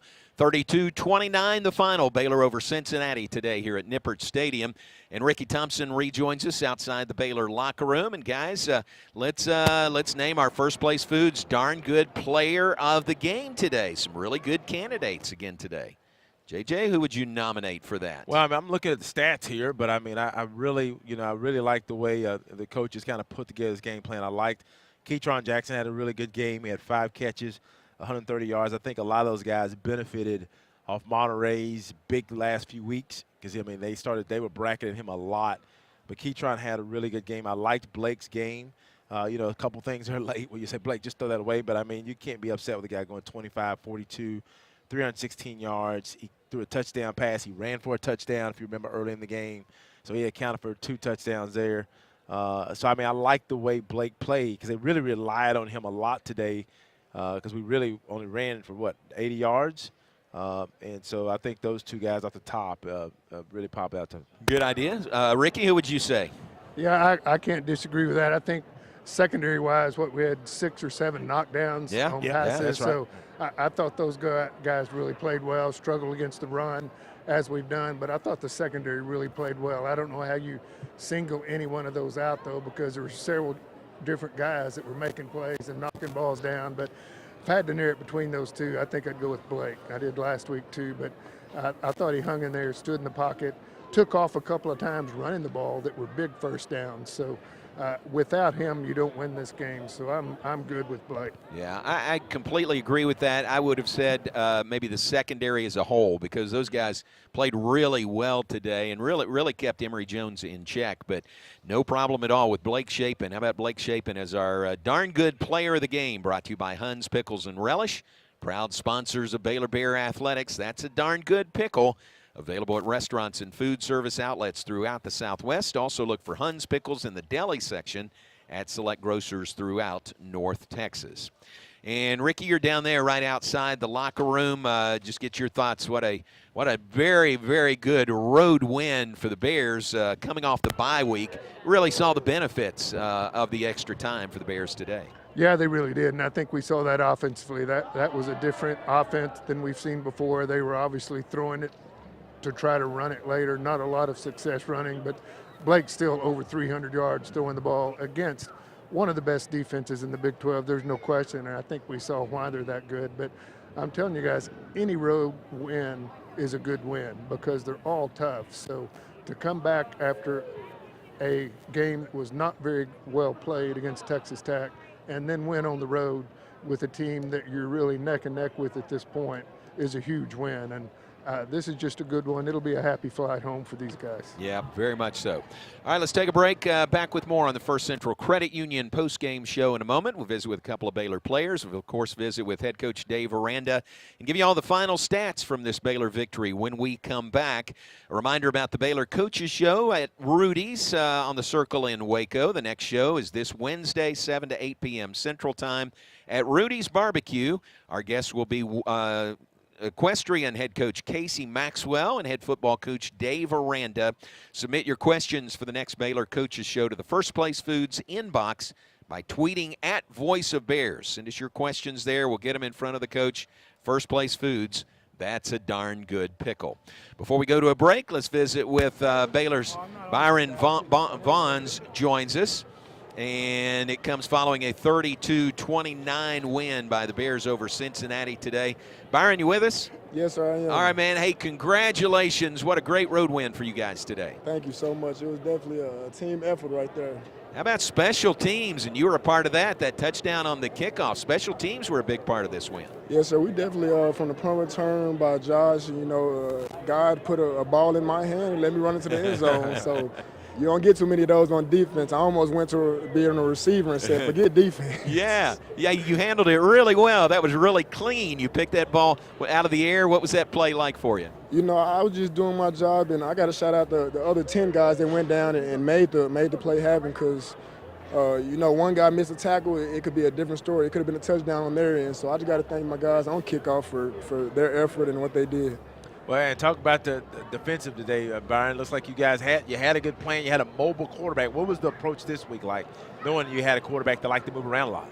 Well, we knew we just had to get some pressure on him, and he would want to step up out the pocket. But we wasn't expecting him to get vertical as much as he did. So he came in at halftime and made adjustments to make sure we knew we were going to close the pocket. We just had to make sure he wasn't scrambling vertically to hurt us defensively. And so was the plan coming in? I was thinking in my mind that they would play more zone. So in the back end to keep eyes on. Kind of what was the approach as far as blitzing him pressure versus playing zone and playing soft? It was football is a thing where you gotta mix it up. You can't keep doing the same thing. So shout out to Coach Pollard and all the defensive staff's coach for getting us ready and calling the play calls confidently and also with each other, And talk a little bit about their running game. Looked like they got it going early, and they would really talk about that. I mean, kind of what they were doing and kind of some of the things you guys had to try to do to counter it. Yes, sir. Well, they definitely had a lot of good gap scheme runs, and as you guys seen, we had them stopped sometimes, but we definitely had to keep improving and working on tackling because yards after contact is probably atrocious versus us. So that's something we know we got them in the backfield or where we got them at. We can't allow them to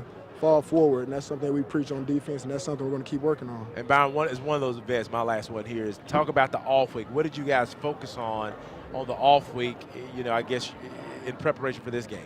Well, the biggest thing was off week was, it's us against the world. We're going, and we're playing with house money. When you're gambling in Vegas, you got some free money, you're playing with house money. So we came in with a little bit of swagger, a little bit of confidence. And throughout the bye week, we just uplifted ourselves because we knew, a lot of people didn't believe in us, and it was just a big fun ordeal. Off week was actually really fun. Good. Yeah, we thought we saw a lot of benefits from the off week. A little extra time for you guys, maybe working on getting everybody healthy, working on some plays that maybe hadn't been shown on tape. We thought it was really big today. Yes, sir. Definitely, off week is definitely something that you can take advantage of if you treat it the right way. And you know, we have older guys and younger guys that are always professional, and that's something that we had to make sure that bye week was really important to us, and we had to make sure that it wasn't a game, it wasn't a joke. You know, just going out there having fun. All right, final thought, back at it now. Iowa State coming in next Saturday.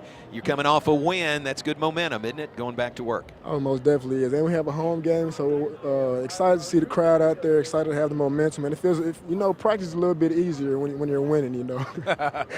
Let me tell you, Byron, everything's a little bit easier when you're winning. Oh, yeah, food's a little bit better, sleep a little bit better. Exactly. Calling the game is better. Exactly. Hey, man, congratulations, and thanks for the visit. Yes, sir. Thank you. Y'all have a good evening. You too. Take care. That's Byron Vaughn. Had one of the big plays for the Bears in this game today. He was on a kickoff.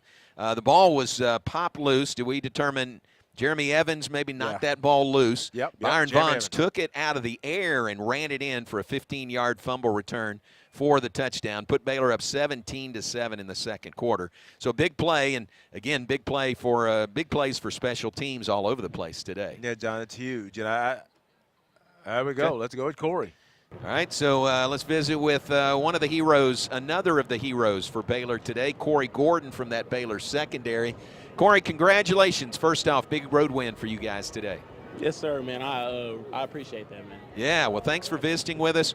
We thought you guys in the secondary and the whole secondary as a group really played well today and really did your job. We appreciate that, man. This week in practice, we've just been trying to be big on staying to the details and just doing our job and doing our 111th. And I feel like that's what makes us successful, just playing together and doing our 111th. What's the challenge of facing a quarterback like Emory Jones? Man, it's a big challenge just because you got to have good eyes at all times. You never know when he's going to tuck and run. He gives you a lot of different things. So he was a big game plan coming into this game, and I'm just glad that we executed throughout the game and were able to step up when time was needed. And Corey, coming in, you guys knew that they like to run the ball a lot. They average over 200 yards. So kind of what were the game things you guys were expecting, and did you get what you were expecting? We for sure did. I feel like every week every team each does something different. So we got a little bit of what we expect and a little bit of new things that we hadn't seen. So just adjusting to the new things that we hadn't seen and just doing the things that we executed at practice earlier in the week when we did get the things that we did see were super huge today. And just sticking to our keys and our eyes because that was going to take us to the ball. So I feel like we did well executing with the game plan that we did go into the game with. Well, talk a little bit about it because I've seen this and I'm not wondering if maybe I've been missing it. It looks like you guys sometimes, Corey, in addition to you, are playing three corners a lot when they go spread. Am I wrong on that, or you guys doing a little bit more of that? No, sir, you're not wrong. Going into Texas Tech week, knowing that they're a big tempo team, and they like to get in spread, we did actually add a nickel and take one of the safeties off, bring your corner on, just so we can lock down even better and tight coverage up front. So that's what we have been doing ever since Tech week. Gotcha. Hey, this is a big win for you guys. Get to 2-2 in conference play and back home for homecoming. Iowa State coming in next Saturday. Yes, sir. Looking forward to it. We appreciate the visit, Corey. and thanks for the win. Yes, sir. Thanks I for the visit. appreciate y'all. Y'all have a blessed day. Congratulations to you. Corey Gordon with us, redshirt freshman from Oklahoma City with us, and a couple of the heroes for the Bears in a big 32-29 win over Cincinnati today here in Cincinnati. Let's take a break. Back with more on the First Central Credit Union postgame show. Still to come, a visit with head coach Dave Aranda, plus a look at the final stats. We'll continue with more on the First Central Credit Union postgame show in just a moment. It's brought to you by the First Central Credit Union. Everything we do for you here on the Baylor Sports Media Network.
29 Baylor win over Cincinnati today here at Nippert Stadium in Cincinnati.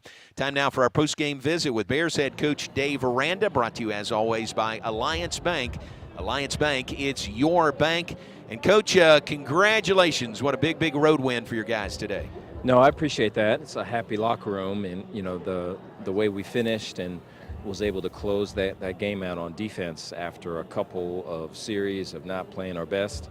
It was an ugly win, but it was a win nonetheless, and it's always good when you can learn and get better from a win and not a loss. Coach, we thought we saw a lot of signs of having the bye week, that self-scouting that you did, just looking at yourselves and it paying off today in big ways.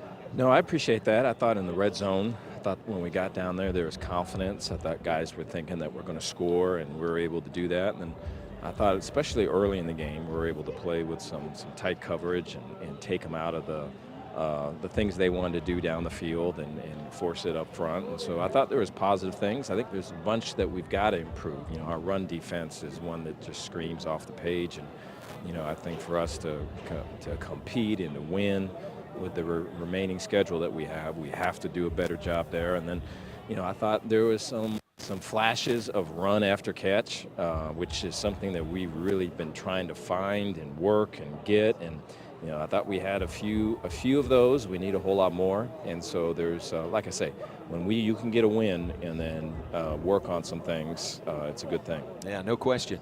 We thought the moves that you made in the offensive line, moving those guys around, how did you like the way that turned out?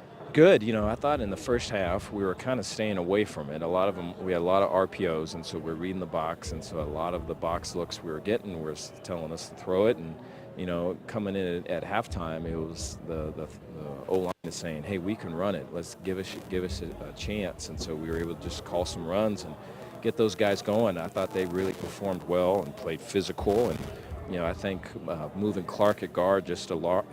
Clark's a way aggressive dude and is a way confident guy, and it just allows Clark to be Clark. I thought we saw that today. And then I think, for his first start, Colton Price really played well and just played confident and physical. I mean, two of the Oh, boy. I think we lost him. Can you hear me? Yeah. Take a step forward if you don't mind. Come a little closer to us. Two of the nastiest guys that we got are Clark and Colton. And so when we can get those guys on combos, they're going to play right at the edge of our edge. And there is some of that today, and I think we can continue to build that. And as long as we keep it kind of within the lines of everything, I think it'll be good for us.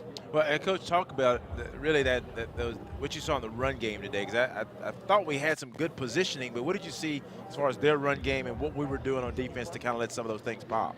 Yeah, I thought our edges were overtaken. I thought when the times that we did have edges, when we were in odd fronts, I thought we got covered up. And then, linebacker-wise, we have to work to stack those edges. So the edges are set. I'm feeling if those edges are set, I kind of overrun that, and I can become the edge. And I thought, edges were overrun, and then our linebackers were being covered up. And so the interior people.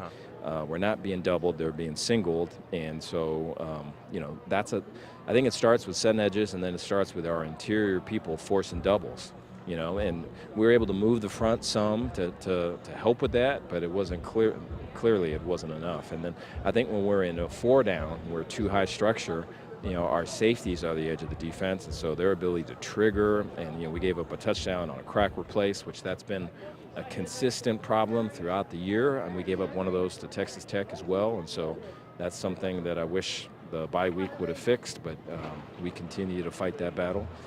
So I thought that with all that being said, and then with the ball or the game kind of being in the hands of the defense, for them to go out and close it out and do it in a real physical, violent way is a good sign. I think we're trying, and I think that the kids are believing. We've got to be able to execute better, especially in the run department defensively. And Coach, just thinking on the offensive side now, you're telling me, I know in the first half maybe our running backs ran it twice. We ended up with 15 carries by our running backs, which is good. What was the plan coming in? I know they have 2 good tackles. What was the plan coming in as far as kind of how you wanted to approach the run game? And I did hear that pregame interview. Yeah, to throw it. Yeah, so a lot of it, their strength is their interior front. The last 2 games we've played prior to this, their strength were their corners. And so was expecting some one-on-ones on the outside and was expecting to win those, and we were able to have some of that today. And then, I think where there was a disappointment in just the throw game was just the RPOs. I think, we had a fair amount of those things called. I don't know if we really completed any. And it's just, that part is just the frustrating part kind of as we go through this is that, here's outside leverage, here's linebackers getting sucked up, here's a post safety that's 15 to 20 yards, and here's this grass, and we can't connect on those. So a lot of the throws that we connected on in the early in the game were kind of throws that we've had and drop back things, and we've trying to stay away from some of that just because of the stress it puts on the O-line. But we're able to kind of figure it out, and to have the run game go in the second half, I thought opened up some more of the drop back pass game. So trying to get into the RPO world where we're not having to drop back as much as we are and protect like that. But thankful that we're able to put the points on the board that we did today. Coach, we need to let you go. Congratulations on the win. Hey, thank you. Appreciate it. Thanks for the visit. Coach Dave Aranda, his post-game comments brought to you, as always, by Alliance Bank. Alliance Bank, it's your bank. Take a break. When we come back, we promise you final stats from this Baylor win today here in Cincinnati. 32-29 the final. We'll have that when we come back on the First Central Credit Union post-game show. It's brought to you by the First Central Credit Union. Everything we do for you. Before we go to a break, let's pause 10 seconds for station identification. Back in 10 seconds along the Baylor Sports Media Network.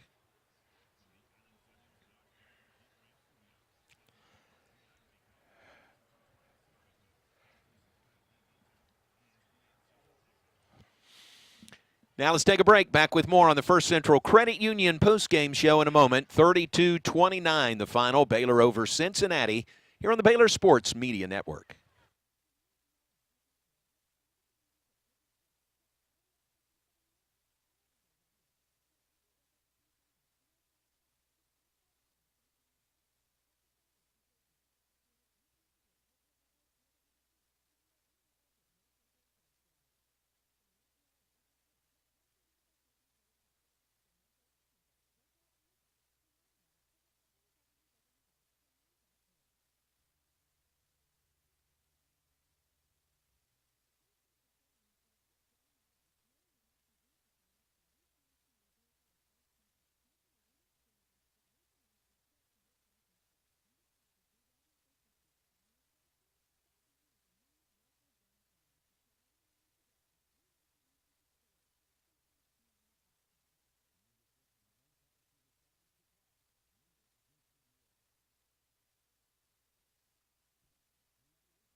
To you by the First Central Credit Union. Everything we do for you. An astute listener texts us, and Ricky, are you there? Okay. An astute listener texts us and says, what about Isaiah Hankins for player of the game? And I say, oh my gosh, you were exactly right. What a game today by Isaiah Hankins. He has 4 field goals. That's a career high for him. Scores 14 points. And the field goals, none of them chippies. 43, 43, 46, and a career-long 54. So, guys, we need to show some love to Isaiah Hankins. Yeah, I mean, I tell you, Ricky, I mean, Hankins, I mean, when he banged through the 54, I think that was the first one. That's right. And I think, you know what's interesting, Ricky, I think it may have helped him because he kicked off more today. He did. And I don't know, if I'm a kicker, you don't play a lot. I think maybe that helps you just to get more action. But he had a great game. Well, he did. We've talked about that earlier about the way he kicked off last year. I mean, he was out the back of the end zone, and I know it's double duty and they worry about the different swing on the ball with your leg, kicking field goals, but I tell you what, I vote that he does both. Because today I was standing behind the goalpost on the 54-yarder, 53-yarder, and there was no doubt when he hit it. I mean, you could tell it was straight down the middle. He was on, had the slight draw on the ball, and all of those kicks but one were right down the middle, guys. One was 2 or 3 feet inside the upright, which is just as good as down the middle. But I'm telling you that 3 of those were right down the middle, and none of them were chip shots. Yeah. So we definitely appreciate and applaud the game by Isaiah Hankins today. Great game for him, really a record-setting game for him personally. 14 points, 4 field goals, including a career-long 54-yarder. All right, JJ, how about final stats from this 32-29 Baylor win? Well, John, Baylor closed that gap and really would have had over 400 yards of offense, ended with 396 if it wasn't for the kneel downs. But 70 plays, 396 yards, 74 plays for Cincinnati, 450 yards. As Coach talked about, you heard Coach Aranda talk about a run defense leaves something to be desired. He wants to work on that, I can imagine. Corey Kiner was 15 carries for 129 yards, 8.6 yard per carry average for the Bearcats. Miles Montgomery, their backup, was 10 carries for 103 yards for a 10.3 yard per carry average. And Emory Jones had 56 net yards rushing. So as you can see between those 3 guys, I mean, right there, that's 200 and probably 50 yards, 60 yards. 80 yards. So that's one that I know Coach Aranda will continue to focus on, setting those edges. But Baylor came back, and they flipped the switch. I mean, flipped the script a little bit. Baylor only had 80 yards rushing on 28 carries. Dominic Richardson is the leading rusher as a running back, 8 carries from 37 net yards. Blake Shapen had 9 for a net of 12. He